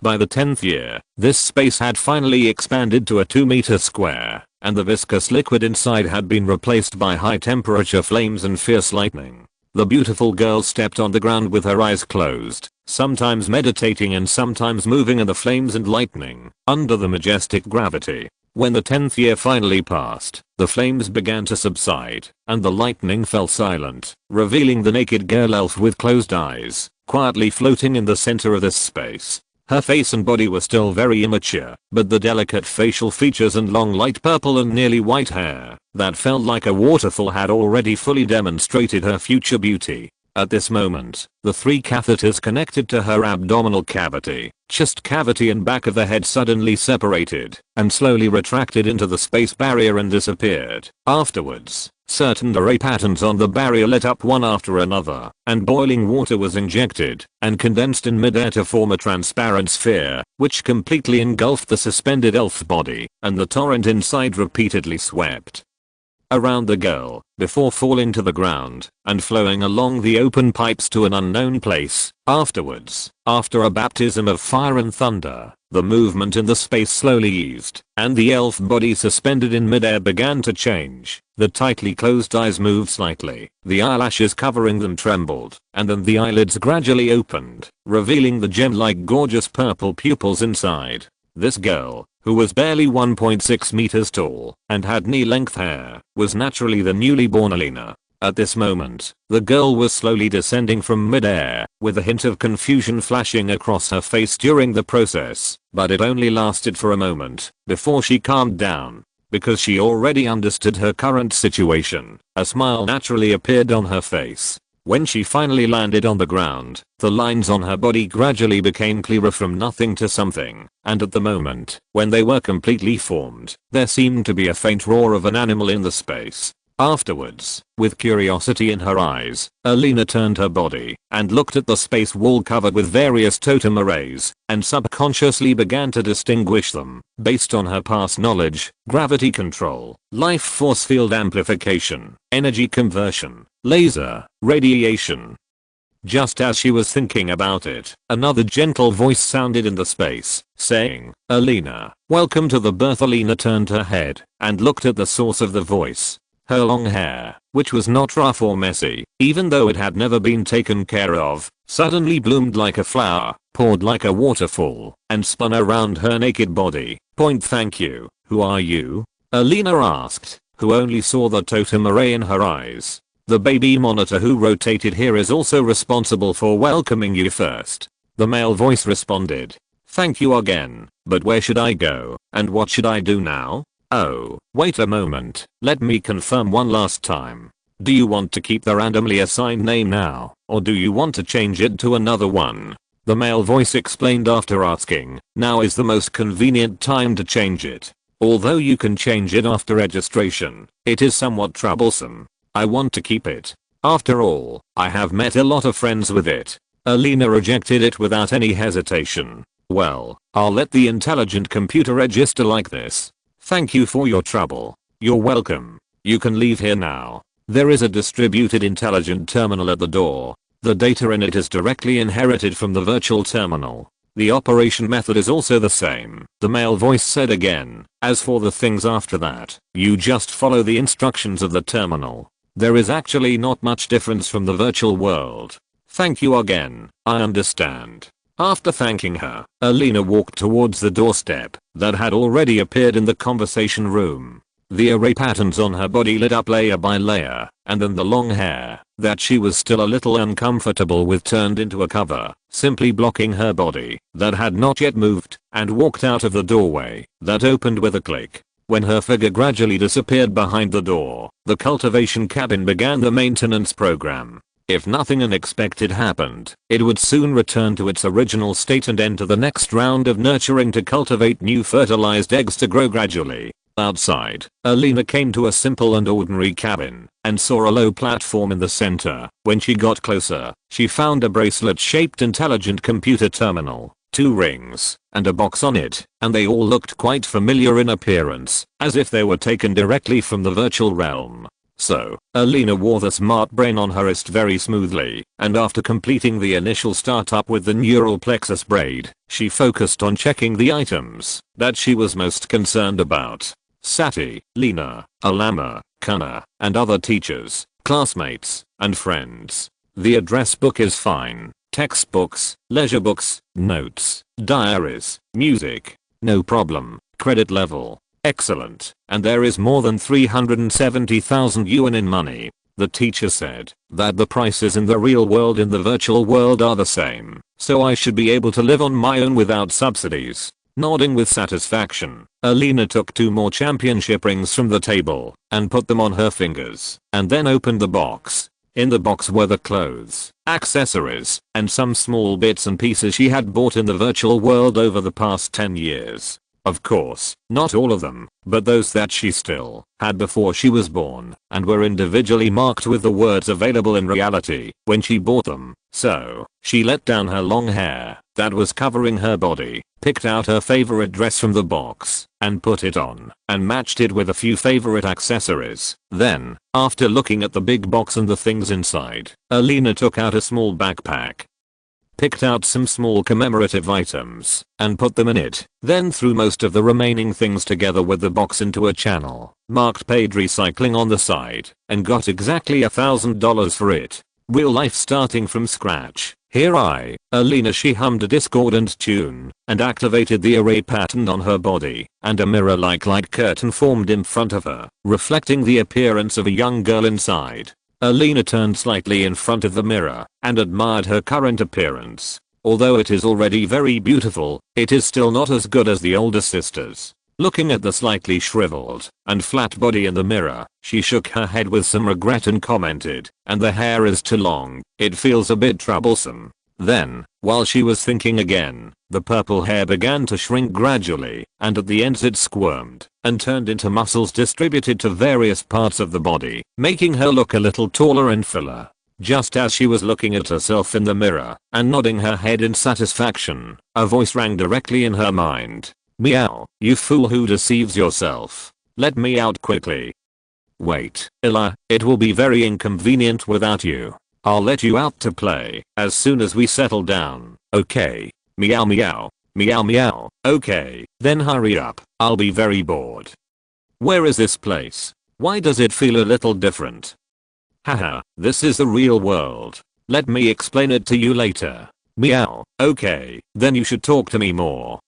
Yeah. After calming down her active companion monster, Alina was ready to follow the terminal's instructions and leave the closed cabin. Then, as the door opened with a click, she walked through a long metal walled corridor and came to a hall that was full of young elves but unusually quiet. At this moment, a feminine mechanical voice sounded in her ears. "Ms. Elanaths, welcome to the 345th Mothertree Space Station. The intelligent brain is dispatching the return ship. Please wait in the observation deck for a while." If you're listening to this novel on a channel other than Fanfic World, it means they downloaded and uploaded it without effort. We cordially invite you to visit our channel, Mundo Fanfic Novelos. There you'll find the original version of this story and you can explore many other novels of various genres. We're waiting for you to immerse yourself in a world of incredible novels. Chapter 338, Increment and Cost. The 345th Mothertree Space Station.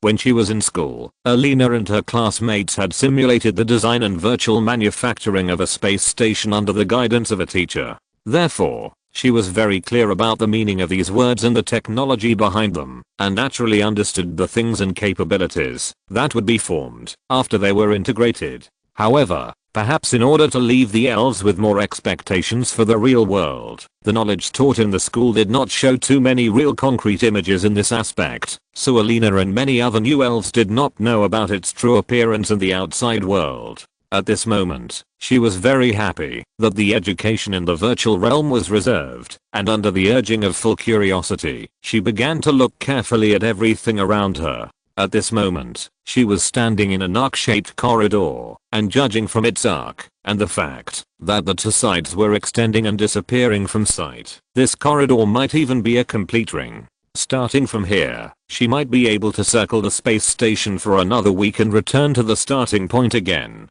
But rather than verifying her guess immediately, the outer wall of the corridor farther away attracted her more. So Alina changed her direction slightly and walked towards the outer wall several dozen meters ahead. When she got closer, she found that it seemed to be a wall that at least looked brown, and as she continued to move forward, Alina finally understood what the observation tower that the intelligent computer had just mentioned meant. After getting closer, the wall was still brown, but its texture unexpectedly became completely transparent, and after passing through this layer of glass, Alina saw the light ball in the outside world that was very far away but also very conspicuous. Is this the sun? After this thought entered her mind, even though there was a layer of glass in between, and even though they were still a very long distance apart, the knowledge she had learned formed a certain illusion, making her seem to really see the huge jumping flames and feel the relatively extreme high temperature and pressure in between.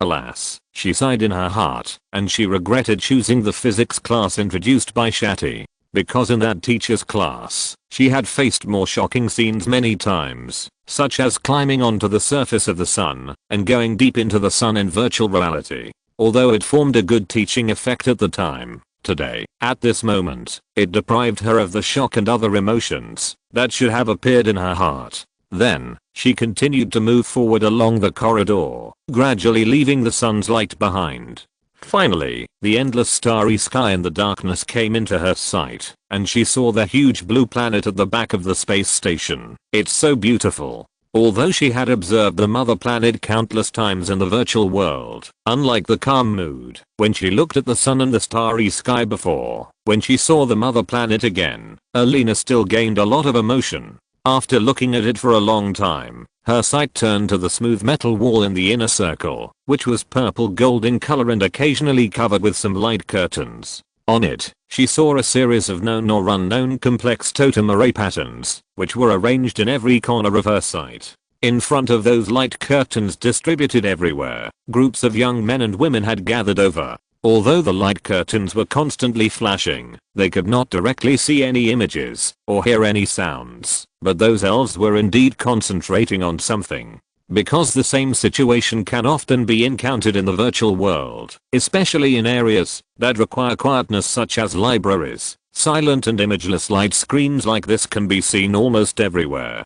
The reason is to take care of the elves like themselves who are not yet able to perceive and receive freely, so they are designed to be viewed after neural plexus access, or adjusting the array frequency. Therefore, Alina did not seem surprised, but still went up with the watch the fun mentality that seems to be naturally possessed by all civilized life, wanting to see what the elves were watching, and why they were so serious, and when she approached and adjusted the array pattern that Elijah had transformed into to connect to it, she found that it was showing some real conditions of the Republic in a certain period of time in the form of a short film. So, she watched it with some curiosity, wanting to know what history this was, and what kind of story it was telling. Scene 1. In a city that was almost reduced to ruins, a strange armored body that looked like a building was entangled with a giant monster that was nearly 130 meters in size, and then an angel descended, took away the big monster and some small monsters around it.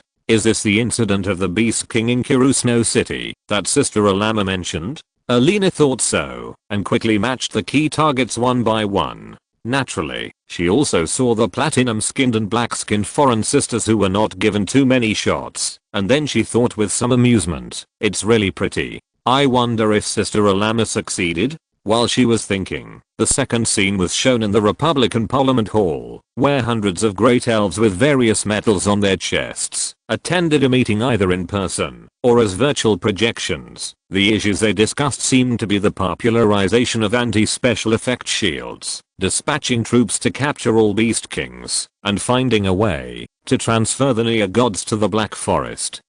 And the main reasons were the continued expansion of the elves and prevention of similar attacks, and they were finally passed by the meeting. Sister Alama seems to have mentioned this as well. Alina thought so, while identifying the great elves she knew in the short film. At the highest point, she recognized the current Grand Archon, the former Speaker of the Parliament, Ms. Ashura, and also saw the pioneers.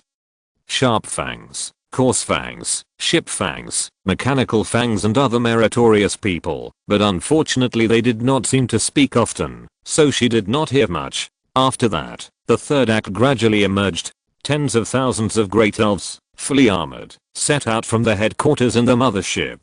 Then, they knocked down the Beast King level behemoths from the deep mountains, the canyons, and the ocean, and hoisted them in the air, and transported them back to the southern Black Forest. At the same time, nearly 10,000 more powerful armors set out directly from the headquarters. They cooperated with the more than 10 behemoths that were hundreds of meters long that landed from the deep space orbit and rushed to various places together, as if they were specifically dealing with those near god level super life forms. Then, a white-scaled giant snake that was a kilometer long and tens of meters thick was fished out of the sea. A giant beast that was hundreds of meters tall was hoisted from the broken lonely mountain, and during this period, there were big guys that were taken away silently, and there were also cases where they were successfully packed and taken away after a fierce battle broke out. There were guys that were transported from areas where no living creature survived, and there were individuals that were taken away after being opened from the periphery of the city. During this series of actions, what impressed Alina the most was what happened in the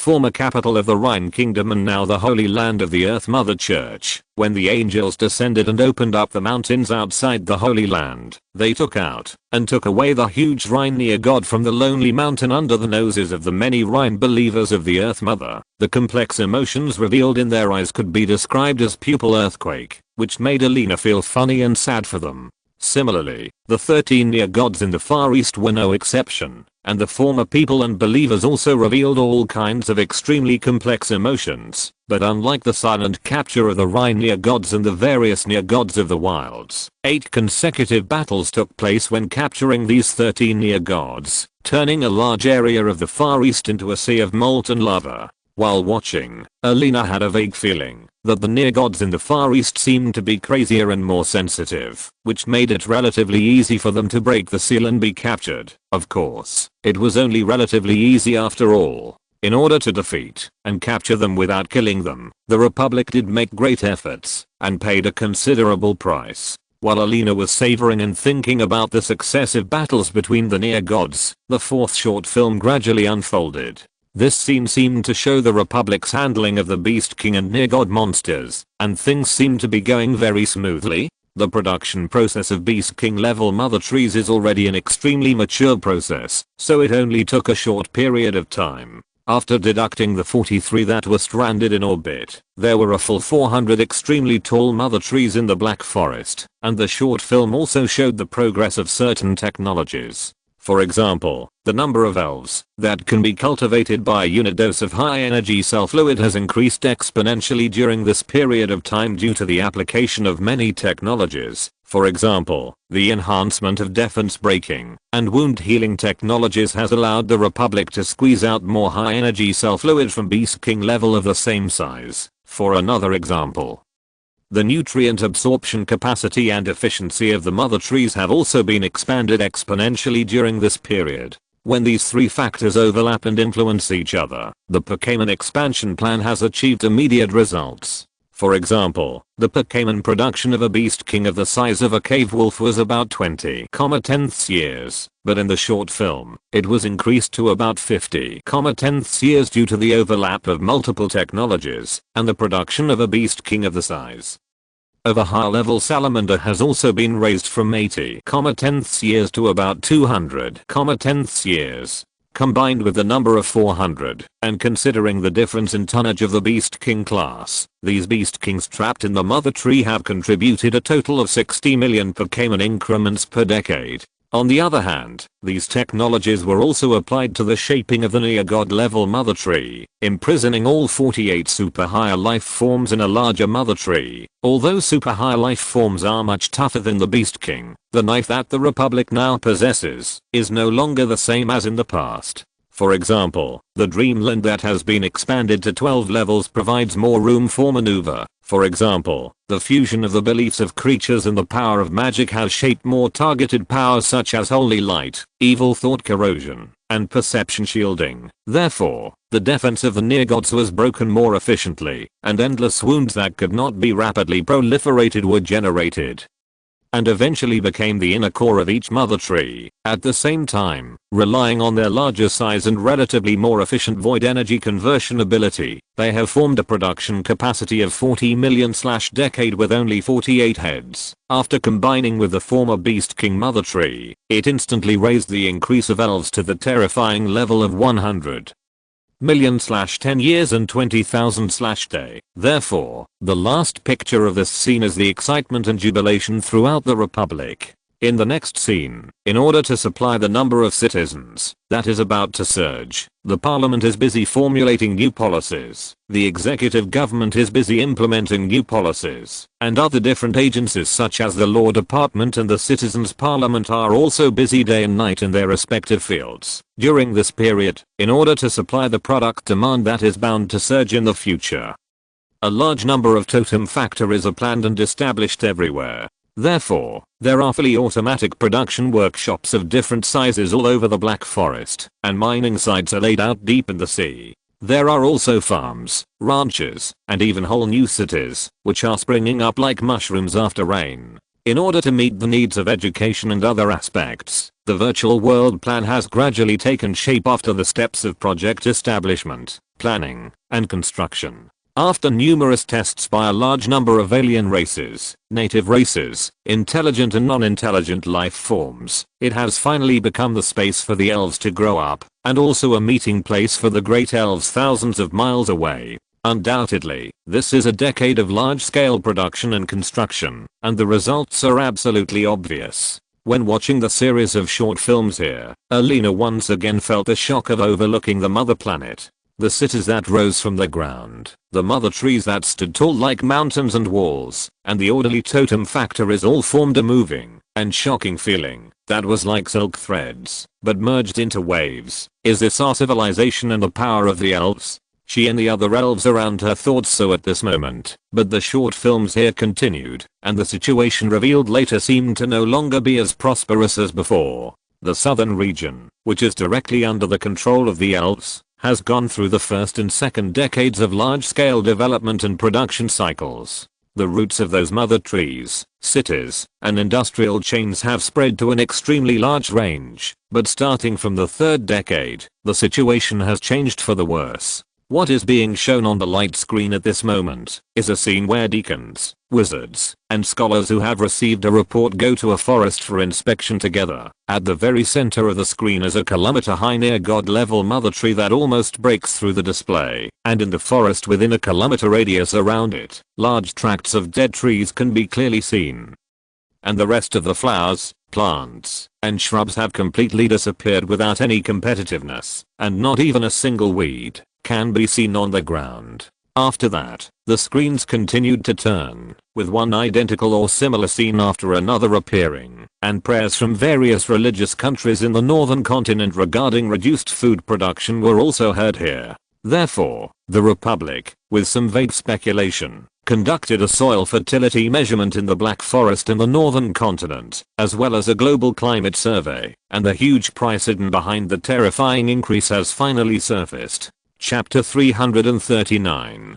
The relevant conclusions of soil fertility and climate change assessment were quickly generated and reflected in the next scene. In the Parliament Hall, hundreds of real and virtual parliamentarians and representatives of various executors gathered again, and on the podium in the center, a great elf who looked like a scholar was standing in front of a huge illusory sphere and giving a speech. Ladies and gentlemen, he continued to speak to all the participants after an ordinary and brief opening procedure. We have observed such a conclusion, based on the north and south, as well as the shallow and deep sea areas. As the report officially began, the sphere beside him kept changing its display form as his language progressed. The land and sea on it receded, the mountains and rivers gradually disappeared, and it was sometimes magnified to a local area and sometimes an overall view. While outside the field, Alina listened to his narration, while calling up the data of the corresponding year from the terminal, preparing to compare and understand what the scholar said.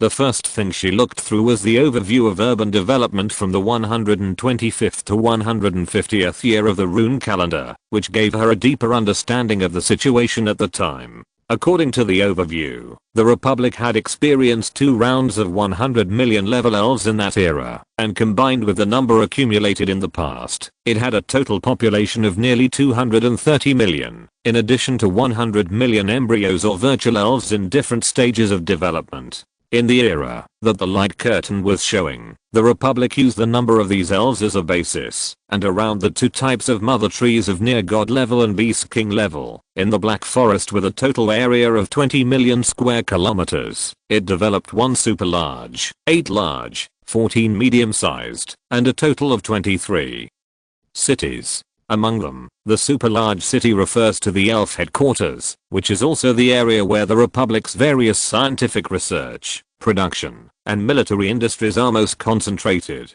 In the headquarters, there are 30 near god level mother trees, and 150 beast king level mother trees, which together form a core urban area with a radius of 70 kilometers, where about 50 million real elves live, and the bodies of nearly 50 million unborn elves are preserved, and the headquarters extends to an area of nearly 1 million square kilometers across the river and forest, which is dotted with scientific research centers, military bases, production centers, mining, refining and other facilities. It can be said to be a super large comprehensive industrial base with strict defenses and output that can easily supply all ethnic groups in the world.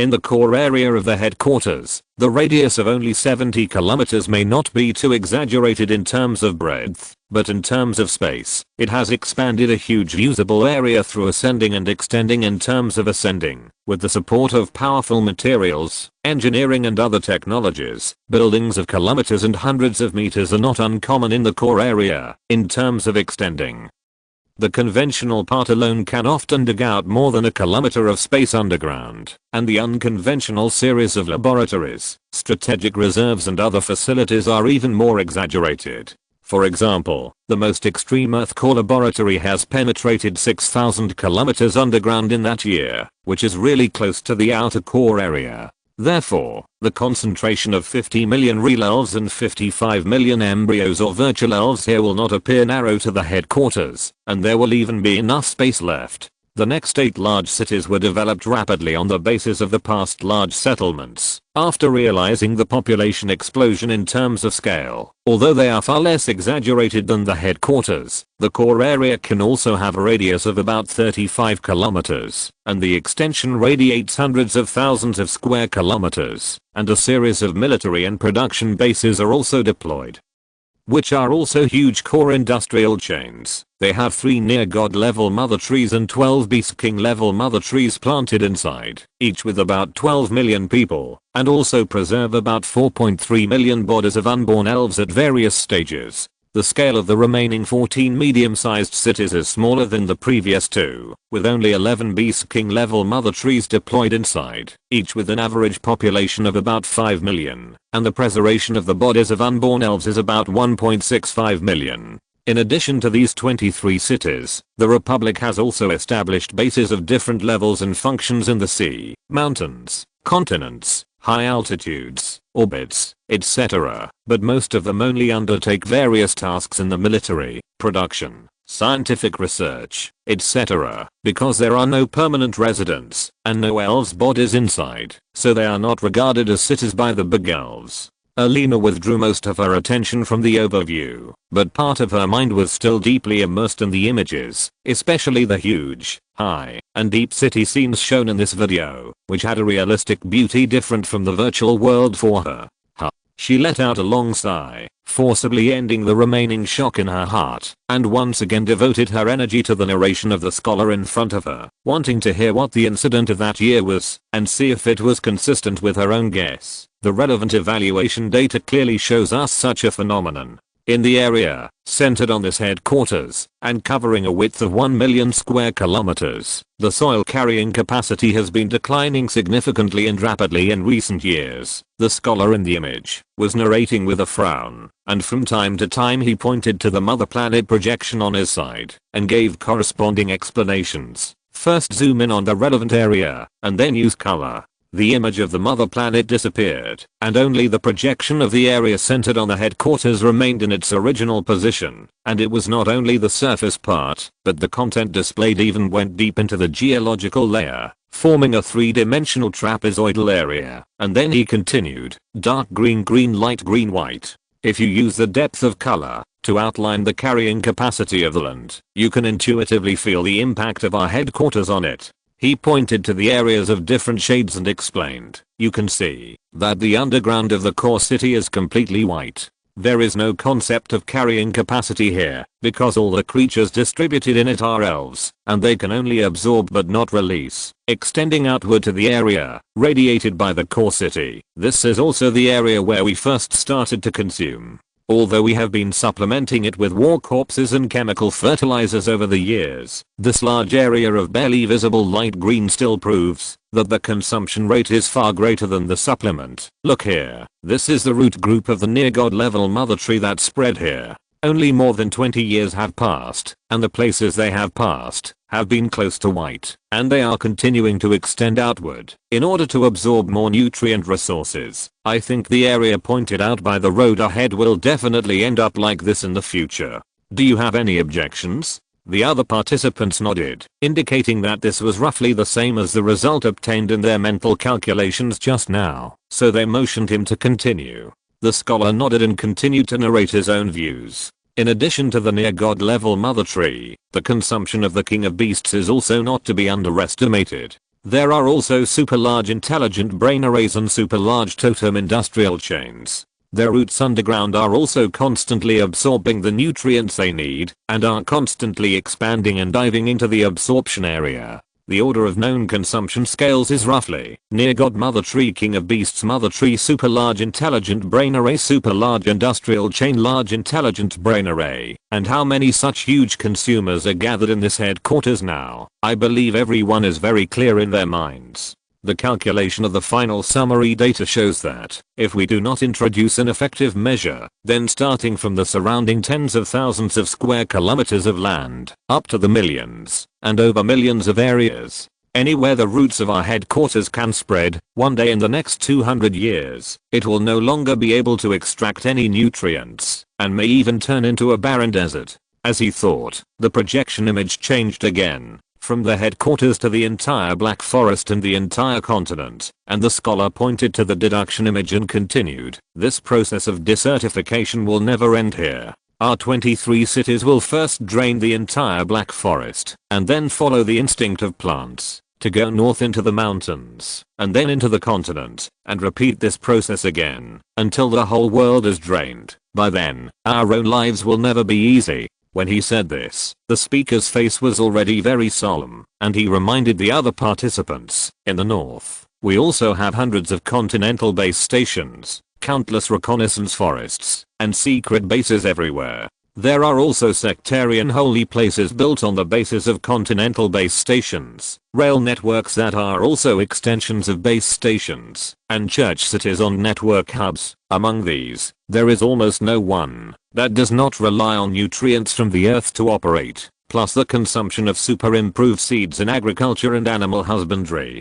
So, on the whole, desertification around the world will come faster than we think. In addition, there are two issues that I think everyone must reach a consensus on. The scholar once again faced the people in the venue and continued, first, although they are all plants, the totem plants transformed by our hands are very different from plants in nature. Natural plants will also wither and die one day, and they will eventually return to the earth anyway. However, the series of functional totem plants we have, represented by the mother tree, can be regarded as immortality. And they are not pure, whether it is the nurturing of elves or the maintenance of confinement of higher life forms. These many functions are based on the operation of the totem, and the totems engraved on them rely on sunlight, air, and soil nutrients to be effective, and the consumption required is far greater than that of natural plants. Although some of the totem plants will be damaged and lose their effectiveness after absorbing nutrients, and will eventually return to the earth after being destroyed and decomposed, but there is still a considerable part of the nutrients that will be directly solidified into the production end itself. Therefore, as long as these production ends continue to exist for a long time, giving back to the earth is nonsense. The most obvious of these are our mother trees of various levels. The effects of confinement, damage, and maintenance of damage are all nutrient conversion items, but their ultimate goal is to cultivate elves, and in the process of cultivation, they need to absorb more nutrients, to cooperate with high energy cell fluid to produce the effects we need, so the elves can be roughly regarded as the products of the mother tree. But what kind of characteristics does this product have? I believe everyone present is also very clear. Undoubtedly it is eating a lot, excreting little, and having a long life. And, the elves, or all the elves including us, are relying on the life force field and the corresponding force field enhancement methods, and are continuously increasing their possession of matter. This kind of possession is no longer simply referring to nutrient consumption, but a broader sense. The possession of matter itself. If our lifespan is shorter, it will be fine. At most, we will turn into a handful of yellow earth in 200 or 300 years. At that time, we will naturally give back to nature as much as we occupy, but everyone also understands that, in fact, there has not been a record of natural death so far, and even signs of aging have not been observed by us. All of this, combined with the increase in the size of the tribe by 100 million in the past 10 years, even if it is not too exaggerated in terms of material possession now, it cannot even be compared with the consumption caused by the mother tree's roots. But if it is interpreted in the context of the rapid expansion of the tribe, then whether it is a single individual or an overall level, This possession has shown a significant and sustained upward trend, perhaps in 100 or 1,000 years, as the numbers increase, and as the average cultivation of the tribe improves, the possession amount that can be formed will reach a point that cannot be ignored. Let's talk about the similarities and differences between natural plants and totem plants. In addition to the differences, there is actually a most critical similarity, which is the carbon fixation and cooling effects. As we all know, we use a huge number of totem plants in various industrial chains, and there seems to be a habit of planting wherever we go, and thus created a large number of totem forests and totem cities with plant properties in the northern continent, just like the continental base stations, reconnaissance forests, and their extensions, church holy places and hub cities, and in this survey, we have observed a drop in average temperature worldwide. This is a trend that is not yet significant, but is definitely very stable. We initially suspect that it is directly formed by the sudden increase in the number of abnormal plants, that is, totem plants. If this decline continues, even for hundreds or thousands of years, there is no doubt that the northern permafrost zone will spread southward year by year, and eventually the entire northern region will be turned into a country of ice and snow. At the same time, the polar ice sheets will thicken and expand. The sea level will drop accordingly, and the climate in the rest of the continent will also undergo tremendous changes. Everyone, thousands of years from now, will not entirely be the world of future generations. If nothing unexpected happens, it seems that all of us here will continue to survive in that era. So, leaving future matters to future elves is not feasible, because we can also taste the bitter fruits that are sown now. When Alina saw this part of the short film, she felt a little touched, and immediately thought of what she had learned in the virtual world. As long as the demand for the expansion of the tribe remains unchanged, the raising of the elves will never stop, or even decrease, because the increase in the number of elves plays a vital role in almost all matters. The Republic cannot compromise on tribe growth for the sake of environmental protection, which means that the various functions of the mother tree must continue to operate. In this way, a chain reaction will also occur in production. The increase in quantity means the consumption of more materials.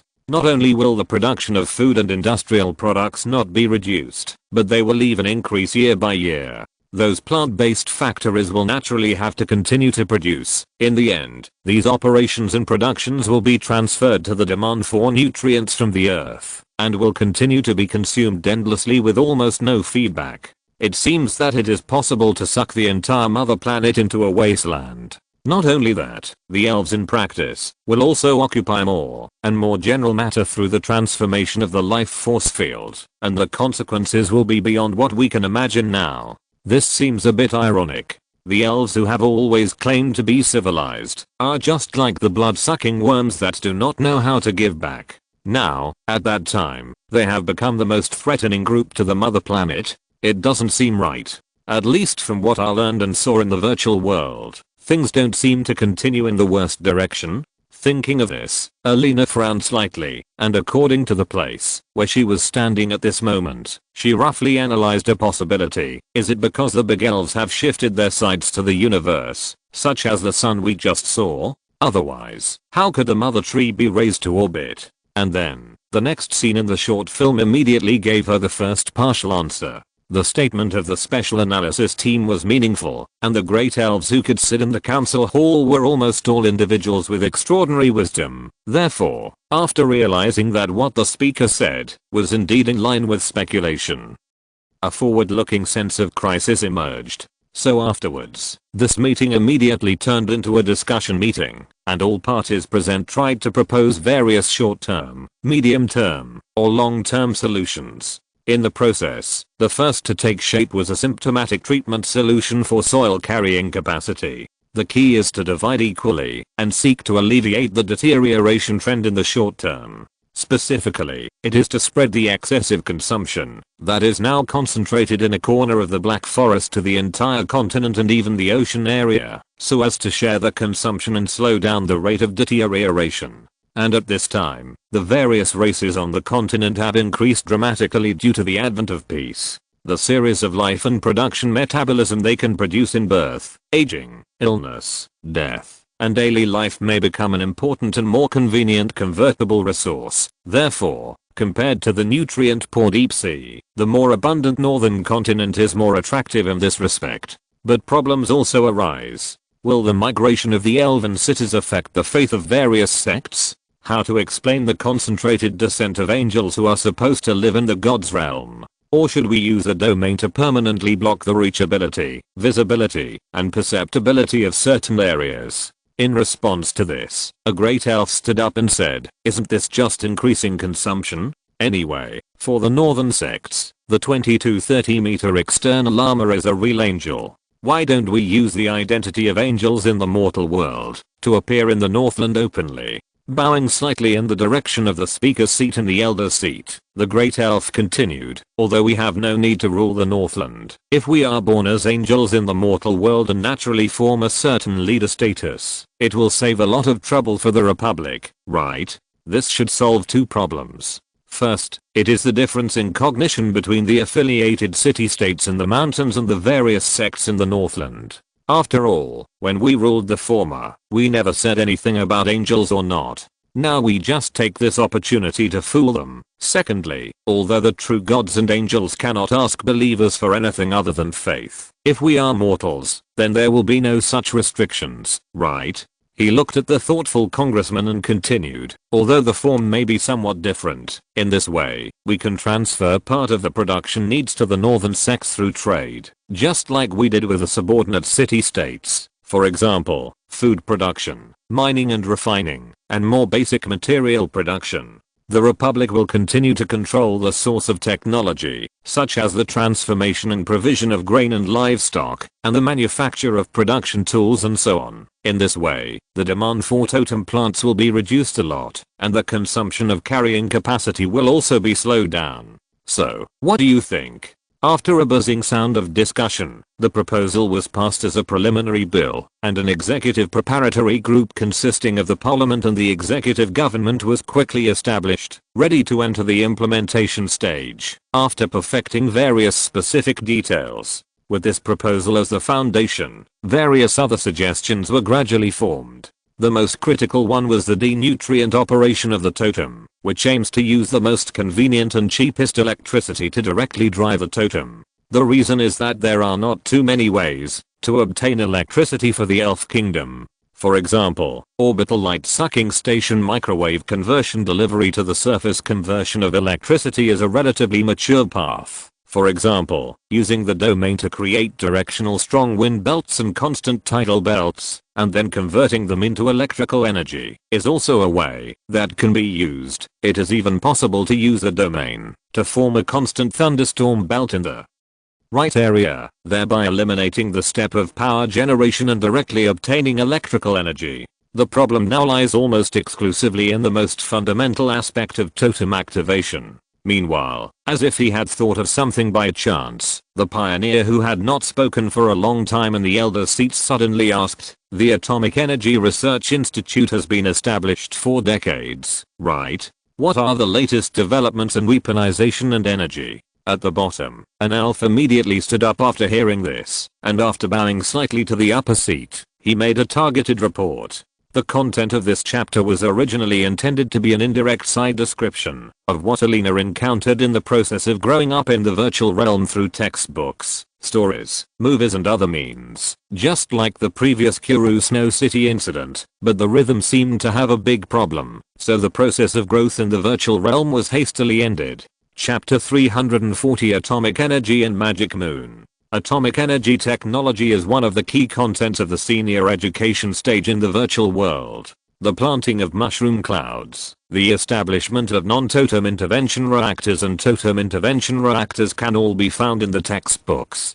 Detailed development context and technical details. Moreover, since the educational content also includes virtual experiment projects, the relevant teachers of the senior grades will lead the elves to simulate the manufacture of nuclear bombs and the establishment of energy reactors from scratch. Therefore, elves like Alina who have just left the virtual world, if they have the support of a mature construction team, and get a certain degree of industrial material assistance, they are also confident that they can lead the team to plant a mushroom and build a basic fission reactor. According to the time when the meeting was held in the short film, Alina also speculated on the approximate research progress at that time. At least in the field of heavy nuclear fission, the Republic should have been in a relatively mature stage at that time, not only with rich theoretical reserves and experimental experience, but also with many corresponding application results. According to Alina's own knowledge, since the internal structure of the atomic nucleus was observed through the virtual invasion experiment, and a series of new discoveries and new speculations were generated, the Republic actually established the Atomic Energy Research Institute in full swing before the near-god Mammoth War, and divided it into 2 laboratories with different research directions, fusion and fission.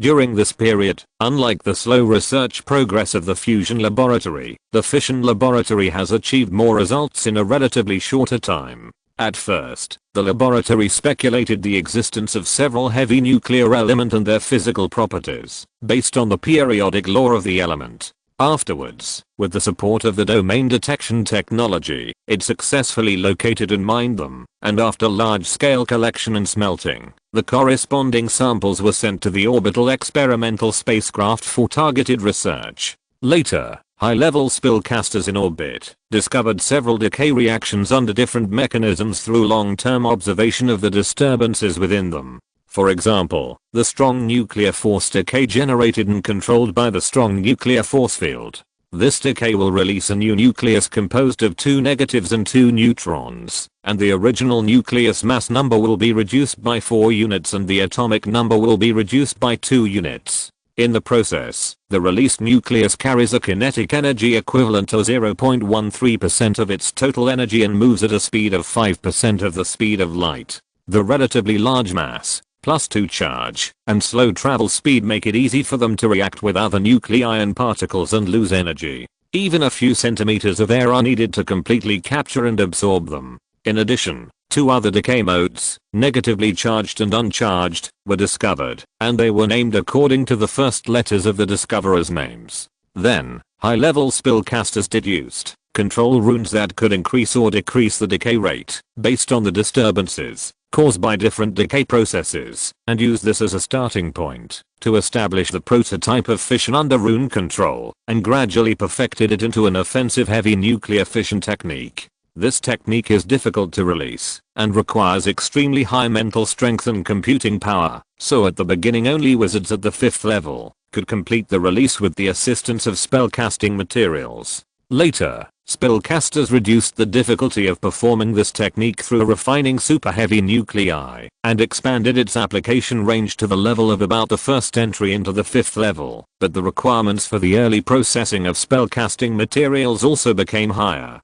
However, in further research, spellcasters realized that the characteristics of rune magic itself made it seem unsuitable for application in the energy field, and the reliance of the attack end on the processing of casting materials made the heavy nuclear fission technique lose the convenience that the technique should have, and the consumption of mental power during release also made it unrealistic to use it on a large scale.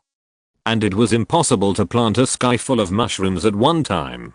Therefore, the laboratory was divided into 2 directions again, pure physical fission and totem-controlled fission, and conducted weaponization and energy research in related fields respectively. By the time the meeting and the short film was held, pure physical fission weapons and fission reactors had basically achieved a high degree of controllability and scale after many tests over a decade. As a combination of magic and physics, the totem industrial side has shown advantages far beyond its 2 parents in many aspects such as accuracy, controllability, and simplicity. In terms of accuracy, the chain reaction of the inscription fission missile is more efficient, so its power is greater than that of the heavy nuclear fission technique and physical fission nuclear bomb at the same mass. In terms of controllability, the inscription fission furnace also shows higher safety and energy efficiency than the physical fission reactor. Needless to say, in terms of simplicity, after completing the preliminary reserves, launching an attack is just a matter of pressing a button. But even so, even though its performance in all aspects is very good, it is still not used as a key project due to the existence of certain shackles. There are several reasons for this, namely, the abundance of corresponding element reserves in the mother star is extremely low, the refining difficulty is high and the cost is expensive, the waste is difficult to harmlessly treat, the attack end is highly substitutable, holy light explosion, etc., and the residual pollution is difficult to treat. Moreover, when the totem electric drive technology was not yet mature, the Republic lacked the motivation to overcome the above problems for large-scale application. Therefore, under the common restrictions of many aspects, the development prospects of this technology were not optimistic from the beginning, and the purpose of the Republic's research was not aimed at weapons and energy. After manufacturing some inscription fission bombs as weapon reserves, the energy was more concentrated on the research of more basic levels such as nuclear structure, strong force, weak force, and later opened up a new path in the direction of individual practice. What Alina knew at this time, Nestor naturally understood it more clearly at that time, because he was always paying attention to the progress of related fields, and from time to time he would participate in it, and provide a lot of help to related laboratories in observation and inspiration. Therefore, what he is asking now is not fission, but the more difficult fusion project. Obviously, research in the direction of fusion is far more complicated than fission, and the most critical point may be the lack of observation object. There are heavy nuclear elements in nature that decay naturally. Wizards can use the inner perspective to observe the disturbance level of these elements, and build a series of rune magic models based on them. Then, the magic can reversely deduce their physical and totem patterns, thus achieving progress in large-scale applications. However, the conditions for fusion to occur are extremely harsh. The closest observation source may be the sun, and the sun, due to the huge amount of matter it contains, causes interference that is almost impossible to eliminate from the inner perspective, so there is no way to replicate the rapid success of the fission project. But even before having the inner perspective, the Republic had overcome many problems, so the current difficulties were not a reason to retreat. Many spellcasters and scholars inside and outside the laboratory were making their own efforts in different directions. The focus of fusion was initially placed on the simulation of the sun, and it was intended to create an ultra-macro magic star through gravity magic to achieve it. However, since the technical requirements required for this idea were too high, and could not be realized for a long time in the future, this idea was quickly abandoned, and it was believed that directly creating an energy-absorbing network around the sun might be simpler and more realistic. Afterwards, various efforts were made in the directions of inertial confinement and magnetic confinement inside and outside the laboratory, and several small facilities were built for verification attempts. Although certain results were achieved, they also stagnated due to various problems. And finally, when the time came to the era when the meeting was held, after a long period of research on the results of various attempts, a concept of magic moon, based on divine magic, gravity, magnetic field, and superconductivity was proposed. After that, after a period of feasibility study and calculation, Nestor finally took the lead in launching the large-scale concentrated research that had not been conducted for a long time. The Magic Moon project mobilized almost all the spellcasters and scholars in the Republic who were conducting secondary research, asking them to temporarily seal up the tasks on hand, obey unified dispatch, enter various classified research groups, and carry out research work in different branches under the same plan. The spacecraft has been deployed. Please go on board according to the terminal instructions. The prompt of the intelligent brain awakened Alina's mind from the short film, and she pouted with some regret like the other elves next to her, and then walked in the indicated direction with the little guys who gathered in twos and threes. But to be honest, as the largest research project so far, the knowledge related to the Magic Moon naturally cannot be overlooked by the virtual world education. Therefore, she has a deeper understanding of the technology in many situations at the event level than the short film introduction, but that is, after all, a narration for the purpose of education in books and classrooms, and is naturally much more boring than the previous form. So the regret that arises in Alina's heart at this moment is more due to the fact that the viewing experience cannot be continued. But she suppressed it for the time being and did not think about it anymore. Alina planned to land on the ground and settle down, and then go to see if there are similar resources. During the march of the team, the number of elves did not continue to increase after being expanded to hundreds. I don't know if it is because there are only so many in this space station that need to go to the mother planet at the moment, or if there are more, but not necessarily on a ship.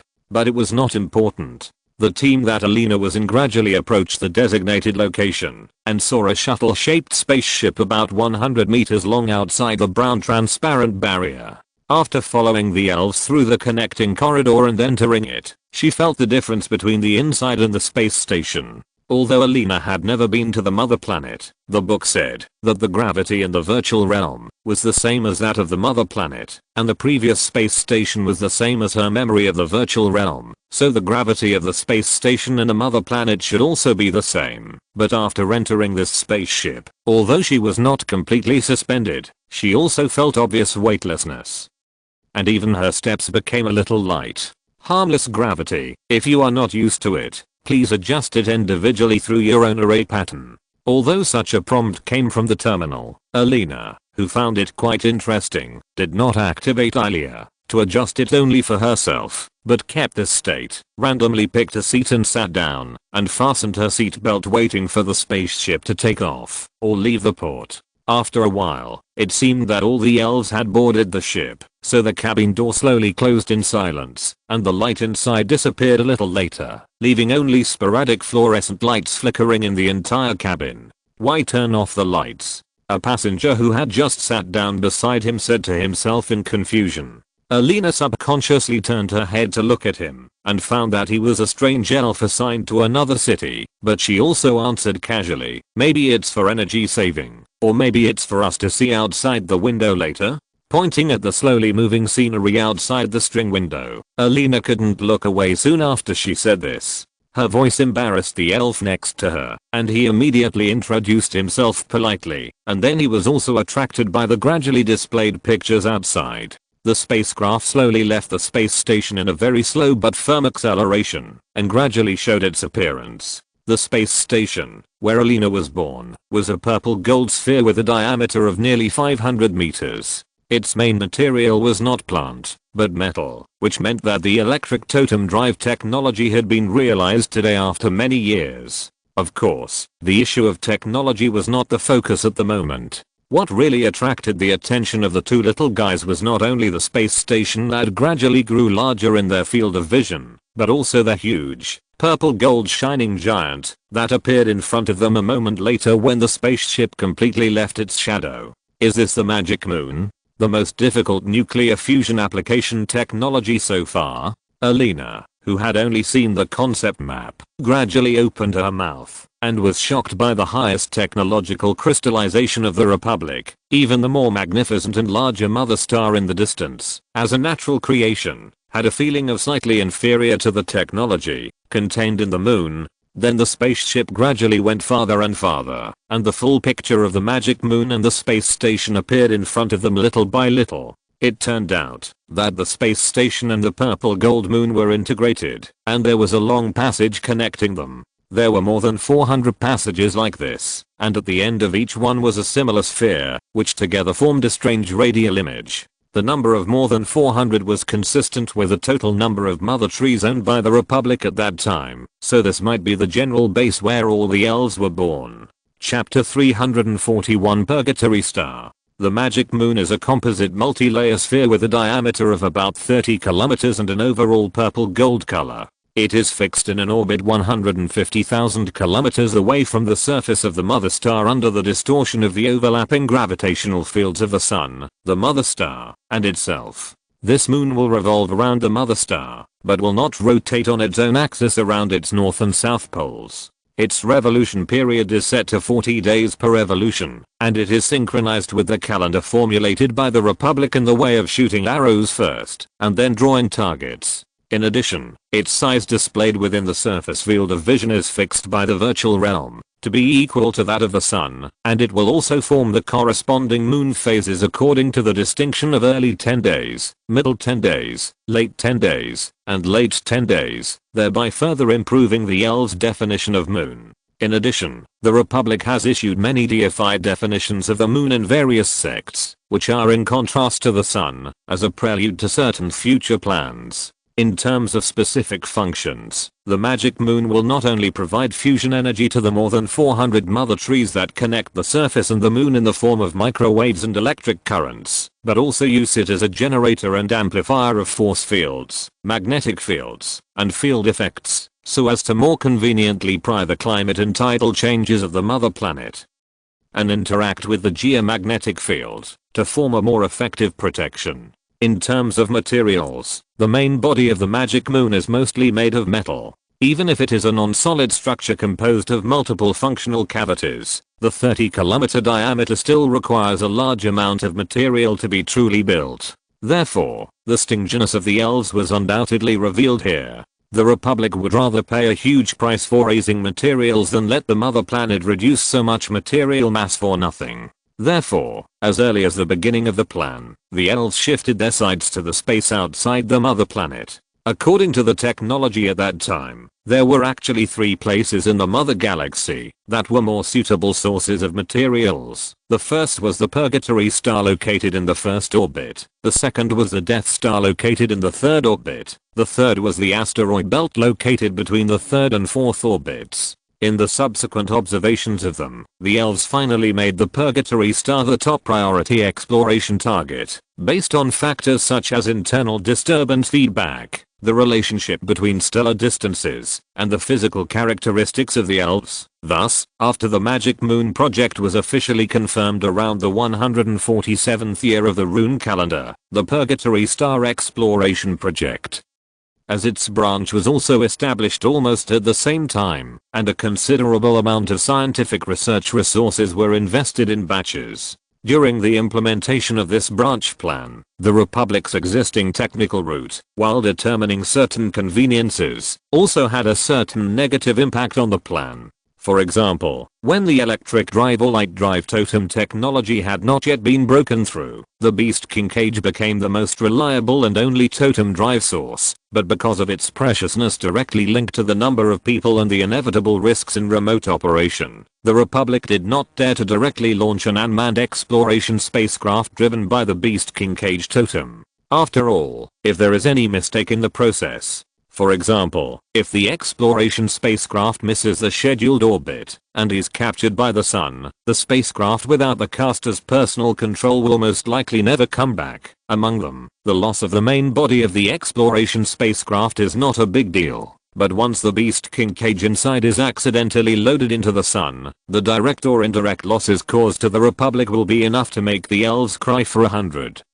years or even longer. Therefore, they chose to settle for the next best thing in the Purgatory Star Exploration Project, and instead launched a pure physical property unmanned spacecraft carrying a surface probe, directly using physical fission reactors and solar energy to provide driving energy for plasma thrusters, and took advantage of the best orbital window to fly to Purgatory. Failure. When the launch was carried out for the third time, the exploration spacecraft departing from the far Earth orbit finally successfully arrived at the orbit of Purgatory Star and launched 2 types of probes to its surface. The first type is a pure physical property probe, but within just 1 day after they arrived on the surface, the space station and the mother planet lost contact with all its personnel. According to later analysis, the reason for this situation is that ordinary materials without totems to enhance their performance cannot adapt to the harsh environment on Purgatory Star, which led to their damage in a short period of time. The second type is a totem inscription probe preloaded with high-energy cell fluid. This batch has been delivering valuable first-hand information to the space station until the totem drive source reserves inside it are exhausted. Unlike the internal perturbation feedback observation and telescope observation, which are disturbed by the density of matter and obscured by the atmosphere, the data from the ground detectors are obtained through field investigations, which are naturally more reliable than the former two. Therefore, after receiving a series of data regularly sent back by the space station, the mother planet finally obtained a more detailed situation of Purgatory and found that its environmental conditions are indeed very bad. According to relevant analysis, the engineering team learned that Purgatory's planetary magnetic field is very weak. Its rotation period, about 230 days, is longer than its revolution period, about 220 days, and the planet also has a thick atmosphere of more than 96% greenhouse gases. Such an atmosphere makes its surface atmospheric pressure dozens of times that of the Elves' mother planet, and has a huge impact on its temperature. If the absolute zero of the universe is used as the starting point to describe its conditions, the average surface temperature of Purgatory is 835 degrees absolute, making it the hottest planet in the known range of the mother galaxy.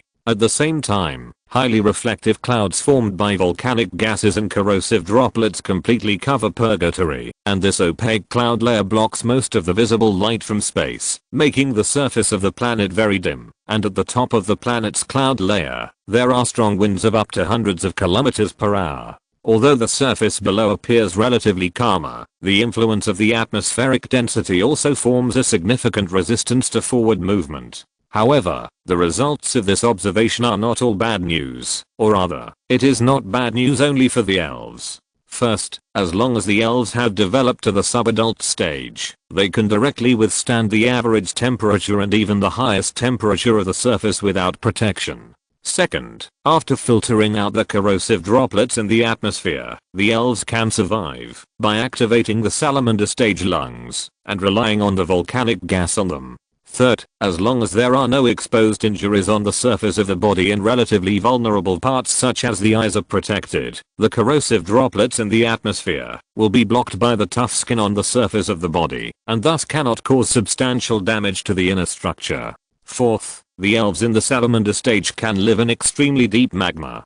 Although they have now experienced a certain degree of degradation in their ability to withstand pressure due to their adaptation to the surface environment, an atmospheric pressure that is only dozens of times higher than that of the mother planet will not cause the Elves to die, and the only discomfort to a certain extent can also be overcome through the totem inscriptions on the body. Fifth, the thick atmosphere of Purgatory attenuates cosmic radiation, so no special protection is needed in this regard. So considering these points, this harsh environment is by no means an insurmountable obstacle for the Elves, and it may even be more convenient than those low temperature planets. In terms of resources, there are also many huge volcanoes on the surface of Purgatory star, and the magma flowing from them is rich in metal compounds. Moreover, there is a certain amount of water in these magmas. As long as the preliminary engineering preparations are done, they can be collected and used before they decompose. Even if they can degenerate into the magma gills of the salamander period, they can directly rely on the characteristics of their bodies to complete the filtration and absorption of water. The problem here is actually just whether it is necessary or not. After all, the purpose of the Elves in the past was mining, not to drill into the magma to find a new home. However, regardless of whether they choose to degenerate into salamander gills before reaching the surface, the Elves can already absorb and store a certain amount of water from the magma with the existing technology, so as long as the number of those ahead is controlled, there is no need to transport water from the mother planet for thousands of miles. In short, after confirming that Purgatory is not a real purgatory for the Elves, the next plan was also determined and launched. After a long journey, the time came to July 36th of the 150th year of the rune calendar, which was the best window period obtained through observation and calculation. If we choose to fly away from the far Earth orbit base on this day, then after about 30 days of fixed route navigation, the exploration spacecraft will be able to reach Purgatory star on the closest orbit of 45 million kilometers, thus saving a lot of time and energy. And what is to be carried out in this plan is not the previous unmanned exploration. Instead, it is to prepare to embark on the route to Purgatory star with the Elves. Although the sudden voyage still has certain risks, the control of the Mimic spacecraft has also reduced this risk to the minimum. At least it can ensure the survival of the crew and the safety of the Beast King's cage. It is also these two favorable prerequisites that make the deployment of high-level spellcasters a necessity. Therefore, the two 5th-level spellcasters, led by Freya, set out on the road that day by driving the Mimic spaceship. This is a spaceship that is extremely luxurious in a sense. It uses a Beast King level cage as a totem drive source, and a totem fission reactor and solar energy as a double guarantee to provide energy for the plasma thruster. It is also equipped with a high-performance nano-level intelligent brain as a secondary auxiliary for navigation and control. In addition, the spaceship is also equipped with another Beast King level cage, but it does not participate in the support of the spaceship's totem drive. It will only be sent to the surface of Purgatory Star after the spellcasters have completed the initial exploration and initial construction, and become the foundation for the construction of the planetary base. In deep space, the 5th level spellcasters in the spaceship have released the combined state and handed over the control of the spaceship to the auxiliary intelligent brain.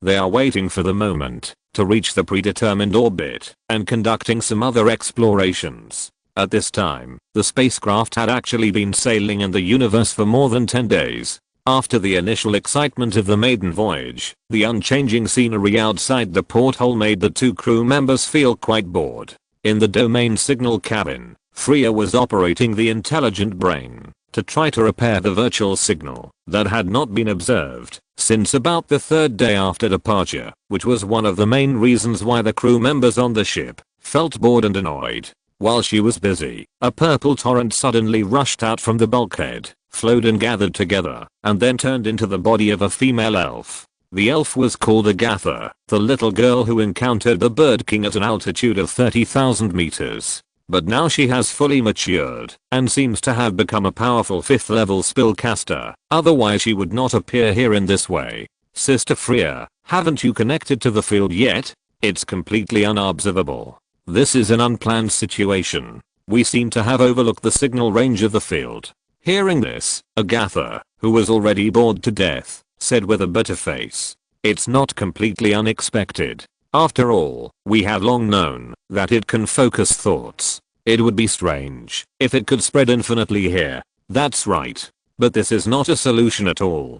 Perhaps we should leave some relay stations on the route. Agatha pondered and said, "But what should we use as a medium seems to be another problem. In the short term, we may still have to use electromagnetic waves, but it may be feasible in the mother star system. If it is farther away, we have to consider the attenuation caused by scattering and absorption, as well as the interference of background radiation. The result may be that either we can't receive it, or we receive a bunch of garbled codes." Freya no longer fiddled with the intelligent computer. She sat down and began to think about this problem. Later, she added, "If we want to be more efficient and more stable, we may have to start with visible light. For example, we can use the gravitational field technique to fix the repeaters with the functions of holy light reception and holy light transmission at the calculated spatial points, and then arrange terminals with the functions of transmitting and receiving and decoding on the spacecraft or planetary base. It should be possible to achieve faster and more efficient virtual transmission.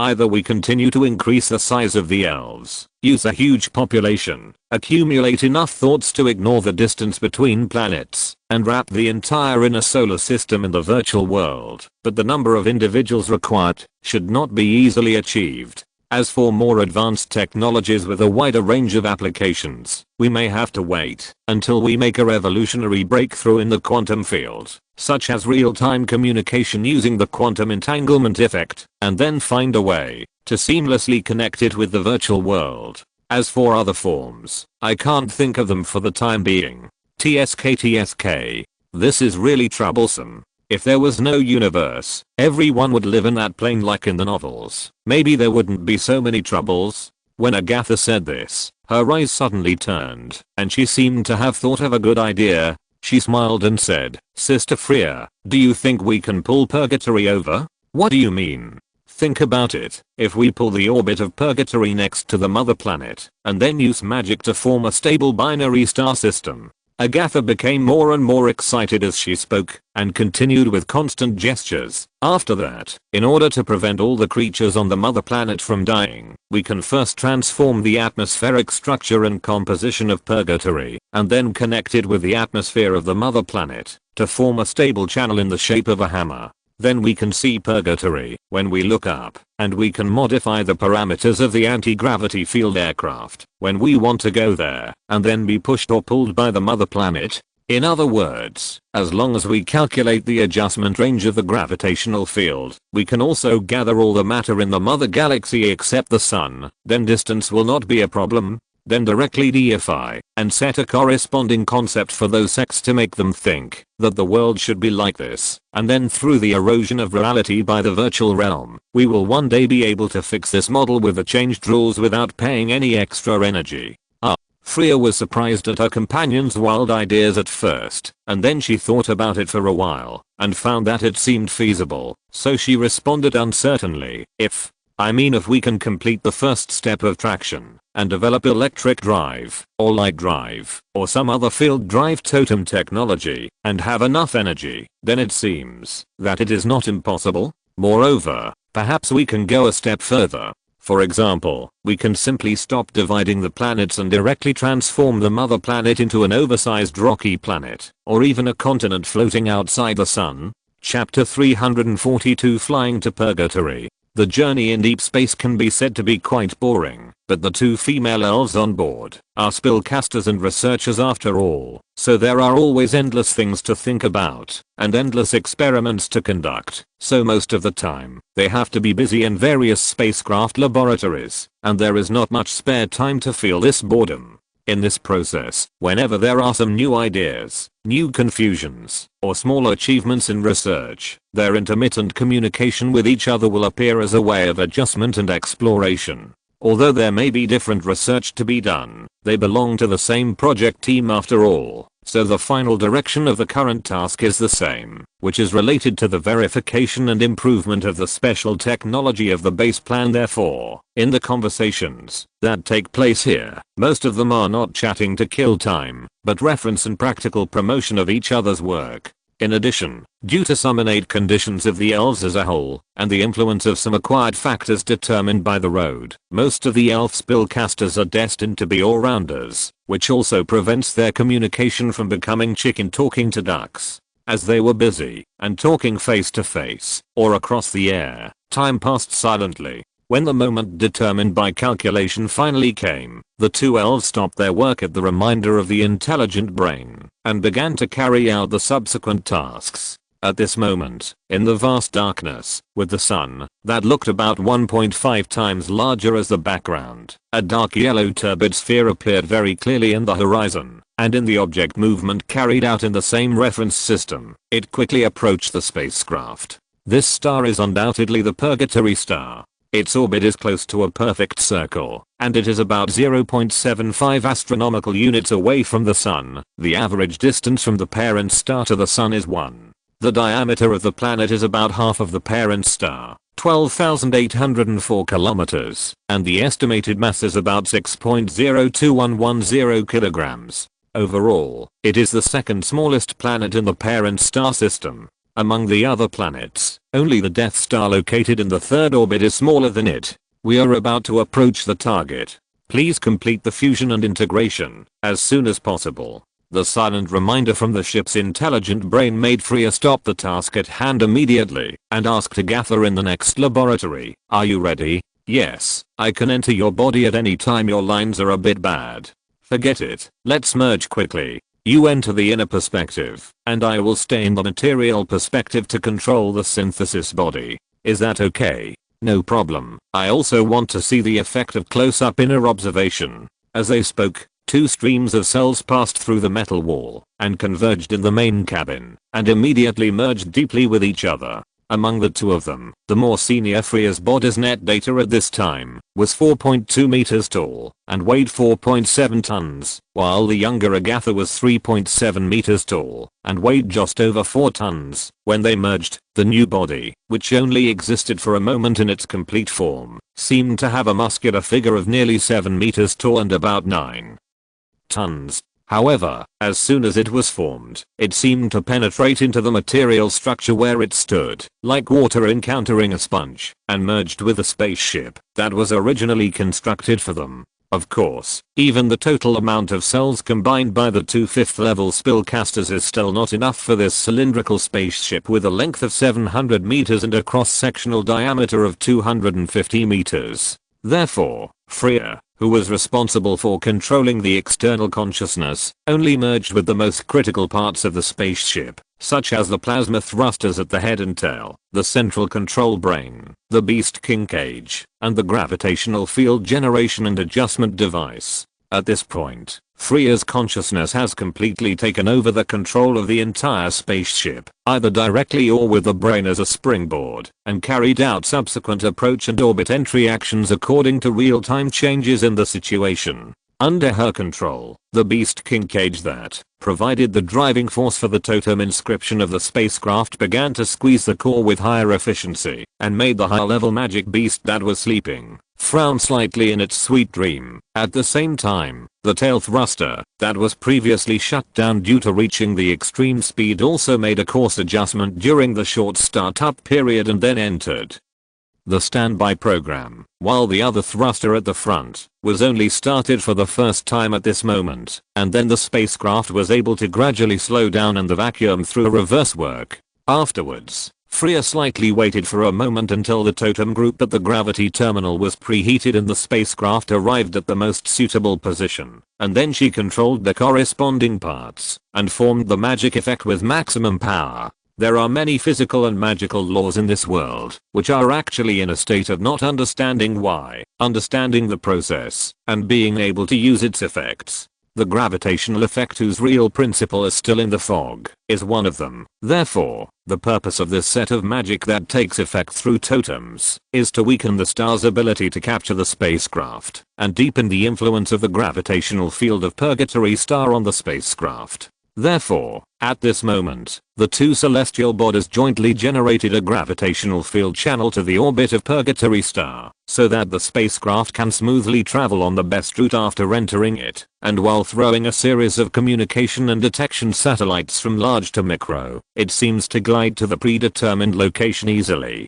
During this process, the mimetic spacecraft, which was originally a long cylindrical body, gradually became a strange, connecting rod double spherical space station structure, and turned off the front thruster, gave up interfering with the gravitational field, and only relied on the vacuum low resistance environment to maintain the speed and altitude required by itself. Afterwards, Freya adjusted the operation mode of the new space station from the control end, and then released the fusion state of each area and cell in batches, and gradually transferred the control rights to the intelligent computer terminal, until they achieved stable operation, before they were completely separated. Thus, the orbit entry and exploration preparations of the Purgatory Star space station have been completed, and Freya has also withdrawn from the combined form with Agatha, restoring the number of passengers in the station to 2. What should we do next? Should we split ourselves directly, or be conservative, and conduct remote exploration first?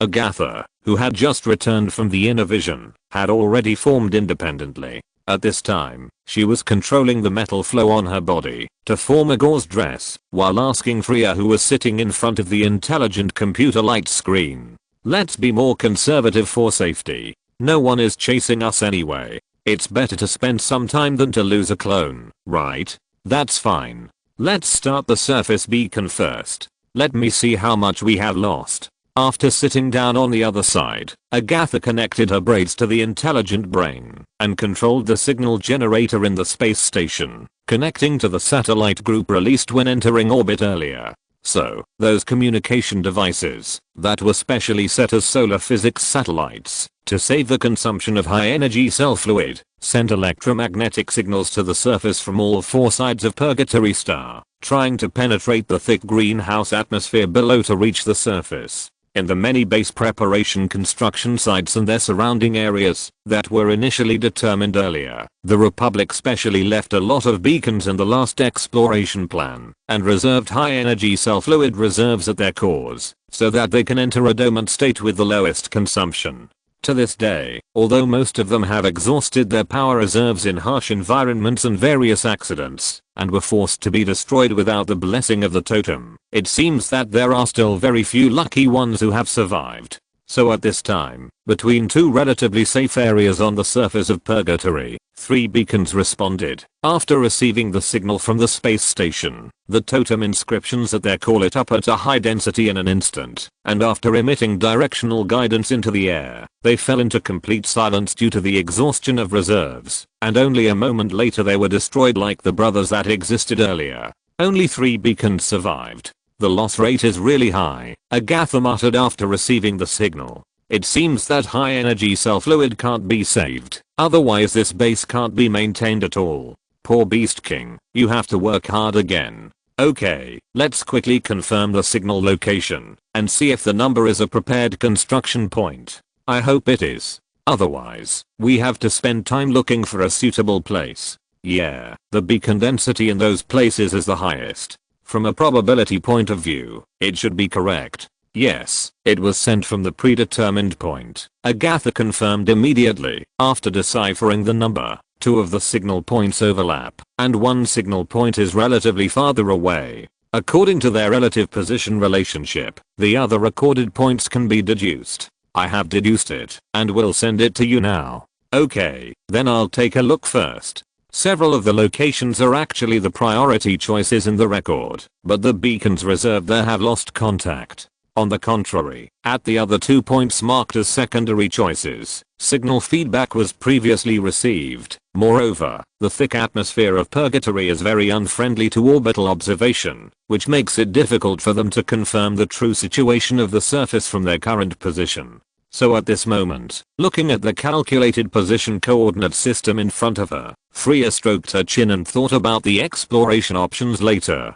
Should we explore directly from the survival point, or put resources and energy into the more promising side in the record? Let's start the exploration from the point of the best solution. After a moment, Freya made a decision and continued. The space station will change its orbit to the predetermined coordinates to replenish high energy cell fluid for 25 anti-gravity, anti-corrosion, and strong wind resistant exploration aircraft. After arriving at the predetermined location, the first batch of 3 aircraft will be deployed first. Agatha, you will split your body to analyze the outer layer of the diffused atmosphere, and I will continue to pay attention to the aircraft's in-depth exploration of the middle and lower layers of the atmosphere. The intelligent brain is responsible for controlling the specific execution. Understood. After agreeing, Agatha's body immediately split into 2. The larger one still stopped in place and maintained a connection with the intelligent brain, while the smaller one drilled into the floor of the control room and disappeared. After a moment, after completing these actions, she responded again. I'm heading to the lower gas collection chamber, and the analysis results will be available soon.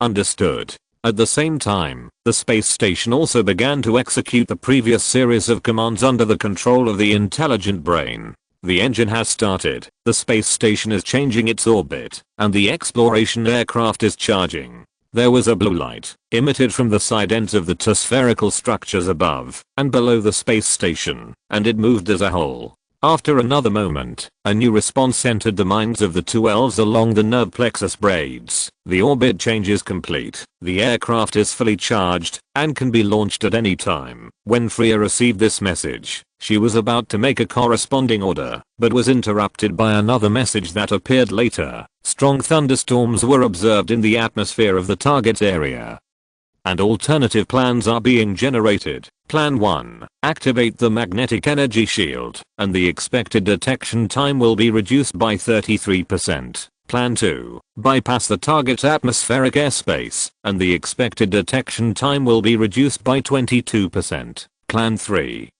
47%. Plan 4. 68% execute. Increase the number of the first batch of exploration aircraft to 5. One will turn on the magnetic shield and approach to investigate the intensity and specific causes of the thunderstorm, and the other 4 will turn on the anti-corrosion blessing, and each will be 8 minutes apart and fly around the airspace to collect gas samples. After thinking for less than a breath, Freya gave a new order and continued. To instruct, start 2 more supply aircraft to replenish cell fluid for the exploration type. Understood. Executing. In the orbital horizon, the spherical structure above the space station opened to sealed hatches, and then two disc-turning aircraft with a diameter of about 13 meters emerged from it, and without any observable engine flames, they flew towards the cloudy dark yellow atmosphere below with faint lightning flashing in the spinning state. Among them, an aircraft with visible blue light surrounding it landed directly towards the thunderstorm area. As for the other one, only dense totem inscriptions could be seen on the surface. It was now spinning and flying towards a farther area, as if it was preparing to bypass the thunderstorm area below and enter the atmosphere from other places. Sister, I have results here. When various operations were being carried out in the space station, Agatha next to Freya suddenly spoke up. It's no different from the data analysis conducted on the mother planet.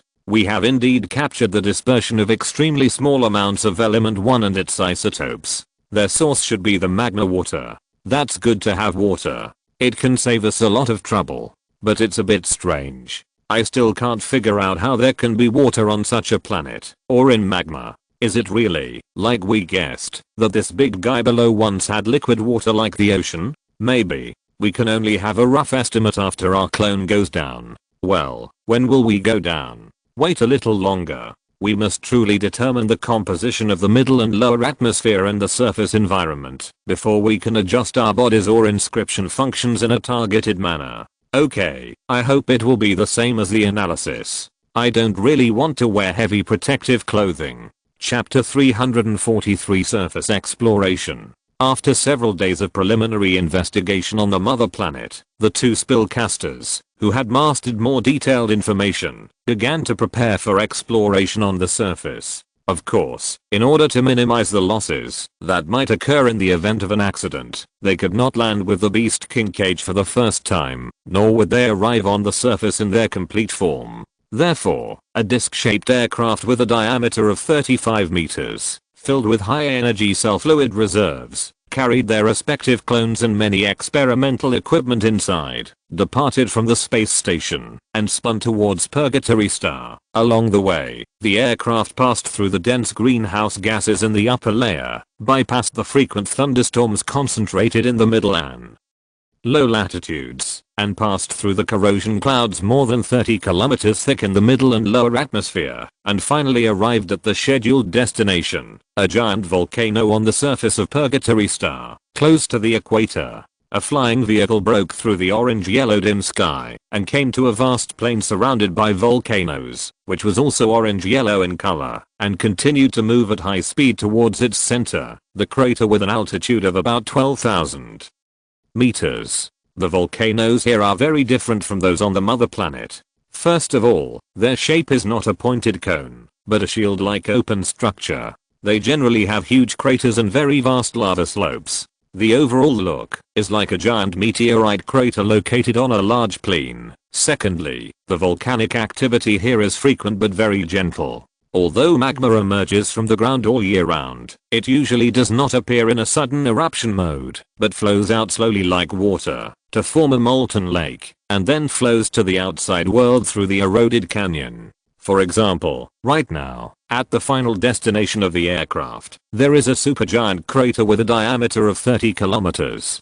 Given its breadth and its own and its surrounding special geographical features, it is almost impossible to determine its specific identity without careful identification. The crater, which was displayed synchronously by the light screen, was a circle of craters that were essentially very high in altitude, but only appeared very low in appearance. Inside it was a hot lava lake formed by the gathering of magma, and outside it were countless large and small rivers that flowed along the canyons eroded between the craters all year round, and flowed to the outer shield-shaped gentle slopes, just like the rivers of life that flowed through the open plains on the mother planet. However, the rivers flowing in these rivers were all dark red molten magma flows. And naturally no life was nurtured in the places they passed through. At least that was the conclusion for now. Among them, the longest one could even stretch through the entire shield-shaped plain, and only spread out in the open about 12,000 kilometers away, waiting for the day when it would turn into soft magmatic rock. After another moment, the aircraft arrived at the semi-open highland at the crater, and landed after deforming its lower part into a plane, and slightly sank into the somewhat soft rock layer. In the control cabin, two elves about 0.5 meters tall were observing the outside scenery through the light screen. They saw the lava lake in the lower part in front and the dark red rivers flowing into the distance behind. "We are finally here. I'm a little excited." The younger Agatha was obviously a little too excited, because this was the first time for the elves to step onto the surface of another planet, and she happened to be the participant. 12,000 meters above sea level, close to the molten lake, the highest temperature is 813 degrees absolute, the lowest temperature is 793 degrees absolute. The temperature is high, but the temperature difference is relatively small. On the side, the more experienced Freya quickly suppressed the throbbing in her heart. Immediately entered the working state, and continued, "This is one of the best construction sites." She, or the engineering team, made this judgment, based on the suitability of the materials. Although the atmospheric circulation under the greenhouse effect can diffuse the excess heat to the entire surface of the planet within 3 days, the temperature difference of each area of purgatory can still reach more than 200 degrees absolute, as far as the known population life forms are concerned, whether it is 600 or 800 degrees absolute. There is no essential difference for most of them, and the ending is nothing more than death. And because their cell tissues usually cannot even withstand the lowest temperature of 600 degrees, the temperature difference of 200 degrees cannot cause any effect on the result or time of their inevitable death. However, for some materials created specifically to cope with special environments, the impact of a 200-degree temperature difference is extremely significant. Because when the temperature exceeds a certain numerical stage, every improvement in the temperature difference adaptability of the targeted special materials will become extremely difficult. Often, some materials that can withstand a high temperature of 800 degrees may not be able to maintain their physical properties at 750 degrees, vice versa. Materials specially designed to cope with 600 degrees may also undergo physical changes when the temperature reaches 650 or even lower, and as a result, the surface bases and many facilities built on them may lose their effectiveness or even be directly destroyed in such a temperature difference conversion. In addition to the material technology progress, the most convenient way to overcome this is to expand their adaptable temperature range through totem inscriptions, but the substantial transformation of the physical properties of the materials will, in turn, increase the consumption required for the inscription drive, and using the precious resources produced by the Beast King cage to counter the temperature difference does not seem to be a wise choice. Therefore, this open area next to the crater has become one of the best address choices marked in the early exploration due to comprehensive considerations of temperature, resources and many other aspects. Pay close attention to the reserve status of high energy cell fluid, and notify in time, before approaching the warning line. Immediately start monitoring of wide area geological activities, and establish a prediction data module. If there is no problem, we will release the Beast King cage as soon as possible, send samples of all materials outside the cabin, and observe their adaptability changes in different environments. One group will be sent to the magma lake, one group to the canyon magma river, one group to the side of the aircraft, and one group draw in surface atmospheric samples, and establish an isolation room with no concentration gradient in the closed cabin. Freya input a series of commands into the intelligent brain, and the latter began to execute the various commands she said in a repeated understood. So, several hatches on the outer layer of the aircraft were opened later, and a number of large and small exploration vehicles and small exploration aircraft were launched from them. They either walked with broad-bottomed legs, or activated their own anti-gravity inscriptions to leave the surrounding area and headed towards the designated locations of all parties. Afterwards, several air intake windows were opened to send the outside air into a certain cabin inside, thus forming several laboratories with different concentration gradients in that series of closed compartments. When the intelligent brain reported the relevant execution results, Freya instructed her companions, "Agatha, you separate a few more fully functional sub-bodies, and go to the airtight cabin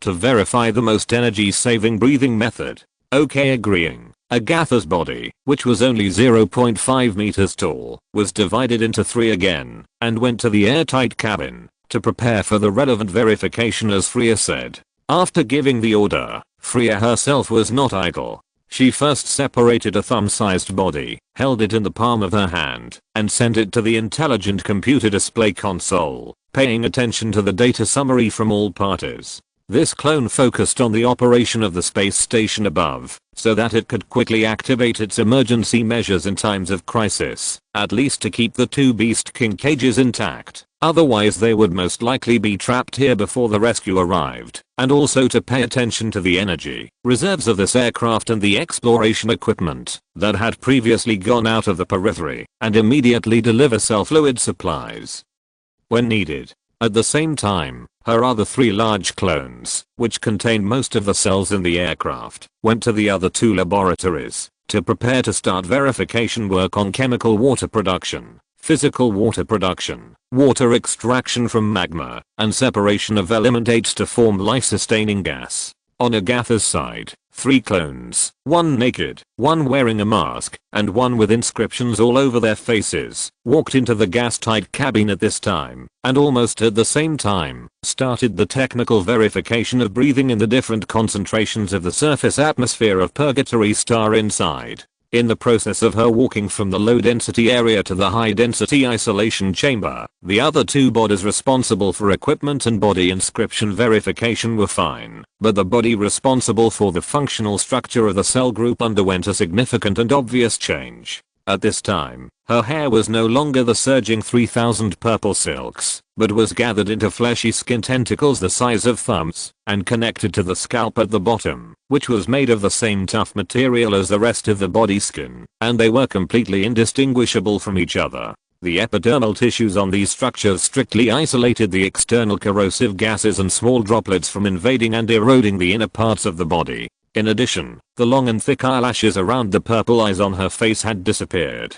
They were all attached to each other and turned into a layer of crystal gem-like protruding lens structure along the outline of the eye socket, thus completely isolating the inner eyeball and the relatively fragile eye mucosa from the outside world. Moreover, on both sides of the slender neck, there are 24 salamander parotid glands distributed up and down, which are now opening and closing to breathe in and out air, and through the dense network of wide or thin channels inside, they continuously transmit volcanic gases and other usable atmospheric components to the pair of supplementary lungs in the body, after filtering layer by layer, and inside and outside the supplementary lungs, those tissue groups that had degenerated and atrophied in the past, but are now activated and thriving again, continuously transmit the components needed by the body to the main lungs, and then send them to various parts of the body through the main circulation pathway. On the contrary, those waste gases that are not needed in the first place, or are discharged after circulation, will follow the other 2 fleshy ducts at the back of the neck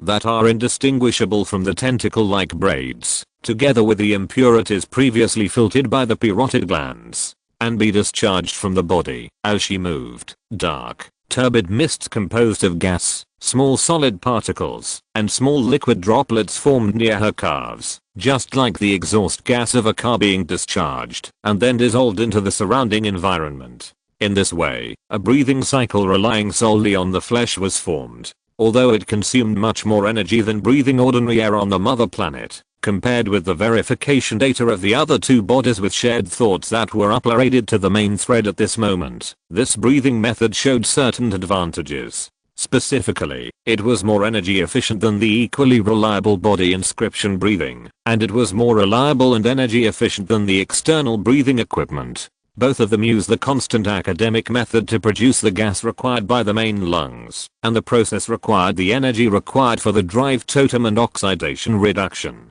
However, if the corresponding adaptive adjustment was made through the functional abnormality of the flesh, then after the energy used for the transformation was paid in the early stage, it would only focus on the energy supply to maintain the operation of the body. So in the long run, functional perversion will inevitably be more energy efficient and relatively more trustworthy, so it won the competition about breathing methods, at least for high-level spellcasters who can freely transform cell functional structures. But for other compatriots, such as low-level spellcasters, warlocks, or warriors. Activating the attached lung may not be difficult, but the subsequent degeneration of a series of auxiliary tissues such as the matching parotid gland, or the assimilation of various implants corresponding to their functions will appear more troublesome in the process. So in the short term, if there is no significant progress in the technology of physical adjustment, then body inscriptions and external equipment will be more convenient and easier to obtain. The purgatory star breathing method.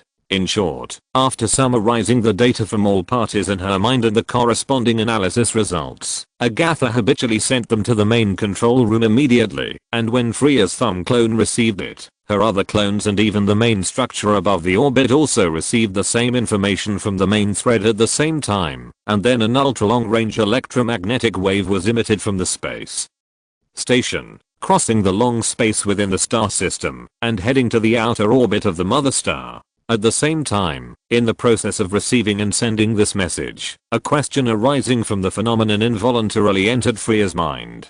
The previous information connection, even inside and outside the orbit separated by the thick atmospheric barrier, showed extraordinary immediacy. It seems that when one of my clone cells received the information, both the main thinking thread on the main body and the branch thinking used by the other clones immediately shared the same content at the absolute same time. What is the principle of the phenomenon? Where is its limit? She couldn't stop thinking, and further extended her thoughts. If the distance between the clones is extended to the extent from the mother planet to the purgatory planet, or even further, can such immediacy still be preserved? After thinking for a long time, she summarized her thoughts at this time into a specific statement, and sent a supplementary message to the mother planet. Chapter 344 Base Construction. Although the land of purgatory contains a variety of conventional elements, it lacks the natural environment of the mother planet, so it is possible to extract nutrients from it, but it is not cost effective.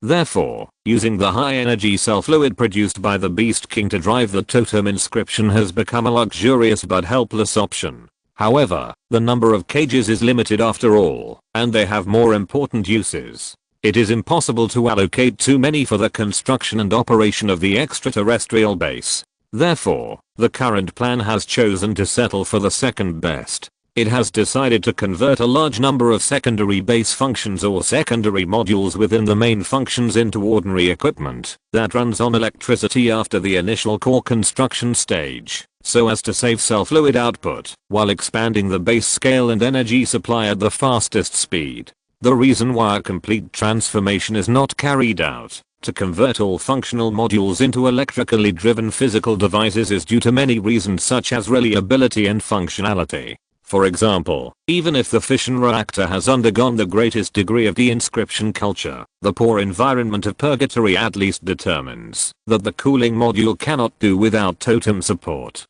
For example, the operation of the intelligent brain and the Beast King cage is completely derived from the existence of totem inscriptions, otherwise they would not be possible. In addition, there are water production and metallurgical projects on purgatory, as well as the work suitability expansion of some materials and other equipment, all of which require totems to exercise. All of the above, without exception, need the Beast King cell fluid to drive, and in the accumulation of the needs of all parties, it will inevitably become a huge number. That is to say, whether it is the expansion of the base or the output of the required materials, the current development plan of Purgatory Star will be restricted by the totem drive source in many aspects. Therefore, after completing the physical fitness adjustment, conducting a series of initial verification work, and deciding to launch the Beast King cage, to start the first phase of construction, a midterm mission report from the Purgatory Star orbit was sent to the Mother Star headquarters. In this report, the two spellcasters in charge of exploration affairs not only described the various matters here in detail,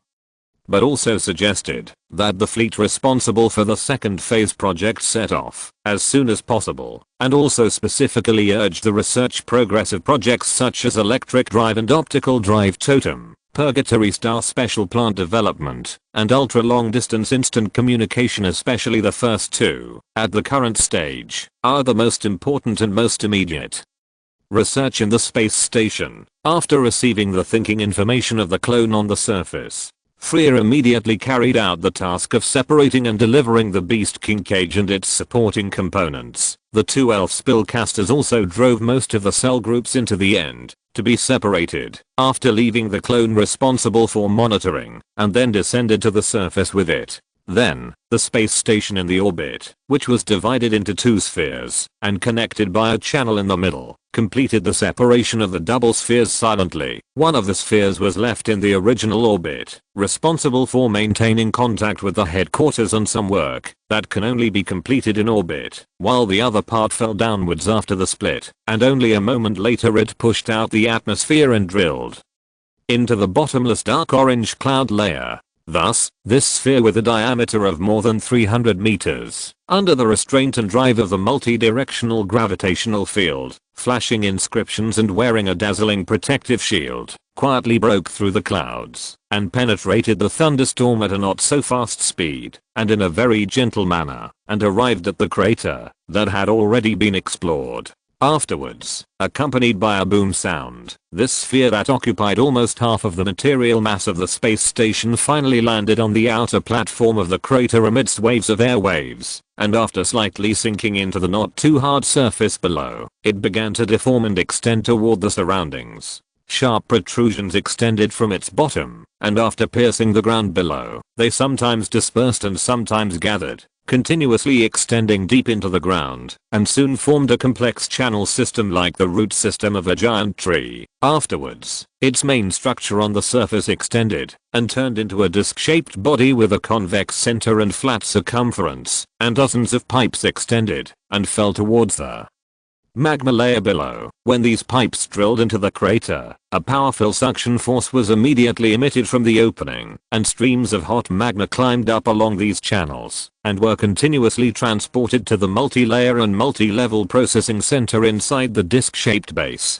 There, the magma was diverted according to density and composition, and in the corresponding chambers, under the action of the layered inscription array, various compounds inside, and even extremely small amounts of special water were precipitated. Among them, the water would naturally be collected with great care, and stored separately in a suitable environment. Different types of compounds will continue to move forward, and their metals, non-metals and other components will be extracted in the deep processing chamber, and a new screening process will be launched. At this time, those unimportant or temporarily unnecessary components will be decided to be stored or discarded according to their different future applications. Those substances that need to be stored in advance will be sent to the appropriate storage room for storage, after being converted into their most easily preserved form, and those substances with too high storage costs, low required quantities, or only needed in the long term will be sent to the magma river on the side through the drainage port, and allowed to go far away. As for those urgently needed components, they will be sent to the feed port one after another, after being extracted and stored separately, depending on the processing speed of the base itself, and processed into various specific materials in the furnace chamber according to the formulas planned in advance by the research team, and verified by the Tuskcasters. Most of them are special alloys, and the remaining few are non-metallic polymers, but they all have various characteristics based on high temperature resistance, and there is no doubt that they are the main raw materials for the construction of the base at this stage. So after this first wave of reserves, the corresponding expansion was also carried out, with the data in the intelligent brain as the plan, the prepared inscription core as the basis, and these exogenous materials as the skeleton. The many modular functions of the base began to expand and increase rapidly, and the size of the disc-shaped base was also constantly increasing, and the appearance was also changing in time. The penetration of its overall structure to the lower part and even the wider area around it was also deepened. As mentioned before, a large number of electric drive equipment appeared at this moment, thus reducing the dependence of the new modules on inscriptions and high-energy cell fluids as much as possible. Although they are all relatively less sophisticated and relatively simple equipment with single working environment, the pressure on the Beast King cage was greatly reduced, and the base had a larger scale of construction capacity. Of course, due to the complementary needs of equipment and energy, and the need for special heavy element in fission reactors, the construction requirements for other types of power stations are also being launched at this moment, based on the idea that every bit of savings is a bit. At the same time, considering the current situation of the lack of sunlight, almost no water resources, and lack of fuel and combustion supporting gas on Purgatory Star, the requirements for the operation principle of the power station will naturally be more stringent, and many power generation modes that are taken for granted on the mother star are not applicable here. Fortunately, the Republic has technical reserves in this regard. Otherwise it would really be stumped by this problem. After about 3 mother star days, this new base has become a giant oblate cylindrical building with a diameter of 700 meters and a height of 200 meters. Although it seems insignificant in terms of the shield volcano plane with a crater width of 30 kilometers, the brilliance that keeps flickering in the dim sunlight, the flying vehicles flying like a swarm of bees, and the many vehicles of various purposes on the ground, have already drawn a corner of the base in the future. At this moment, dozens of hatches around the base were opened at the same time, and then more than 100 tracked vehicles with a base of more than 10 meters in size drove out one after another, and just stopped. When they reached an area about a kilometer away, they were spread out on the spot and connected to each other, forming a special building complex covering a large area. The base deep underground was also combined with the expansion line of the base, and above it were dozens of concentric rings that seemed to be able to rotate, and dozens of spherical structures with tops and bottom circles in the center. When the outer concentric rings began to rotate, the surrounding air seemed to be hazy, with arcs flickering in between. After this scene lasted for a while, stronger electric light began to gather on the sky and formed thick lightning bolts, which roared and continuously struck the center of the building complex below. The lightning struck the erected guide end of the inner circle, and then rushed into the dozens of huge spheres at the bottom. After going through the processing procedures such as voltage transformation, it was sent to the rear base along the underground passage. As a result, most of the relatively less sophisticated equipment had a new energy source. The pressure on the fission reactor and the Beast King cage was both reduced, and the speed of base construction was accelerated again. Later, with the gradual improvement of the project progress and the stable operation of various modules and equipment in the base, the two spellcasters Freya and Agatha finally had some free time. After they were free, Agatha suddenly remembered something that seemed useless, but felt very meaningful, as if they had not done it yet. That is, to truly set foot on Purgatory Star and leave behind memorable images as a treasure for himself, Freya, and perhaps the entire elf race. Sister Freya, can we go together? She felt a little embarrassed, but before Freya could nod or shake her head, she was pulled by Agatha's hand onto the base commuter car and then headed towards the direction of the hatch. In order to save the consumption of two energy sources, most areas in the base did not maintain the environment of the simulated mother planet, but only accepted the atmosphere, temperature, and gravity characteristics of Purgatory Star, after filtering out corrosive gases and droplets. Therefore, the two elves were always in the gill-lung exhaust pipe combined breathing mode, with crystal diaphragms in their eyes and their skin in a closed state, so they did not need to make special preparations for leaving the cabin. When they arrived at a hatch not long after, Agatha stopped the commuter car solemnly and took Freya, who was still reluctant, to open the hatch with a solemn face, and walked into the passage directly connected to the outside of the base. Turn on the video recording mode. Pay attention to from the outside to the inside, from the bottom to the top. Anyway, take pictures from multiple angles and in all directions. Understood. Executed. The order issued by Agatha reminded Freya of the bad things she did when she was a child. In the past, almost all the voices used by the non-intelligent, semi-intelligent, or intelligent terminals in the headquarters were forcibly changed to her own voice. This seems to be excessive. In comparison, what Agatha has to do now seems much more normal. So she immediately stopped being reserved and seemed to have found the state of the past and began to imagine what kind of pose she should pose in the future. By the way, it is not enough to just have a pose. You have to say something, and it has to be recorded. As she thought about it, she first instructed the intelligent computer, also, remember to record the audio. Understood. Executed. Then she pulled Agatha and whispered in her ear to discuss the speaking gesture. Another moment passed, and the last hatch leading to the outside world was finally opened.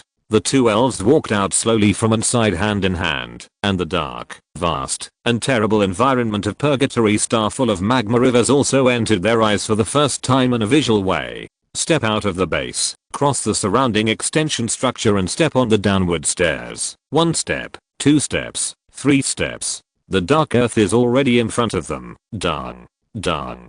Dang. The heartbeat sound came from the connected palms. The two female elves with childlike innocence looked at each other briefly at this moment, and it seemed that they saw a little excitement and tension in each other's eyes. The footsteps did not stop. 4 steps, 5 steps, 6 steps. The ground that had not been transformed and looked a little soft was under their feet, and they only needed to step on one more step. They looked at each other again, held their hands tighter, and finally took the first step on the surface of Purgatory. The purple on Freya's face deepened a little, as if showing that she was a little uneasy inside, and she said in a voice that was neither loud nor soft, "This is just a small step for us." The lively Agatha did not hide her excitement at all. The moment her feet stepped on the ground and Freya finished the first half of the sentence, she continued, "It is a big step for the Republic and the ethnic group.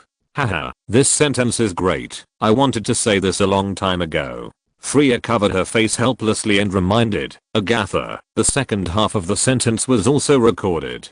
"Isn't your sentence also recorded?" "Of course, mine is still recorded, so do you want to cut it off?" "It doesn't matter, it's more real this way, isn't it?" "Okay. If you're listening to this novel on a channel other than Fanfic World, it means they downloaded and uploaded it without effort. We cordially invite you to visit our channel, Mundo Fanfic Novelos. There you'll find the original version of this story and you can explore many other novels of various genres. We're waiting for you to immerse yourself in a world of incredible novels. Chapter 345, Planting Trees and Enjoying the Shade. Let's talk about Nestor. In his early years, Nestor was actually very conscious of being a plain protagonist. He would appear in every important or unimportant matter of the Republic, even if it was not appropriate for him to do it himself. For example, when he was the supreme leader, he went to the enemy's rear to conduct reconnaissance. But no matter what, he always worked tirelessly to promote progress in all aspects.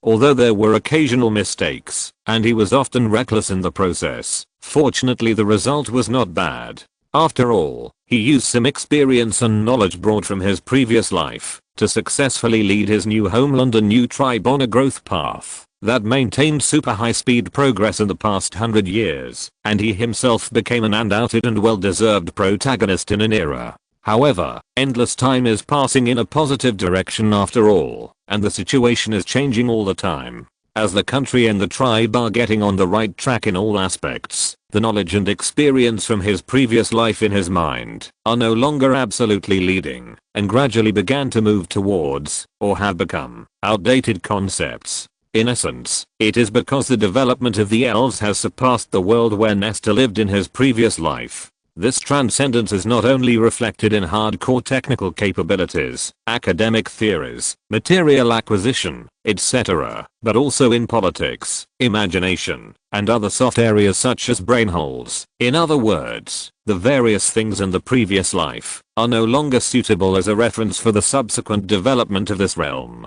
Of course, the outdated here only refers to the knowledge and imagination of the previous life, not Nestor himself, because he has also made continuous progress in these years, and it can even be said that he is still at the forefront of wisdom and the absolute forefront of individual power. But today, the situation is very different. At present, no matter how strong and smart an individual is, as long as his life essence and thinking characteristics have not been able to open up a qualitative difference with the overall population, and ignore the difference in numbers, he can no longer become the undoubted protagonist of an era as in the past. Because it is relatively difficult to open up the road ahead, but it will be much easier for the younger generations to catch up with their predecessors, and the reason for this situation is the foundation laid by him personally. After mastering the power of magic and totems, the predecessors of spellcasters headed by Nestor did not embark on the path of self-centeredness and following the strong from the beginning, which seemed normal and actually conformed to the law of development.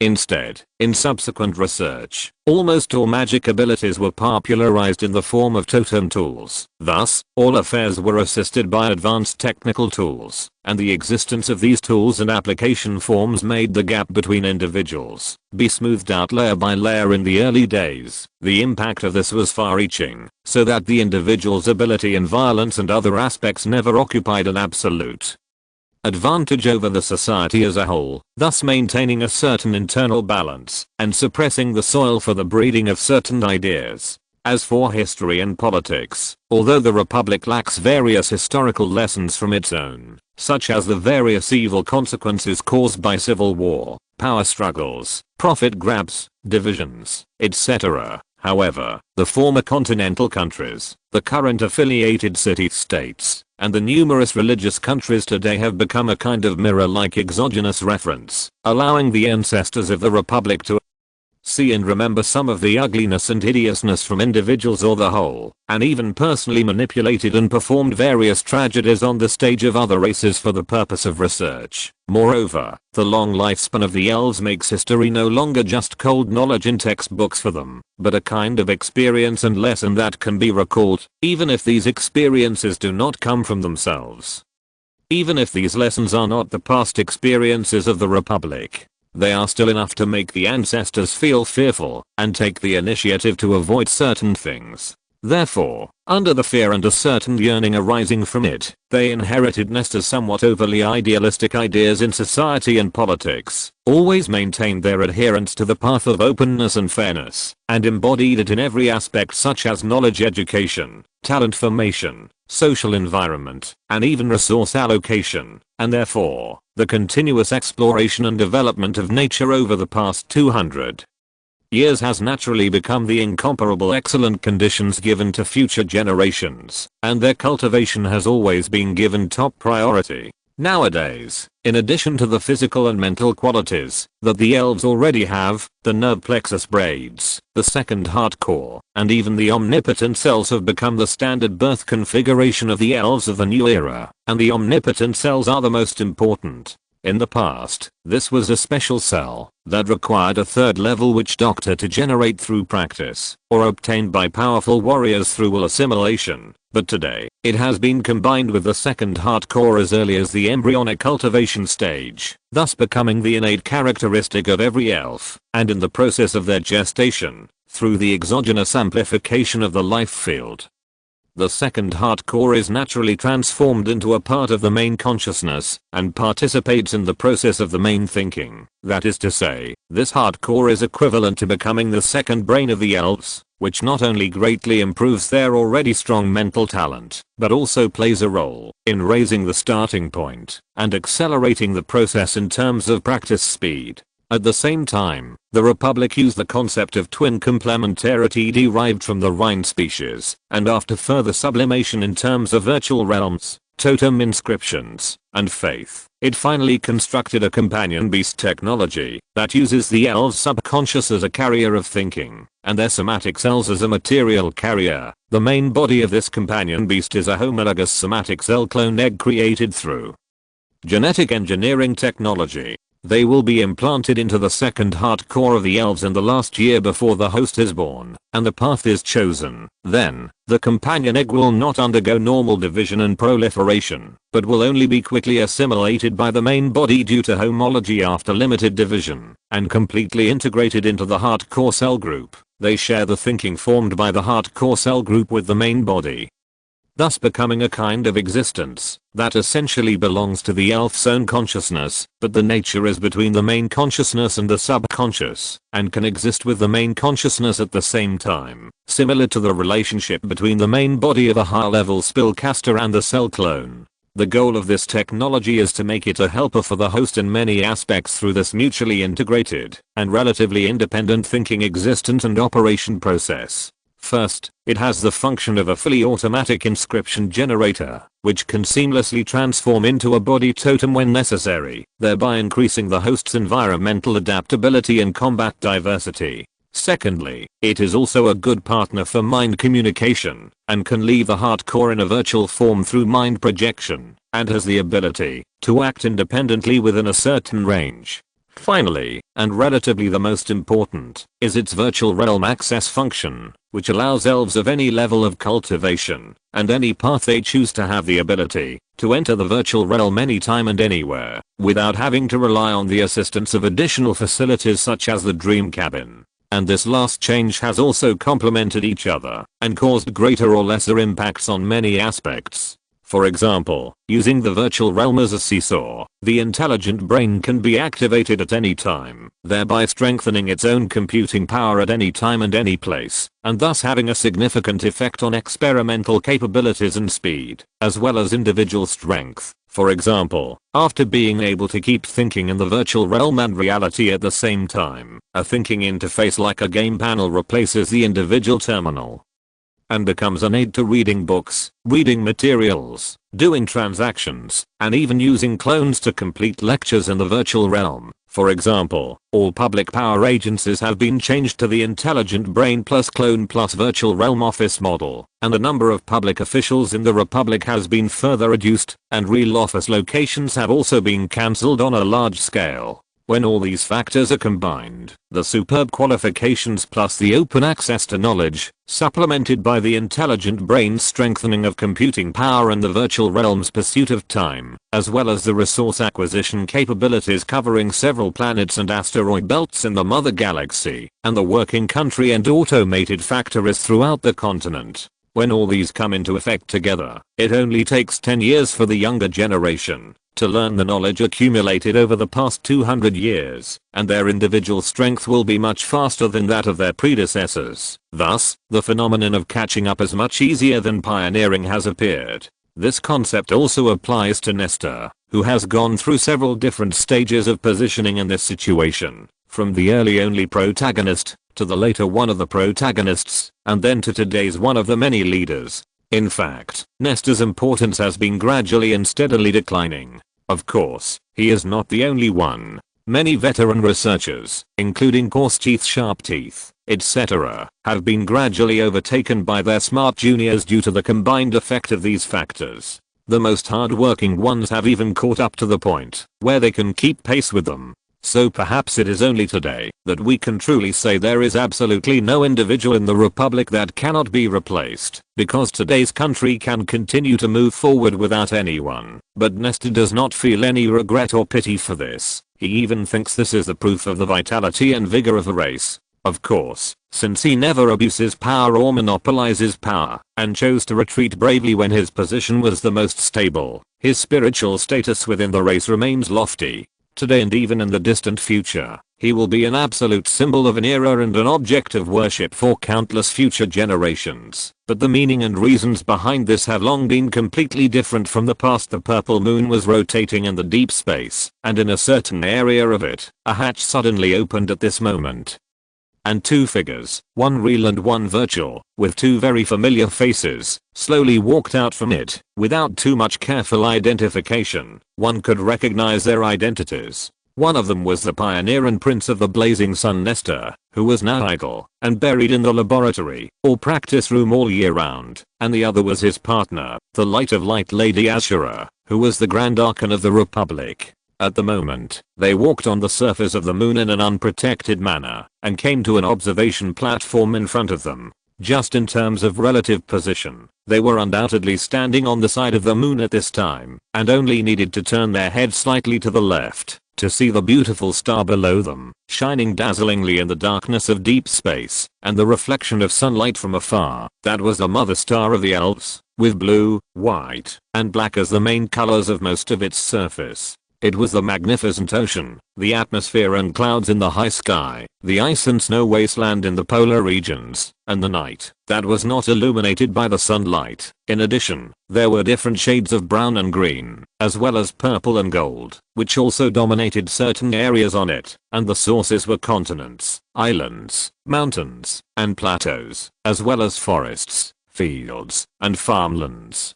But the eyes of these two figures were not completely focused on the scenery displayed by the mother star at this moment, nor were they attracted by the huge elven city clusters as in the past, even though there was a charm unique to civilization that was born in the process of changing the world. What they were looking at this moment were the dozens of tiny spaceships heading for the surface of the mother planet and heading in the opposite direction of themselves, in the middle of the two natural and artificial stars. Under their gaze, these spaceships were slowly flying towards the atmosphere. Another batch of little guys are born. Nestor, who spoke first, now had a strong figure of nearly 10 meters tall, and this was not a mimicry body, but a completely real body. At this moment, there seemed to be stars shining in his purple eyes, and his smooth light purple hair was as dazzling as the Milky Way. There were mysterious golden lines spreading between the knotted muscles all over his body. They climbed up to the face and extended down to the soles of the feet.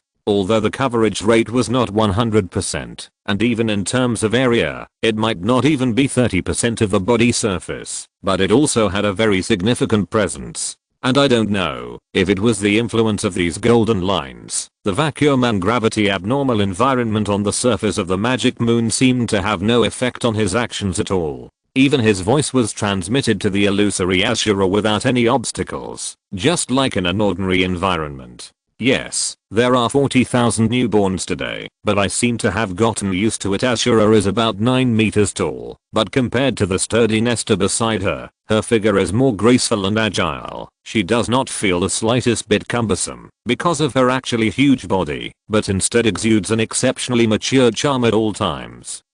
And the light gold lines on her body, which occupy about 30% of the area, add a bit of mysterious beauty to this maturity. After all, it's like this every day, and the feeling of joy in the past has faded a lot. Holding his partner's waist and hugging her to his chest from behind, Nestor lowered his head and sniffed her long light purple and nearly white hair, and at the same time, said again with some emotion, "It's really magical to think about it. The period when the total population was just 70,000 seems like yesterday, but in fact we are no longer excited about the increase of 40,000. Why didn't you say that the tribe period was just yesterday?" Ashura rolled her eyes slightly and then chuckled and reminded, "Wake up, this 250-year-old confused grandpa.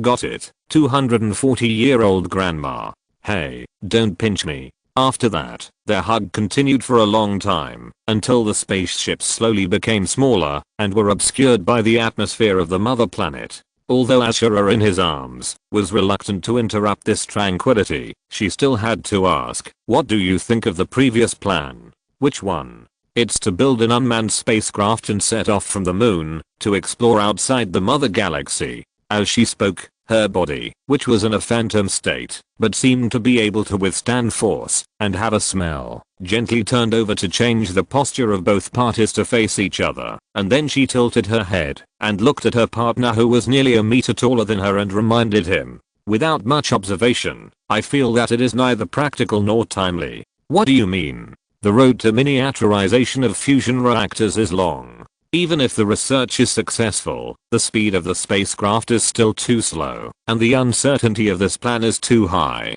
After a slight hesitation, Nestor gave his own opinion. "The former is easy to say, the worst result is that we have done useless work, but the latter." "What about the latter?" "Although the probability may be very low, I'm afraid that if the devil really encounters alien life, and then they use it to infer our technological capabilities and locate our home planet, the result will be visitors from afar or unfriendly, but it is not something we can decide by ourselves." Well, concerns in this regard have indeed arisen. Ashura's opinion seemed to be consistent with her partner, so she did not refute anything at this time, but nodded in agreement and continued, "So is it decided like this? Anyway, the resources on our home planet and in our home galaxy should be enough for us to use for a long time." "I agree. Now we have a big sun and many stars with different characteristics waiting to be developed and utilized. Let's first figure out our home galaxy before we talk about other things. As for exploring outer star systems and searching for new habitable planets, it seems that there is no need for that for the time being." After saying this, Nestor seemed to remember something and asked again, "What is the current progress of the laser-propelled light sail spacecraft?" "The theoretical verification stage is over." Ashura showed some restlessness and answered in a tone of expectation and excitement, "It seems that there is hope. to reach 0.7 times the speed of light. If there is progress on the gravitational field void plan, well, the darkness outside the home galaxy will no longer be a limit. This is just a small step for us, but it is also a big step for the Republic and the ethnic group. While watching the special program on the 60-year construction history of Purgatory Star, Shadi was feeling a little excited about the two declarations, and was a little speechless because of the subsequent conversation. Then, a ding-dong sound appeared directly in her mind. New message. Please check, Sister Shadi, I'm finally born. Where are you? Is it convenient for us to meet? After opening it with her mind, Shadi also received the message, and the voice characteristics were also very familiar. Isn't this Alina? She muttered to herself happily, and then immediately replied, convenient, convenient, I'll call you right away. But before she could take any action, the call from the other side had already reached Alina's pretty doll-like face, and occupied her entire mind the next moment. It blinked and staggered as if to say, hurry up and answer it, don't keep me waiting. Hey, what an impatient little girl. Sadie smiled and shook her head, and answered the call. Then the light screen in her mind was projected onto the outside world. The head inside seemed to become substantial, and together with the outlined body below, it walked out of the light screen like a living entity. Long time no see. I missed you so much. This body pounced on Sadie as soon as it appeared, and hugged her before shouting excitedly. Sadie, who was being hugged, was also very happy, so she hugged the seemingly real figure in her arms with her backhand. After that, they hugged, held hands, and jumped around screaming, like ordinary little girls. Fortunately, Shadi's residence, or all the elves' residences, had the best sound insulation, otherwise they would have been accused of disturbing the public. After a long time, the joy of reunion was suppressed by reason, and the serious communication began from then on. The development plan of Purgatory Star started at the end of Rune Calendar 150, and about 60 years have passed. With the technology of the elves and the efficient construction progress, the landscape of this area has long been different from the past. At this moment, there are two half-grown elf girls who are barely 1.6 meters tall, holding hands and strolling in this huge base. Sister, why did you come here? Alina asked in confusion. Although everything on Purgatory seemed very novel, and had a special sense of apocalypse, the environment and conditions were far worse than those on the mother planet. Therefore, she was very confused about Sadie's choice. I'm not living here permanently. I'm a truck driver now. I'm still in the internship period. Ah, truck driver. What the hell is that? Haha, I'm an interstellar truck driver who is responsible for following the master to transport the products of Purgatory. It's cool. Okay. Coco, you are obviously an excellent student. Alina said with some entanglement. I feel that I shouldn't do something more important. Then tell me, what is more important? For example, go to the Magic Moon base for further study, and then become a qualified wizard and a great wizard, and set up your own laboratory for research. Yes, that's right. This is an important thing. It is indeed very important, and I may choose this way in the future, but now. Shadi shook her head slightly and continued, it has only been less than 2 years since I left the virtual world and came to the real world. I want to spend another 3 to 5 years to see and walk through more places with my own eyes, try to use my body and senses to truly experience this world, and then choose the goal of this stage of my long life. Wow, sister, you are so mature with strange stars in her eyes, Alina said to Shadi with admiration, because she herself had never thought about these things. About a week had passed since she came into the world, but she was very ashamed that let alone her future choices, she had not even decided on her residence, so she was still in a state of vagrant with no fixed place to live. However, this was not caused by the high housing prices, school district divisions and other shabby reasons, but because there were too many choices, and she felt a little dazzled. In a wide area, different longitudes and latitudes have different climates, and different cities have different scenery. Should she live in a bustling city that reflects the sense of advancement at a glance, or go to a quiet town or village in the suburbs to settle down, or choose those special residences that exist on cliffs and ice fields? Although Alina received a lot of subsidies and bonuses during school due to good grades and winning competitions, it was only enough for her to choose one place to live, and she couldn't have them all. So, at this time, she seemed to be suffering from choice difficulty. Chapter 346 Interstellar Route. Today, 60 years later, the Republic has established a semi-open air base along the huge crater with a diameter of 30 kilometers, extending outward for about 5 kilometers, and has built exploration and prospecting sub-bases and large and small stations all over the surface of the planet. At this time, Shadi was leading Alina, who had come from the distant mother planet, to visit the main base. Since Shadi herself was a real entity here, she followed the Purgatory Star activity rules in terms of breathing methods, skin hydration, etc., and strictly followed the standards of elves to carry out much more body inscription protection than big elves. And Alina was a little different, because she existed here, based on the ultra-long-range projection of the virtual world network, so she only needed to abide by the restriction of not exceeding the coverage of the virtual world, and the rest of her forms were no different from the mother planet. Their first stop was the area 4.5 to 5 kilometers from the outermost circle of the main body of the main base, where there was a circle of thunderstorm water pumping stations about 2 kilometers apart, which was also the most suitable energy generation and for use here under the special natural environment of Purgatory. The other methods are not suitable in their own way. For example, the inscription fusion reactor is not suitable because it has not been successfully miniaturized. The inscription fission reactor has the problem of excessive energy consumption when operating in extreme environments. Other power generation technologies such as fire, wind, and sunlight are also inappropriate in their own way. So, this thunderstorm power station replaced the Beast King cage that had been sent back to the mother planet and placed on the moon, and became the main source of energy in the base. Just as Shadi was patiently introducing, and Alina was nodding and listening carefully, thunder from the sky above continued to bombard with tremendous energy, and was bound by the translucent sphere at the center of the power station, turning into the purple light inside. These purple lights are energy borders between reality and illusion, and it is very cost effective that only 13% of them will be used to drive the power station's own maintenance inscriptions, so that they can always be in a working and self-repairing state, and the remaining 87% of the energy will be sent to many receiving points in the inner periphery of the base through a remote delivery method without an intermediary, becoming the driving source of its internal functional modules.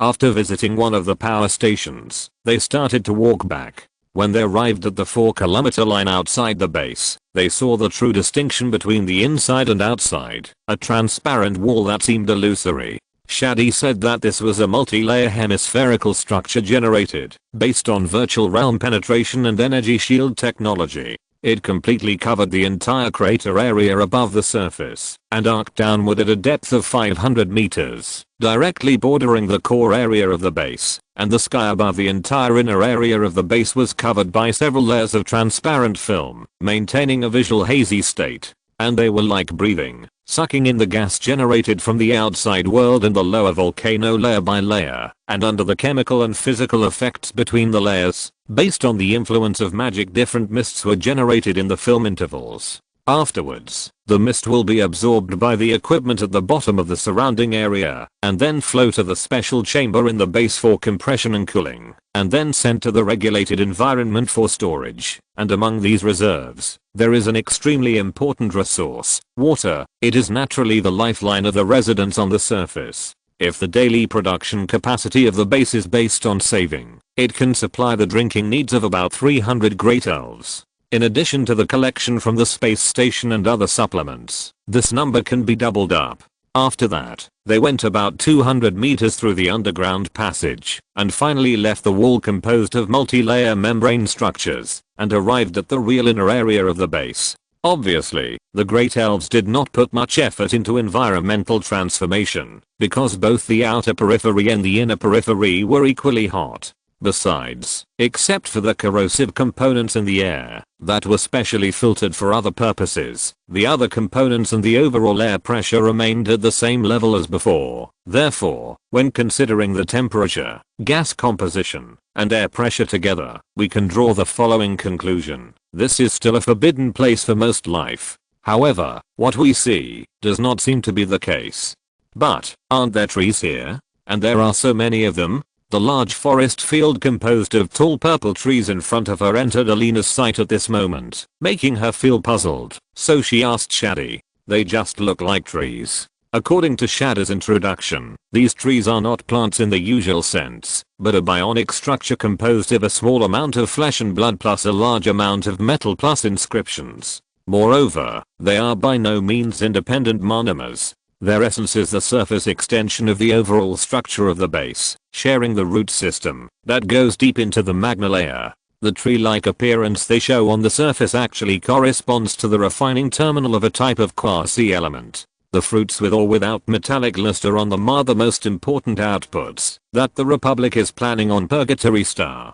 From time to time, Alina can still see some ripe and plump fruits, which seem to fall down and be swallowed by some open corridors. The pipeline will send them to the corresponding transfer cabin, and then they will be delivered by electromagnetic cannons, or transported by relay ships, and sent to the orbital space station in batches. Then what? The space station is not the end point. The independent orbital storage warehouses that also orbit Purgatory Star are their temporary destination until the round-trip window between the mother planet and Purgatory Star is close again. Then it's time for the trucker to come on stage, right? Alina confirmed curiously. Yes, the transport team I'm interning with is waiting for the window to come.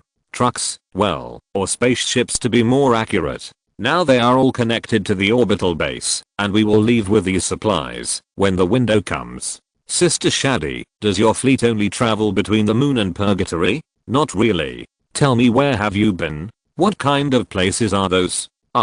Don't you want to continue looking around? How can you visit here and talk about other things at the same time? Hearing this, Alina felt a little entangled because she wanted to finish looking at the Purgatory Star base and wanted to listen to Shadi's story of interstellar voyage. What a greedy little cutie. Scratching Alina's nose, Shadi said with some amusement, there's still time. Let me show you the overview first, and then we can go back to the dormitory to tell other stories. Well, let me see how much balance is left. As she spoke, Alina, who was not very familiar with the dual line operation, closed her eyes slightly and looked at her wealth in her mind. Only half a breath later, she opened her eyes, made a no problem gesture, and said happily, haha, I'm really rich. Let's go. Let's continue the tour. Don't be too careless. This is an interplanetary ultra long distance virtual call. Although she said this, it can be seen from her expression that Sadie was not too worried about this. After all, as long as she is an elf who graduates normally, there will be no problem of poverty, not to mention Alina, who is also an excellent student. Therefore, this tour was able to continue afterwards. They continued to move inward through the large bionic forest and finally arrived at the core area of the base. With a 30-kilometer crater as the hollow inner diameter, the outer periphery is a circular building body spanning a 1-kilometer area. Its purple gold shell presents a texture very similar to the skin of an elf, and it is also shining with dense inscriptions of various kinds. In the inner direction of the building, they saw hundreds of arc-shaped rising tracks with special curves. They extended nearly 10 kilometers toward the center of the crater, and from time to time, in the flash of lightning, they threw things that looked like spaceships and barrel-shaped warehouses into the sky at a very fast speed, and the two of them looked up, watching the objects projected by the tracks all the way, and after breaking through the thick clouds, they gradually and rapidly disappeared at the end of their sight. In fact, when they walked here, the surrounding area of those real or virtual elves began to increase. Among them, the virtual ones seemed to save some resources, or for the convenience of movement, so they deliberately maintained a normal body size, although their 3.5 meters of normal is still very tall for the two dwarfs. When they occasionally meet those physical residents, they will really feel what height difference and body size difference are. Hey little Shadi, are you bringing your friends to visit? The nearly 8-meter tall big guy smiled and greeted passing by.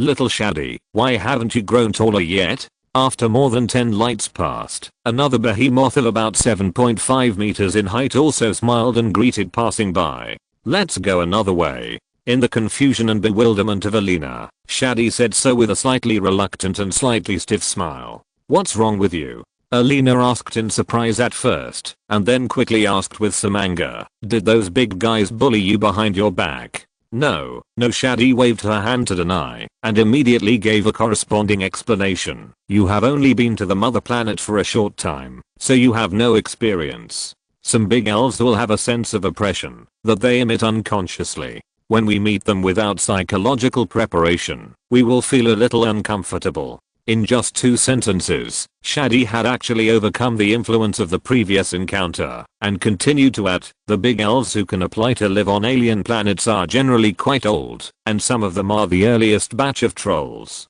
Oh, so that's why. It's a pity that I can't feel it in this state. I will look for it when I go back. While talking, their footsteps continued to move forward, and stepped into the inner part of the overlapping building shells, and saw the electric drive chambers responsible for various full-time tasks. In terms of environmental transformation, there are regional gravity and air pressure adjustment rooms and special storage environment maintenance rooms. In terms of energy, the control and maintenance of thunderstorm electric fields and power transmission networks seem to be carried out in terminal collection rooms of different categories, and the production of materials needed locally is also handled by various engineering vehicles, aircraft, and even the manufacturing and inscription etching terminals of buildings. In addition, the maintenance of water barriers and organic synthesis used to maintain lifelines, the super time and space intervention affairs in the virtual world and communication fields, the control projects of the forest belonging to element separation and single matter maintenance, and the maintenance of the internal commuter track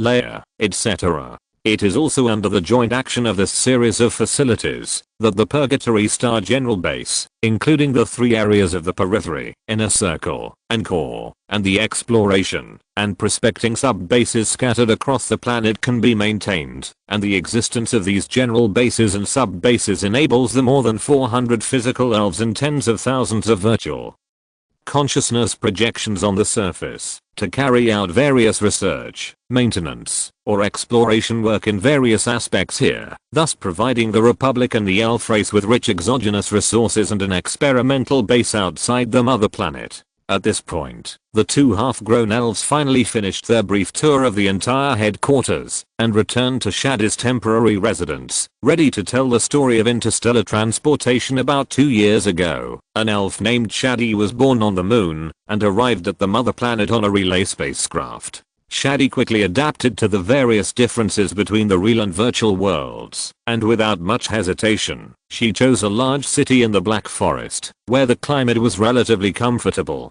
to live there. Afterwards, she began to consider her choices about the future, and made a preliminary decision to travel more and see more. So, after consulting with many parties and careful thinking on her own, Shadi chose a career that could see more scenery, interstellar transportation, and after going through the application, virtual training and other processes, she entered the 23rd Interstellar Transport Fleet, and finally became a glorious trainee driver. The fleet has 43 super large tonnage inscribed fission reactor transport ships, which are mainly engaged in interstellar transportation between the 4th orbit, the mother planet moon, the Purgatory Star route. When it came to the first voyage, although Shadi had more than 5 voyage experiences in the acceleration of the virtual realm, the fleet still arranged for her to follow a master, to learn and assist in operation. Of course, there were actually only 2 elves, one big and one small, in the ship. Afterwards, the fleet set off from the moon with a large amount of daily necessities. Its first stop was accidentally set at the Death Star base, because the window period was just right, and it arrived smoothly after more than 20 days of sailing. Here, she not only saw the orbital space station base with more than 20 great elves stationed there, but also briefly traveled the surface with perfect low temperature protection measures, and truly witnessed the Death Star with characteristics such as nearly zero magnetic field, cooling core, extremely thin atmosphere, and extreme temperature difference between day and night. In addition, the base on the surface also left a very deep impression on her. According to the master, in the earliest days, the space station had launched a surface spacecraft with layers of protection, and there were 5 physical elves sleeping in the constant temperature sleeping cabin inside, and the virtual realm, which was functionally transformed and enhanced, based on the unimpeded instant communication ability between the main body and the clone of the higher level caster. Use the thoughts of these 5 elves in their dreams as a guidance springboard, and truly intervened on this surface across the long distance between the Mother Star and the Death Star. Afterwards, a higher level spellcaster's consciousness projection appeared in the spacecraft, and used the remaining spellcasting resources in the dreams of the 5 elves, except for maintaining the projection, to slowly complete the initial stage of construction on the surface of the Death Star for a long time, so that it had a forward base with energy and low temperature resistance as the first goal. As a result, dozens, and hundreds of physical elves successfully settled in afterwards, and jointly supported a larger virtual super time and space channel, allowing the Mother Star's reserve of thought resources to be more involved, so that hundreds of consciousness projections can exist at the same time, and have spare energy to affect reality. After that, the virtual super time and space channel technology was upgraded several times in continuous research, gradually reducing the total amount of physical elf thought intermediaries, and even finally reached the point where a certain scale of flesh plus metal plus inscriptions could maintain the existence of the channel.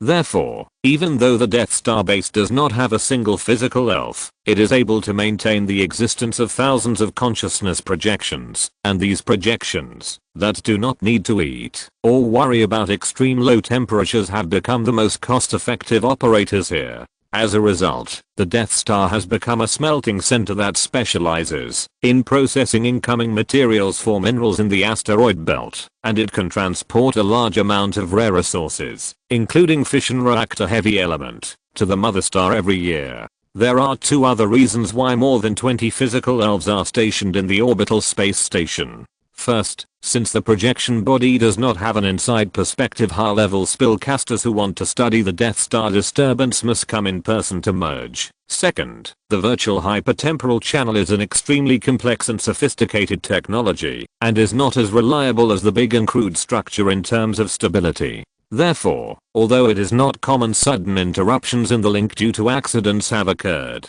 The consequence is that all projections are disconnected, and the Death Star base falls into dead silence, so the spellcasters in the space station will be responsible for going to the surface base to carry out emergency repairs on the hypertemporal channel when the same accident happens again. In short, due to the special nature of the Death Star base and the retrograde characteristics of their own fleet at this time, they finally only dropped a small amount of supplies here, and then rushed to the next stop during the window period, which was a journey across the asteroid belt. If you are very lucky, you will have the opportunity to see mining spaceships. Some are dedicated to prospecting, and some are responsible for using gravitational fields to pull them to the Death Star. The old master said this to Sadie when leaving. Although this gave her some expectations, she unfortunately did not get what she wanted in the subsequent process of crossing the asteroid belt. Moreover, the asteroid belt itself was different from what she had imagined before. Under such extremely sparse material density, there was no room for fantasy like using advanced technology to shuttle between small celestial bodies. The spacecraft was just flying in the backlight in a very ordinary way. So, Sadie spent some time thereafter in a slightly disappointed mood. It was not until more than 20 days later that the master informed her that the fleet had left the asteroid belt and was now flying towards the position where the 4th orbital giant planet was about to appear. At this time, the sun behind was already very small, and the space around became darker. On the contrary, the light that had arrived after who knows how many years, and what kind of journey, carrying the information from the distant stars, became brighter in Shadow's eyes. After that, more than 10 days passed, and the extremely huge and extremely fluffy supergiant planet finally pulled the weak starring and more than 10 natural satellites, and appeared on the fixed route in front of the fleet. This is the last section of the road. Shady, come and sit next to me, and observe carefully while I operate. The gravity in the main control cabin is set according to the standard of the mother planet, so Shady came to him easily at the call of the master, sat in the co-pilot's seat, and connected the nerve plexus behind her brain to the control terminal. Then, Her mind was able to merge with the spacecraft to a certain extent, and the various programs and inscription terminals inside it seemed to have become her own hands and feet. But because the control of the spacecraft was always in the hands of the master, she could not really experience the smoothness of using her arms and fingers, but instead had the illusion of hemiplegia. But overall, this is actually a particularly attractive experience. After all, she can see with her own eyes the operation of the fission reactor, the effect of the gravitational field, and the operation of many different structures, just like looking inward at her own body.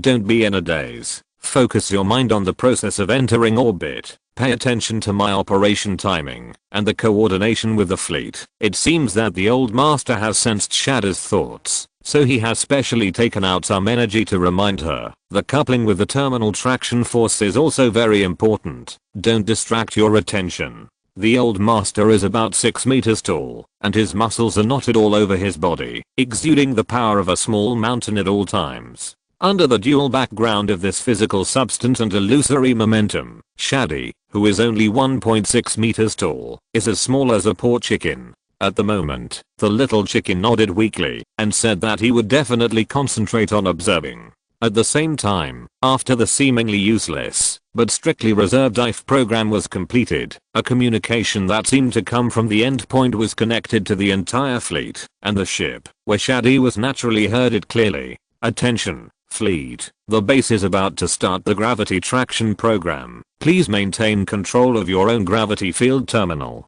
Then, when the ships in the team responded one after another, the captain's reminder was also received and sounded directly in the minds of each crew member. This is the last section of the journey. Everyone be careful not to make low-level mistakes. The outcome of falling into the 4th orbital star is not much better than falling into a star. Understood. Understood. The old master's reply merged into the mainstream, and Shadi also responded in a low voice, and then watched the process of entering orbit nervously. It is worth noting that this base does not exist on the surface. Of course, the Republic does not have the ability to arrange the base on the surface of a gas giant planet for the time being, but they are not satisfied with the more common practice, such as building a large space station as the site of the orbital base, but selected a very special individual as the base among the dozens of natural satellites orbiting the main planet. As for how special it is nothing more than the environment and life.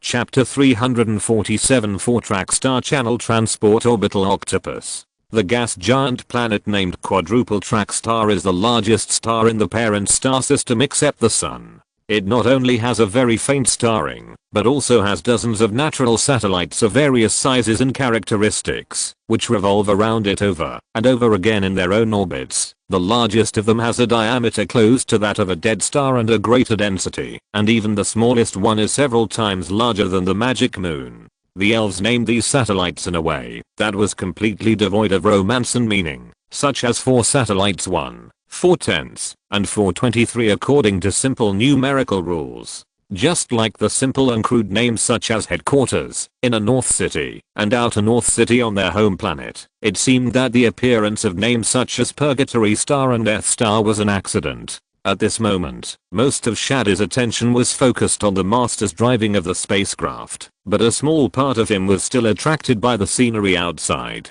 In particular, the colorful big guy that was relatively far away but still extremely conspicuous in the field of vision was the core star of this area, the 4-track star. In its orbit, there were not only natural star rings composed of dust, but also many artificial star bodies that were obviously created by the elves. And the number of them, just in the area that Shadi could see on the side where he was now, seemed to be no less than 100. It can also be judged from the scale provided by the spacecraft's field of vision that each of them is a large guy with a main body diameter of more than a kilometer. Under the effect of constant stance, they stay firmly in relatively stable orbital positions and extend tentacles tens or hundreds of kilometers long downward in the direction of the atmosphere of the 4-track star. Visible cyclones are constantly sucked into the funnel-like suction cup at the front end. In addition, around these kilometer-class tentacle ships, there are dozens of relatively smaller big-bellied ships, which are traveling between the tentacle ships and the dozens of large space stations behind them, and seem to be always busy transporting something.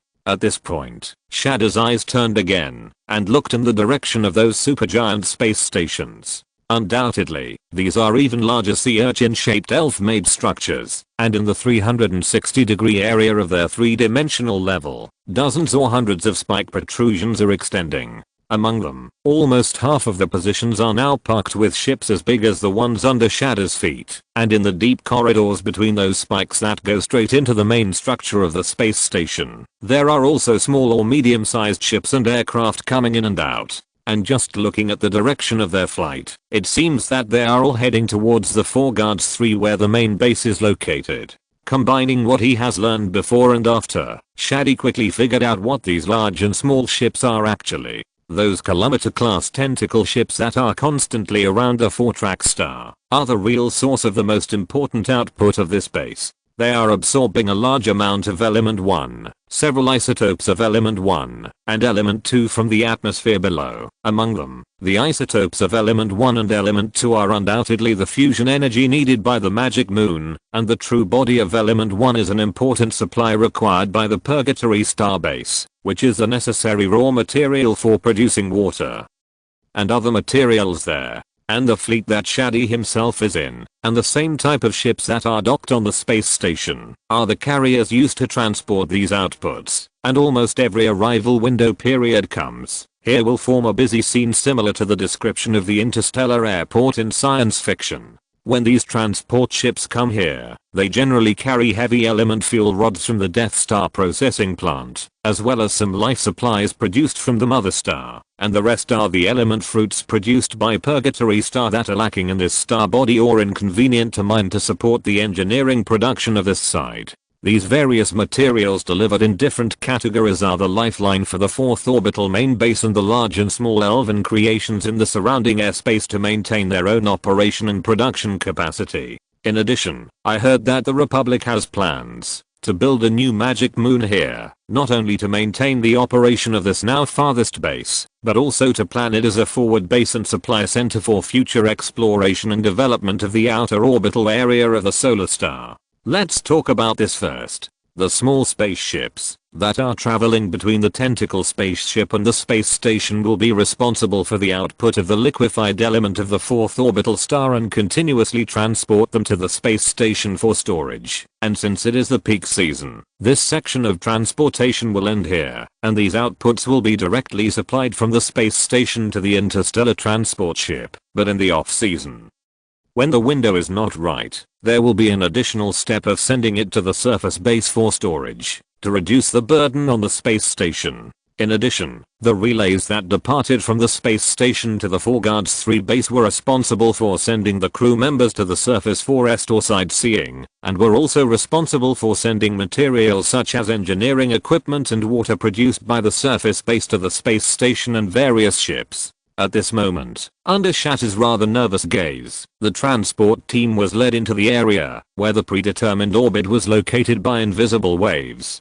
The brain structures of both parties also formed a resonance at this distance, and under the watchful eyes of the internal and external supervisors, they cooperated to complete the subsequent work. It can be clearly seen that the front end of the spike-like protrusion of the space station began to deform at this moment, revealing the complex mechanical structure and totem inscriptions inside, which was attracting the spacecraft to approach and correcting its route details. At the same time, the spacecraft that Shatty was riding had already slowed down and stopped relatively due to reverse thrust. And now it was relying solely on the traction of pure multi-directional gravity to maintain its own mobility controlled by the outside world. Afterwards, the spaceship under the seat completed the retraction of the propulsion brake engine at the front end during the process of slowly approaching, and formed an inner and outer double layer structure that opened and closed at its original position. The slight vibration of the hull that came later was the sign of contact. After another moment, Shady finally knew from the perception of fusion and the prompt sound from the inside that the result of the whole process was undoubtedly a success. An obvious sound of relief came from the side, and the master stretched his waist and said lazily, "Ah. Finally, I can rest for a while." At this time, his huge body seemed to have no bone support at all, and Shadi felt a little funny, and leaned on the seat completely. At the same time, more than a dozen tentacles generated by hair, as if automatically or controlled, extended to various parts of his body, and began to massage him, whether it was useful or not. At least, this is completely useless in Shadi's opinion. After all, the master's body looks like rock and metal, and those hair ends are just flexible, and play massage in a variety of ways. She doubts its effect. Of course, Shadi doesn't care too much about this problem. Anyway, she has made up her mind not to become such a metal lump in the future. At the moment, she is most concerned about something else, and she immediately asked it, "Uncle, how long can we stay this time?" Although it was mentioned during the training, there are too many uncertainties in interstellar navigation. Just like this time they added a Death Star base for transit, and many things need to be improvised. Therefore, she asked the master with uncertainty at this moment. It won't be long, probably only about 3 Mother Star days. After all, we spent too much time along the way. With a tentacle on his forehead, the old master pondered the current situation, and responded based on his own experience. If we don't want to waste more than a year here, or don't want to extend the journey several times, then we have to rush to the end of the window period, to embark on the return journey. And we have to reserve some extra time to deal with accidents. Hearing this, Shadi nodded, and then asked with a little trepidation and expectation, "Can I go outside to take a look? I want to go to the space station, and if possible, I want to go to the surface base. The space station doesn't matter, but the surface base." The old master was obviously a little hesitant about the latter, and wanted to refuse, but perhaps he felt that doing so would be a bit too harsh on the little girl, so he finally chose to agree after pondering. But even so, he also gave another serious instruction. Although there are regional arrays in effect in the base, you should still adjust the body inscription protection according to the rules first, and activate it immediately if an unexpected situation occurs. Do you understand? Yes, I understand. The 4 Guards 3 has an extremely low temperature environment. The average temperature in the equatorial region is 109 degrees absolute, and the polar regions can reach a terrifying 49 degrees absolute. Compared with the 3 degrees absolute in outer space, this is still not worth mentioning, but in the absence of a spacecraft for protection, if there is some mistake in the base, the consequences will not be something that the elf's body can withstand. Therefore, she obediently nodded in response to this request, but the old master seemed to be still worried. Therefore, he not only emphasized the instructions he had said before, but also reminded him again, "Let me check it again after the settings are completed, to prevent you from making mistakes and freezing yourself to death. It will be a tragedy for both you and me." "Yeah, I know." Sadie still nodded obediently, and her companion beast Shiana, who was inseparable from her in every aspect of material and spirituality, also began to synchronously add the elf level pre-startup low temperature protection inscription for her according to the surface activity code. Afterwards, light golden lines gradually climbed up her purple skin. And from the tips of her hair to the soles of her feet, from the inner bones to the external muscles, and even the brain and blood, etc., the inscription was completed without missing an inch. At this time, the old master came forward, connected the 2 nerve plexus braids, and after carefully confirming its size and shape, he nodded with satisfaction and said, "Then you go by yourself. I have to check the energy surplus of the fuel rods, and pay attention to the progress of unloading and loading. I won't hang out with you this time." Oh, this. In Sada's understanding, all the above steps should be carried out by the space station and the spacecraft's intelligent brain in a joint-away inspection and full automatic mode, and in previous journeys, it was rare to see the old master personally conduct on-site verification in this regard. Otherwise she would not have proposed a request like escape from the post at this time. Therefore, after hearing that there seemed to be so many things to do, she hesitated and had the idea of staying to help. It's okay. The main task is still at the space station's intelligent computer. I, the captain, stay behind just in case. The old master's big hand like an iron pot gently stroked her head, and he comforted her in a muffled, but actually gentle tone. "You can't help much by staying, and after all, it's your first time here, and there's nothing wrong with wanting to see the scenery outside the mother planet with your own eyes, so just go ahead. Well, then I'm really leaving? Ha, why am I teasing you? Go quickly. Finally, she happily left the control room and entered the space station along the newly formed docking point. In the subsequent matters, Shadi was actually quite experienced. After all, the design ideas of the Republic's space stations were all similar. Although this was one of the larger ones she had seen along the way, she still easily found the transportation vehicle near the docking point and followed its fixed route to the innermost main part. Afterwards, after a general tour and focusing on the structures that other space stations did not have, she took the relay vehicle to the surface and went to the direction of the surface base with several other interns who seemed to belong to the other fleets. The diameter of the 4-star satellite is 3098 kilometers. The mass is about 4.63 x 10 kilograms. The average density is about 3.045 g/cm, and the distance from the main star it orbits is about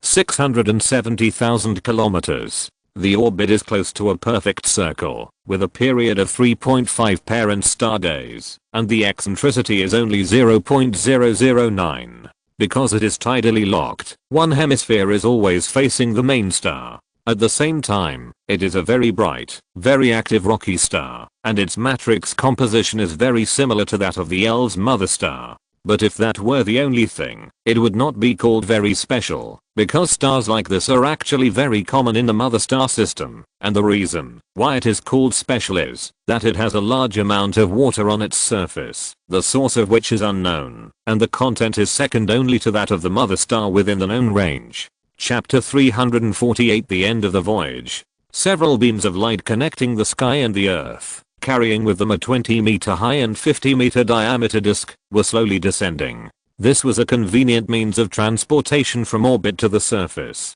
Shadi was sitting in it at this moment, heading towards the direction of the base. During this time, she browsed through the many pieces of information that flashed through her mind while looking at the scenery outside the porthole, and matched the two one by one. The first thing that caught her eye during the process was the surface environment far below, which was composed of a large area of white mixed with a small amount of brown, and from time to time there were white pillars rising into the sky vaguely visible from afar. The true form of these white pillars was naturally liquid water. Although the extremely low temperature environment of Tetravi has turned these waters of unknown origin into an ice shell 50 kilometers thick and completely covered most of the surface area, only a small number of mountains and floating island-like rock structures can be seen from it, forming a crisscrossing striped structure on its surface. However, the gravitational pull from different directions and the orbital resonance are converted into heat and energy inside the planet. Under the thick and almost permafrost-free ice shell, a saltwater ocean more than 100 kilometers deep is formed, giving Tetraviria a metallic core that has not been completely cooled. In this structure, a layered rotation mode with fast top and slow bottom is generated between the ice shell, ocean, and mantle. The upper ice shell will be torn apart by the action of tidal gravity, forming deep cracks, and the ocean inside it will erupt from it until it reaches an airspace of about 200 kilometers before falling back to the surface again. These ejected waters can form more than just spectacular scenery. Under the impact of charged particles and the irradiation of ultraviolet rays, they will be decomposed into a part of element 1 and element 8, and among them, most of element 1 will escape into the universe, but element 8 can be deposited on the surface of the star due to its higher atomic weight, so that Tetravi has an extremely thin atmosphere with life gases as the main component. And this environment with ice shell, liquid water and atmosphere not only provides some convenience for the elves at this moment, but also provides a certain possibility for this extremely cold star in the hundreds of millions of years of evolution at this moment. The disc-shaped object slowly came to the top of the ice surface,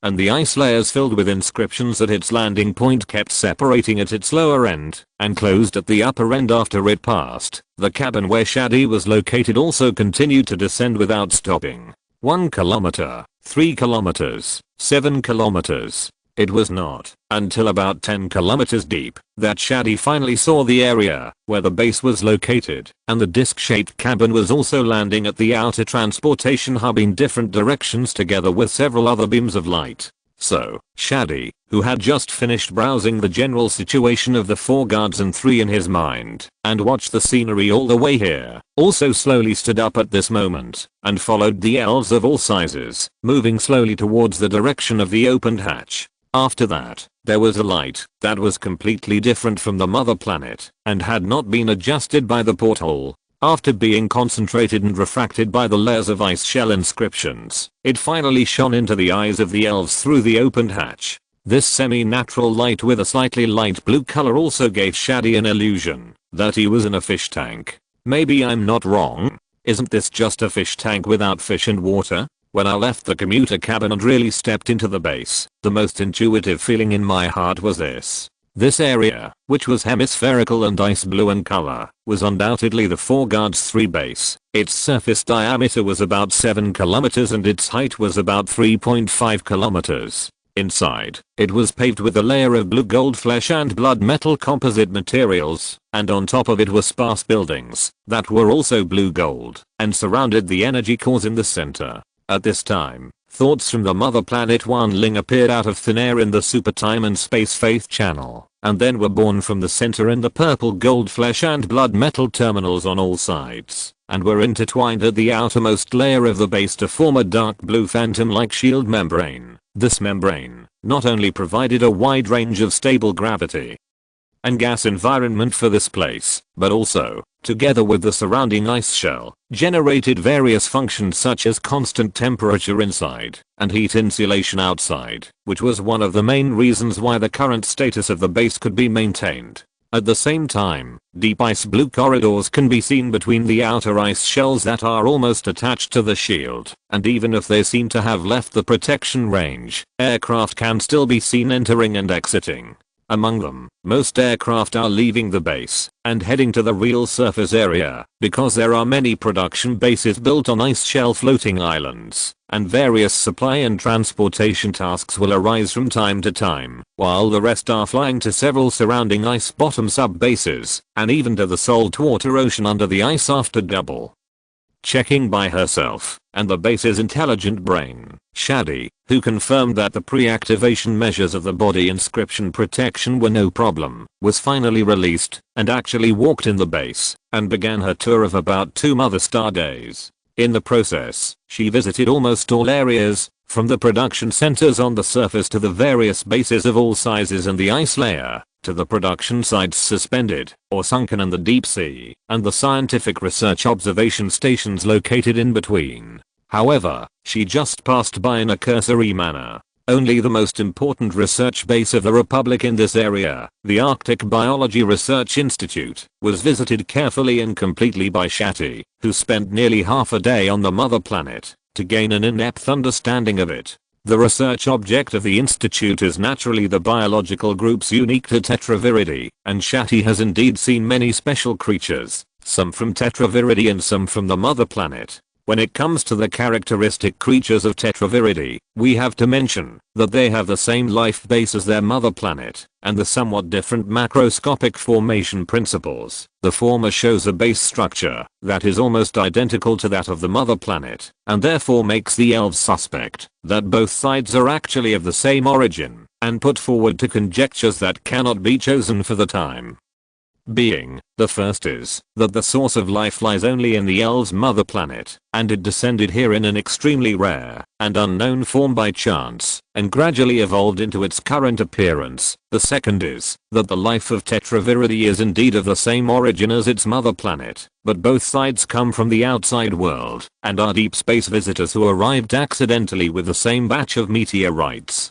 Although the truth is unknown, these two species, which have the same origin, have taken very different evolutionary paths due to their completely different environments, thus generating the previously mentioned different macroscopic formation principles, and becoming important research objects for the elves today. Among them, there are various microbial groups with extremely simple life forms, some of which live in the seabed hot spring area, and some live in cold salt water at various depths. Streamlined soft multi-legged creatures ranging from millimeters to decimeters have also been found in the sea. Although most of them feed on microorganisms, it has also been observed that the big eats the small eats the smaller, and is decomposed by microorganisms after death, and a very simple food chain has been inferred from this. If it were just like this, it would actually be fine. The cold but not extremely cold saltwater ocean, underground hot springs, and their respective needs for oxygen-rich or oxygen-deficient environments, after all, make these lives lack a certain specificity compared to the mother planet. That is to say, their existence seems to be unable to play a big role except for making the Republic feel that life is not lonely. However, the more complex biological groups discovered by the researchers at the base in the permafrost, between the floating islands of the rock foundation on the ice shell, and in some exposed ice mountains have provided a unique evolutionary picture for the temporarily extinguished and somewhat disappointing biological research. Perhaps countless years ago, due to the intermittent eruption of underground hot springs, some microorganisms gradually developed some adaptability. They either evolved the ability to hibernate in extreme cold and wait for the next cycle to come, or use the method of breeding cold-resistant eggs to survive at the genetic level and in the subsequent life iteration process of hundreds or tens of millions of years. Some of them have the ability to adapt to cold water and leave the original place that nurtured them, truly embarking on a new journey of evolution. After that, they survived in cold salt water, or perhaps due to some accident, they came to the cracks in the ice shell, and then were sent high into the sky by the fountains that soared into the sky. But when they fell, they accidentally came to the upper part of the ice shell and those rock-based floating islands. Then, in the constant cycle of death and survival, after countless deaths, the miracle of life finally appeared again, allowing some creatures to successfully survive on the harsher surface. Today, these tenacious lucky ones live in the exposed areas of the ice shell and rock base, and have evolved into a very rich biological group. They are tenacious polar mosses, parasitic pseudoplants, ice worms ranging from millimeters to decimeters, and predatory ice-like life forms that can be as long as meters and more complex. Their appearance seems to be a cluster of ice crystals or a piece of ice that is no different. Even the elves find it difficult to identify them with the naked eye at the first time. Most of them are creatures that are completely integrated with ice. They use isoskeletons, shells, and even complex functional structures such as internal organs, muscles, and blood, and are supplemented by a large number of naturally formed totem structures to maintain and operate their own lives. What's more, even these structures may not be formed, and the entire body is composed of ice, natural inscriptions, and extremely fine cell nodes. But no matter how deep or shallow this inscription culture is, it can be said that they are real, demonized creatures with ice as their bodies. Most of them rely on the role of natural totems to survive in such extreme cold. The elves also successfully absorbed a lot of knowledge different from the inherent knowledge of the mother planet from these magic plants, magic insects, and magic animals, and allowed the ice type and cold resistant magic and totem technology to be continuously updated. However, these plants and animals that survived by relying on the natural totem array were not the focus of the Republic at the moment, because they still brought a quantitative change in knowledge and application to the elves, rather than a puzzle that could drive the evolution of the entire race. However, two of them, which could be considered very weak in this world, unexpectedly allowed the elf researchers to see the element that could be called key puzzles. The first was the extremely cold moss mentioned earlier, which had almost no traces of natural inscriptions inside and outside, but could maintain its own life characteristics in the extreme cold. The second was a worm-like life form, which also had the ability to survive without relying on the natural inscription array. Both worms and mosses were rare life forms that maintained a high degree of pure biological nature. The former had a translucent body, with the internal bones and internal organs, as well as ice blue blood, all clearly visible, and only slightly demonized, and was not the common natural inscription body here. Somewhat abnormally, these worms have evolved flesh and blood, and have a very rudimentary brain-like center. Researchers have found the inscription core in it, and discovered that this is a very primitive magic crystal-like structure, and has the ability to release spells. Although its spell-like effect is not worth mentioning, the key is that it only intervenes in attack and defense behaviors, but does not form any increase in the worm's ability to survive in extreme cold. Coincidentally, the ice moss also has almost the same properties, and it is this seemingly insignificant point of both that the elves really pay attention to.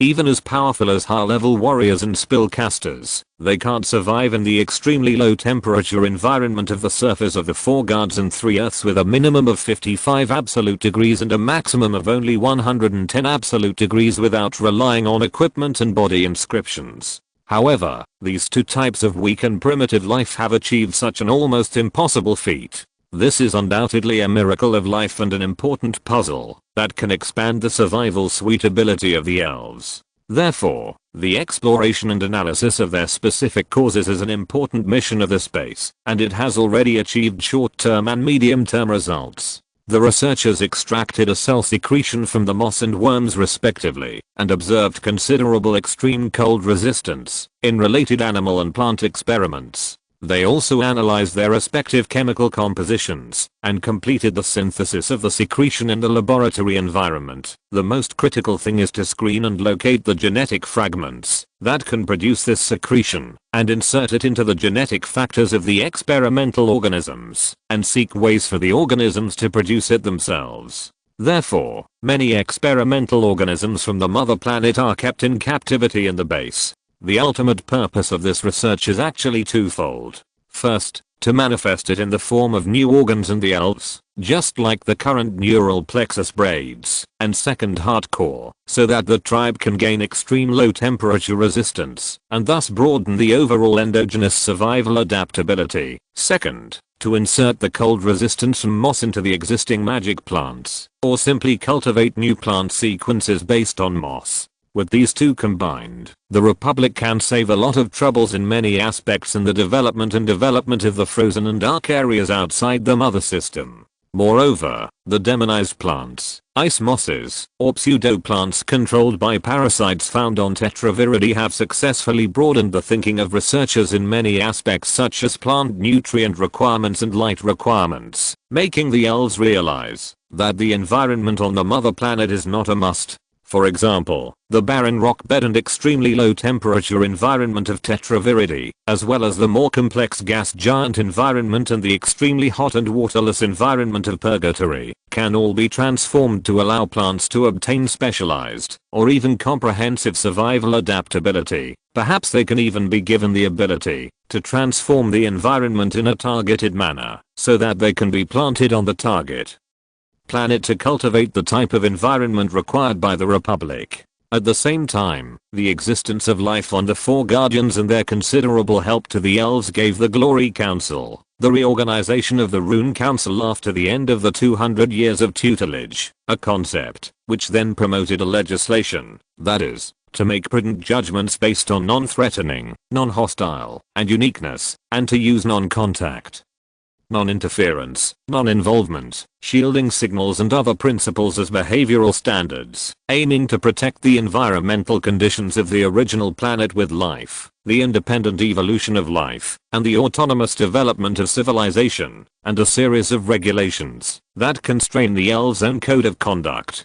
And its purpose is to protect the diversity of life forms, civilization models, and technological paths in the universe, so that the Republic itself can have the opportunity to obtain new unexpected puzzles again in observation. Of course, for the elves who have not even been able to get out of the mother star system for the time being, this seems to be too far-sighted and self-conceited, but after continuous consultations and deductions, the Glory Council finally passed this series of relevant guiding regulations. The first step is to evacuate the main base of Tetrao immediately, after completing the Extreme Cold Resistance project, and move to the neighboring Tetrao 1, Tetrao 3 or other lifeless natural satellites. At the same time, it is necessary to completely eliminate the direct or indirect traces and influence of the Republic on Tetrao 3, and no contact except for necessary scientific research is carried out thereafter. The reason is that Tetrao 3 is a celestial body with the potential for continued evolution, although it may take a very long and reciprocating time span, and it is even very likely to die halfway, but even so, it is far better than the unnatural extinction under the intervention of the elves.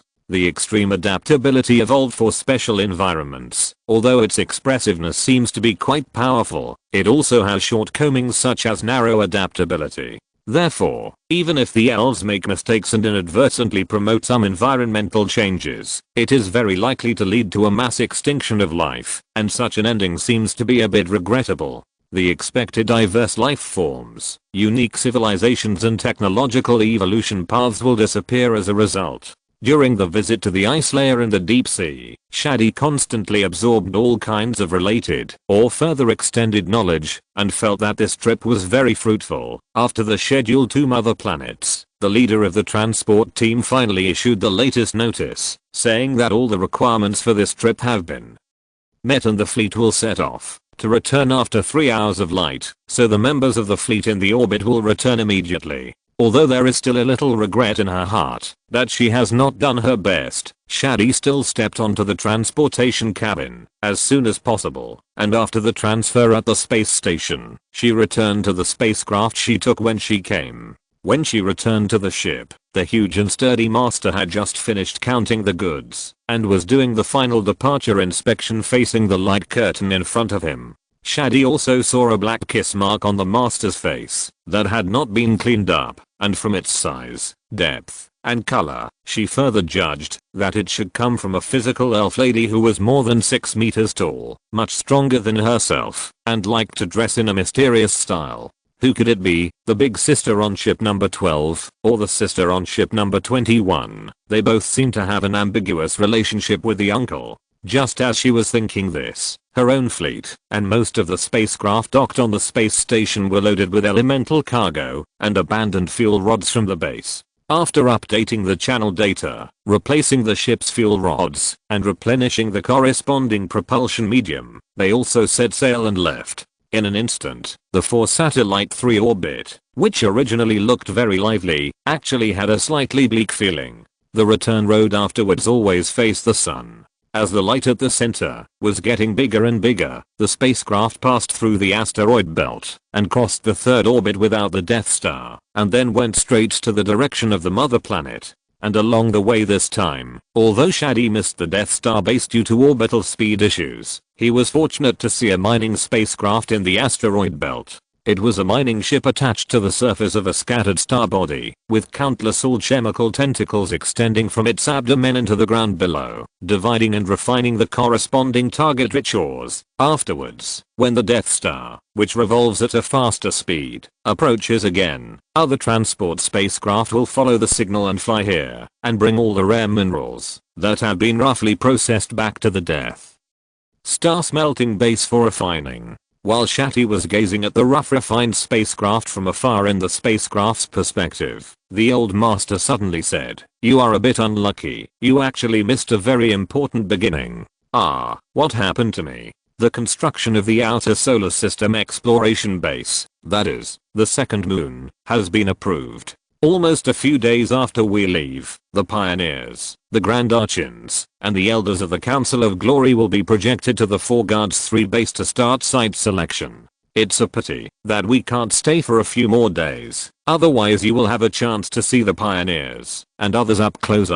"Uncle, why didn't you say so earlier?" "Hey, what's the use of saying it earlier? This spacecraft can't project you over, and you won't run away before leaving, right?" "That's right, alas." With such a slight regret, the spacecraft completed the entire journey from the 4-track star to the Mother Star in about 45 Mother Star days, and finally docked at the Purple Moon base and unloaded many cargoes on board. For example, fusion fuel and discarded fission fuel rods. The former's uses are self-evident, but they will only be sent to the orbital reserve compartment for high-pressure storage under the power of solar electricity for the time being, and the latter, except for a very small part consumed by the spacecraft itself, the vast majority are the accumulation and consumption of the 4 Guard 3 bases and the many spacecraft there. The reason why these pollution sources are transported thousands of miles back to the mother planet is because they have become a very useful raw material for cultivation for the Republic and the Elves today.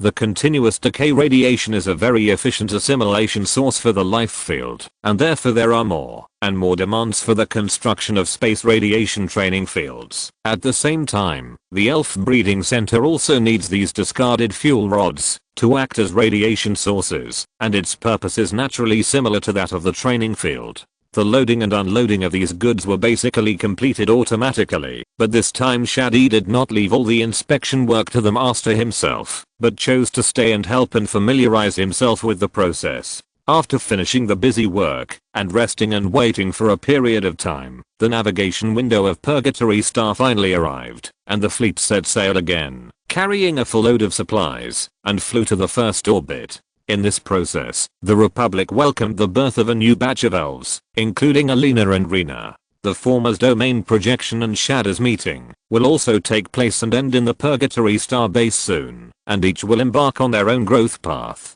Chapter 349, Giant Spectacular. About half a year ago, Shada's team leader had told her that the Republic was determined to build a second magic moon at the 4th orbit star, to serve as a transit station and logistics base for the development and exploration of the outer solar system. Today, this project has indeed entered the construction period after careful planning and strict site selection, but its core purpose and construction scale and many other aspects are very different from what the master said before. For example, it will indeed take on the task of outer development base, but this is not all its original intention. Although the magic moon at the orbit of the mother star can add additional displacement functions, it is actually not easy to move, because it carries tasks such as energy base stations and elf breeding centers. Therefore, a free base that can travel freely to all parts of the solar system, can take on the core energy mission, can also become an interstellar fortress, and at the same time has super offensiveness, and can become a source of field coverage. Projection has become a new demand at this time, so there is a plan to build this second magic moon. At the beginning, the high-level spellcasters, together with the intelligent computers and the warriors who performed the peripheral exploration mission, selected the 4 guards 8 with a high metal content near the 4-track star as the final carrier of the plan. That's right, the Republic will not mobilize a huge amount of resources to create a metal moon out of thin air this time, because this plan used in the first moon was later proved to be too clumsy, so this time, they plan to directly use the existing stars as a basis, and transform them into the carrier of the moon by adding and subtracting. Although this process still requires a supplement of external resources, the pressure of transportation and other aspects will be much easier than the first one. Moreover, a construction method that originally existed, but was not thought of last time, and could not be realized for some reasons, will also be used in the transformation process of the carrier this time, which is expected to save a lot of energy and consumption.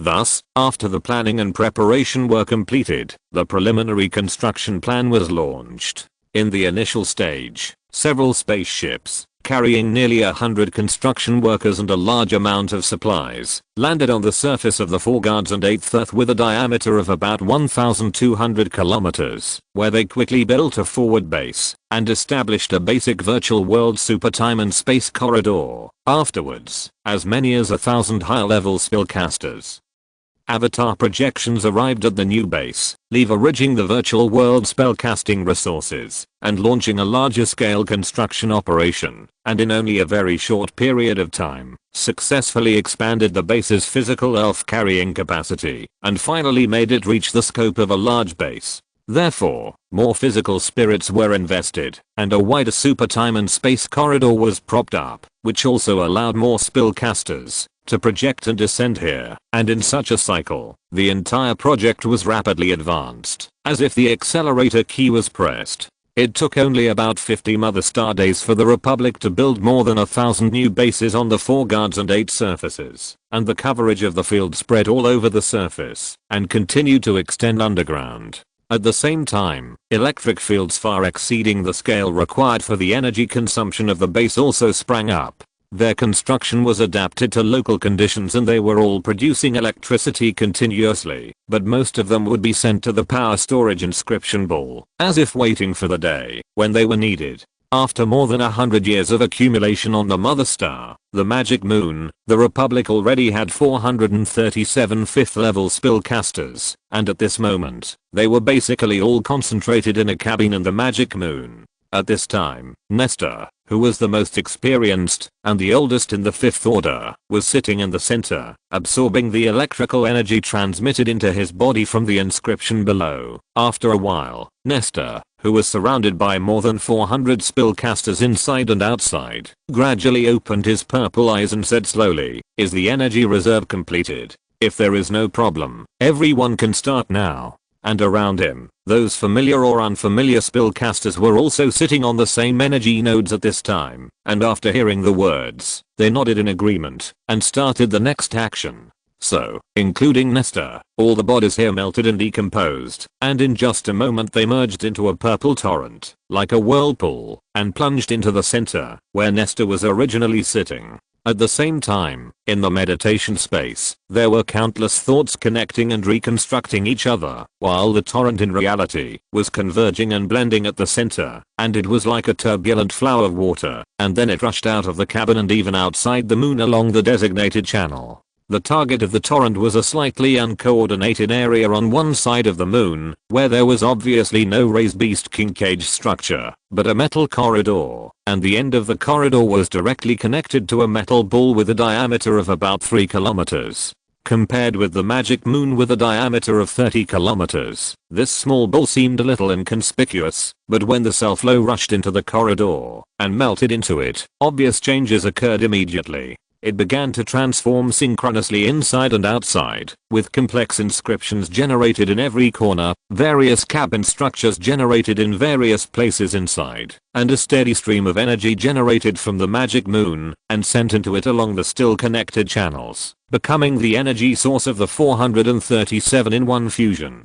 At this moment, the heavy element cores in the innermost part, which had been processed and stored for slow decay, were quickly transformed into dozens of inscription fission piles under the control of the Nestor consciousness of the main body, together with the rest of the metals on the periphery, and were distributed in a dense and orderly manner in various parts of the gradually deformed sphere. After about 20 minutes, the changes in the sphere finally came to an end, and because it was no longer in a solid state, its volume expanded by more than 3 times, and it turned into a smooth water droplet shaped structure with a thick front and a thin back. Afterwards, it cut off the connection with the magic moon, adjusted its own direction with the gravitational field technique, and sprayed a blue light plume from the narrow tail, driving it slowly away from the sun. After a navigation cycle, the giant mimic water droplet spacecraft finally landed in the 4 guards and 8 orbits, and nearly 10,000 large and small spacecrafts of various purposes set sail from the many space stations on the 4 orbits, and arrived at the nearby orbits, and were distributed in a surrounding manner around the star. After a while, all the physical elf engineering teams on the ground evacuated, and in the end only tens of thousands of spellcaster projections were left, still maintaining operations in the bases of various parties on the surface. In deep space, after the mimic spaceship stopped at the predetermined orbit, Nestor immediately began to remotely connect with the mother planet. After all, he controlled the bodies of more than 400 high-level spellcasters, so after using the mimicry as a carrier, he successfully involved a super time and space corridor larger than the surface, and used the spaceship itself as a medium to project it into a wider space. Afterwards, the other special command ships in the surrounding area, which also had the ability to pull in the virtual world, also spread out small domain circles centered on themselves, and merged with the domain pulled by Nestor and the original domain on the surface, thus basically including the entire 4 guards and 8. At this moment, the forces from 3 aspects jointly constructed a super large-scale virtual world corridor, and through it connected the huge amount of faith resources stored in the mother star domain, allowing the endless prayers of the believers who had already multiplied to more than 10 billion to be continuously projected to the inside and outside of the 4 guards and 8. Then, the elf spellcasters of all levels, whose number exceeded 100 million, who were far away on the mother planet, at this moment, swarmed along the corridor and projected here, from the orbital space and the vacuum, to the bases on the surface, to the mantle deep at the bottom, to the completely condensed metal core. Their shadows could be said to have covered all areas of the 4 guards and 8. Then, a comprehensive spellcasting process started from every corner. Countless fantasy forces blessed by faith and carrying the power of gods were projected from all directions to form light and electricity, heat and flame, and the separation and combination of element. The change first occurred at the condensed star core, which was gradually heated from the center and gradually diffused outward to become molten. During this period, metal element and some of the required non-metal element were attained, while the remaining large amount of non-metal element turned into magma flows and rushed upwards, thus bringing heat to the outer layer and merging into the area that was also slowly melting. Afterwards, the same thing happened again in the outer layer. The compound decomposed, the metal and a small amount of non-metal in it went down, and the remaining element continued to diffuse toward the outer layer. While this reciprocating cycle from the inside to the outside was continuing, in the deep space, there were supply ships busy traveling between the space station and the spellcasting terminal ship, and constantly replenishing them with the necessary fuel rods as a source of energy consumption for prying the field and activating the hull inscriptions. Such things were also happening inside the mimic body controlled by Nestor. He could clearly feel the vibrations like insect scratching caused by the small supply ship shuttling back and forth between the blood vessels. At the same time, the changes in the star below gradually reached a critical point. A dozen parent star days flashed by. At this moment, except for the area about 1 kilometer thick on the surface, the entire star turned into a completely molten state and began to surge in layers. Moreover, under the control of the domain and the casters, its interior has turned into a huge virtual realm and divine magic furnace, in which countless materials are decomposed, refined, and smelted into various alloy slurries.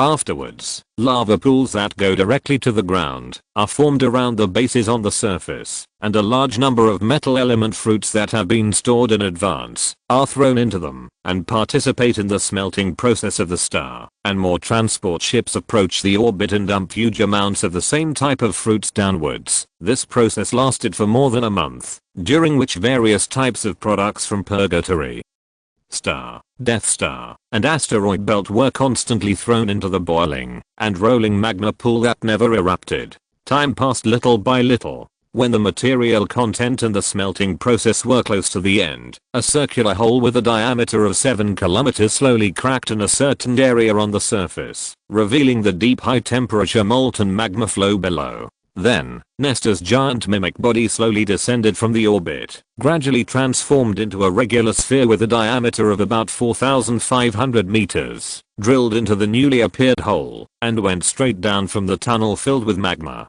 10 kilometers, 50 kilometers, 100 kilometers, 300 kilometers, and when it dived nearly 600 kilometers, it finally came to the core of the star. So, the rest of the mimic structure, except for the energy area, began to decompose and gradually merge into the molten star core. The powerful cell groups of the 5th level spellcasters also merged into the core of the star at this moment and resisted the high temperature alloy magma reaching nearly 10,000 degrees, and with the assistance of tens of millions of spellcaster projections, began to shape the core structure of the moon and etch inscriptions. Meanwhile, a series of wires engraved with high temperature resistant inscriptions extended from the surface of the earth. The upper part of the wires connected to the energy that had been stored earlier, and the lower part directly connected to the energy conversion core attained by the mimic body, thus providing an additional driving guarantee for Nestor's actions at this time.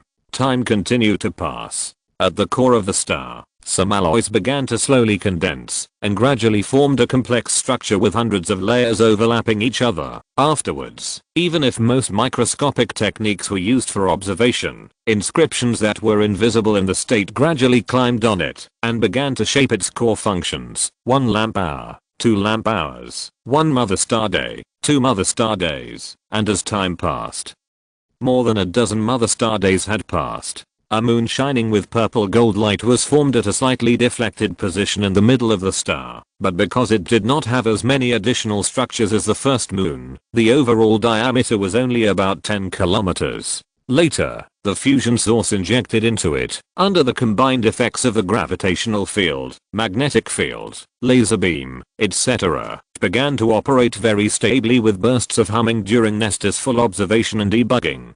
feeling the energy coming from the inside. Even though he had not condensed a physical body at this time, Nestor felt relieved. The projections of the spellcasters outside, the operators in the spacecraft cabin, and many participants from all over the mother planet should have the same feeling at the moment. However, this project has not really ended yet. The successful operation of this magic moon has only initially solved the problem of partially replenishing the huge amount of energy needed later. The whole plan can even be said to have just begun. Chapter 350, Fortress Planet and Habitable Planet. When the energy of the new moon was distributed to the needs of various parties inside and outside the star, a larger scale material investment and a larger degree of star transformation operations were truly launched. After that, nearly 550 mother star days passed. With the continuous help of other auxiliary forces, Nestor finally built a total of 45 new moons in the star, based on internal and external materials. As the progress of the project continued, they were started one by one to a stable operation state. The diameter of these moons is also about 10 kilometers, and they are not all concentrated in the center of the star core, but are distributed in various places inside and outside the star in a three-dimensional shape with a relatively even density. And the star structures around, and even in the outer area, are no longer in the original, molten state at this time, but have been applied with layers of functional inscriptions according to needs, and all have completed the final shape.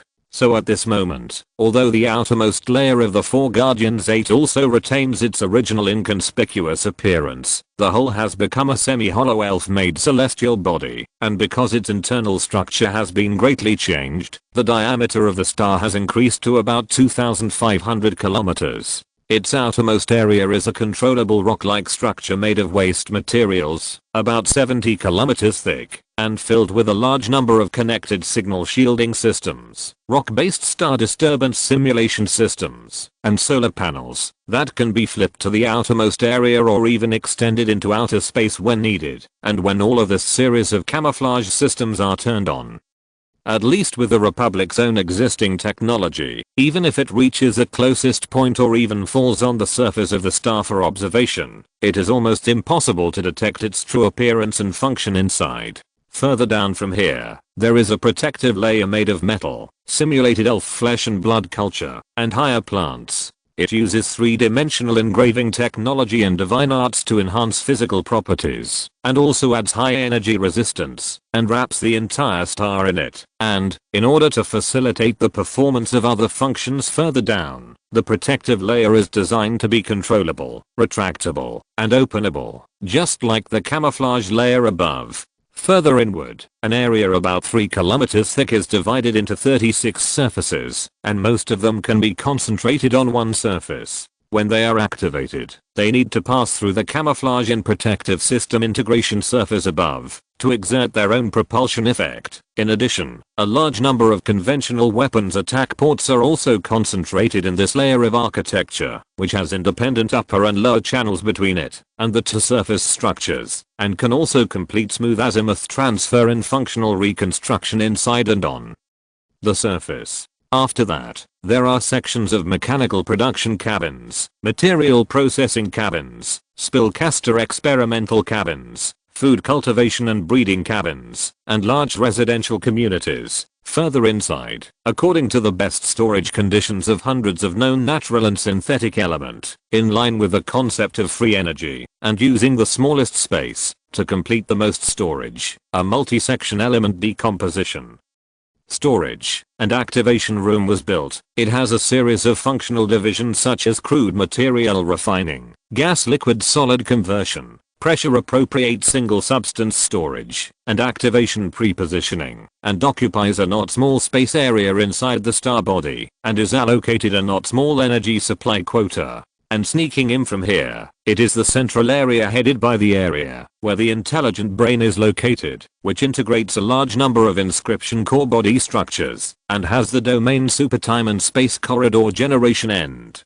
They are divided into the original location of the star core, and are wrapped by several inner protective barriers. There are even 4 moons inside, which provide special energy for this area with 2 main and 2 backup. Looking back at the overall situation, because the transformation process is based on the construction of the mimic body, Nestor and other high-level spellcasters take turns to control the aggregation cells and lead the manufacture of all partition modules. Therefore, it is finally formed into a nano-level fine structure, and many inscription compressed data packets related to control and deformation are left in the central intelligent brain. That is to say, not only the state and function of most layered structures can be changed, but even the quasar form it shows at this time can also be transformed into a spaceship structure, a giant elf structure, a half-dragon structure, and even other strange appearances, so as to adapt to various combat or navigation needs. Of course, large-scale deformation will generate 40% of the energy consumption of the supply scale, and it will not only take a long time, but also there will be a situation where the outer layer of protection fails during the process,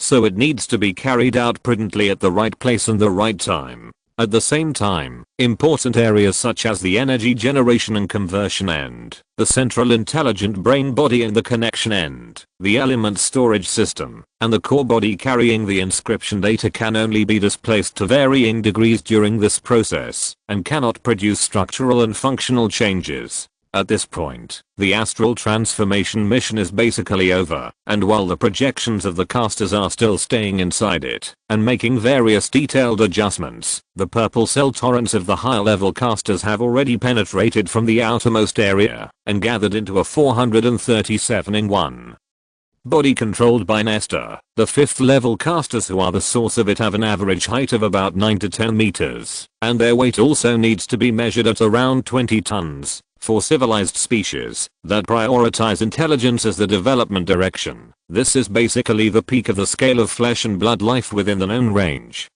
And this data is still continuing to grow with the entire group as the target. Let's talk about the 5th level spellcasters first. The unified body they have now generated is a flesh and blood giant that is over 100 meters tall and weighs nearly 10,000 tons. It is no less than some of the higher level monsters at the beginning. For Nestor, who is responsible for controlling the main body, although this is also a rare opportunity to experience the giant elf, he still disbanded this state of harmony after a moment and controlled the part of the cells that belonged to him to form separately. At the same time, the other spellcasters also completed their own aggregation and shaping in a moment and looked around and curiously looked at everything around them in this unprotected vacuum. The inscription protection layer is very effective. The previous internal vision could not distinguish it from the natural rock-based star. At this time, one of the spellcasters said so. It's the same now. Mental power can't penetrate the camouflage layer. Another spellcaster closed his eyes and felt it, and then continued after a moment of silence. But the traces of intervention on this layer under my feet seem to be too heavy. A little perception will tell you that this is definitely not the material that a natural star can have. You have a preconceived idea. A spellcaster stepped on the ground as if to indicate, and then said with a smile, if we don't know what the thing underneath is in advance, it is probably difficult to have other extra ideas. While they were communicating with each other, Nestor and Ashura had already joined together, and soon after, the old ancestors such as Coarse Fang and Sharp Fang also naturally gathered together, and also began to communicate in the vacuum with the field as the medium. Sure enough, the final result is still layer by layer. You add a little, I add a little. What we built in the end is very different from our original plan.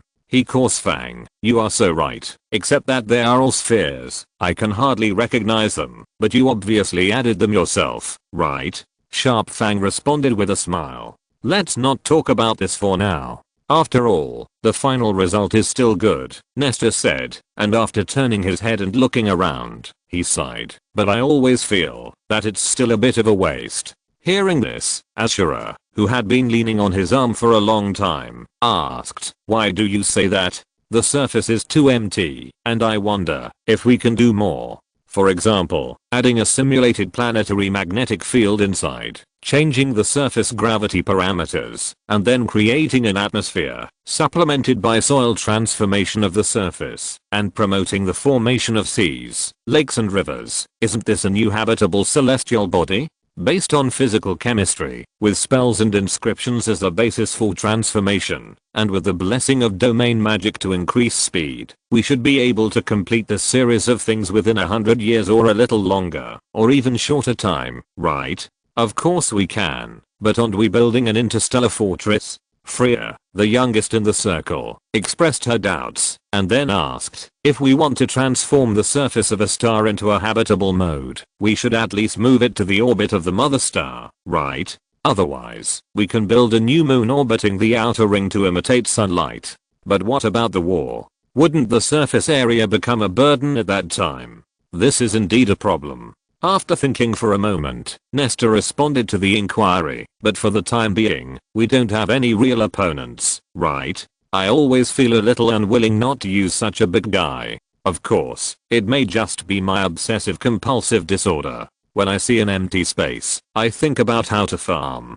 After saying this, he immediately added, the main purpose is to lay a foundation for the future transformation of the mother star and preserve its surface structure. Anyway, there is no urgent need for the time being. Let's try to launch the devouring star plan in the asteroid belt first. If there is no problem, send it to the outer solar system, and then we will build the second and third ones. After all, the entire process of construction was carried out with high precision calculations and fine operations, so all subsequent attempts were basically smooth.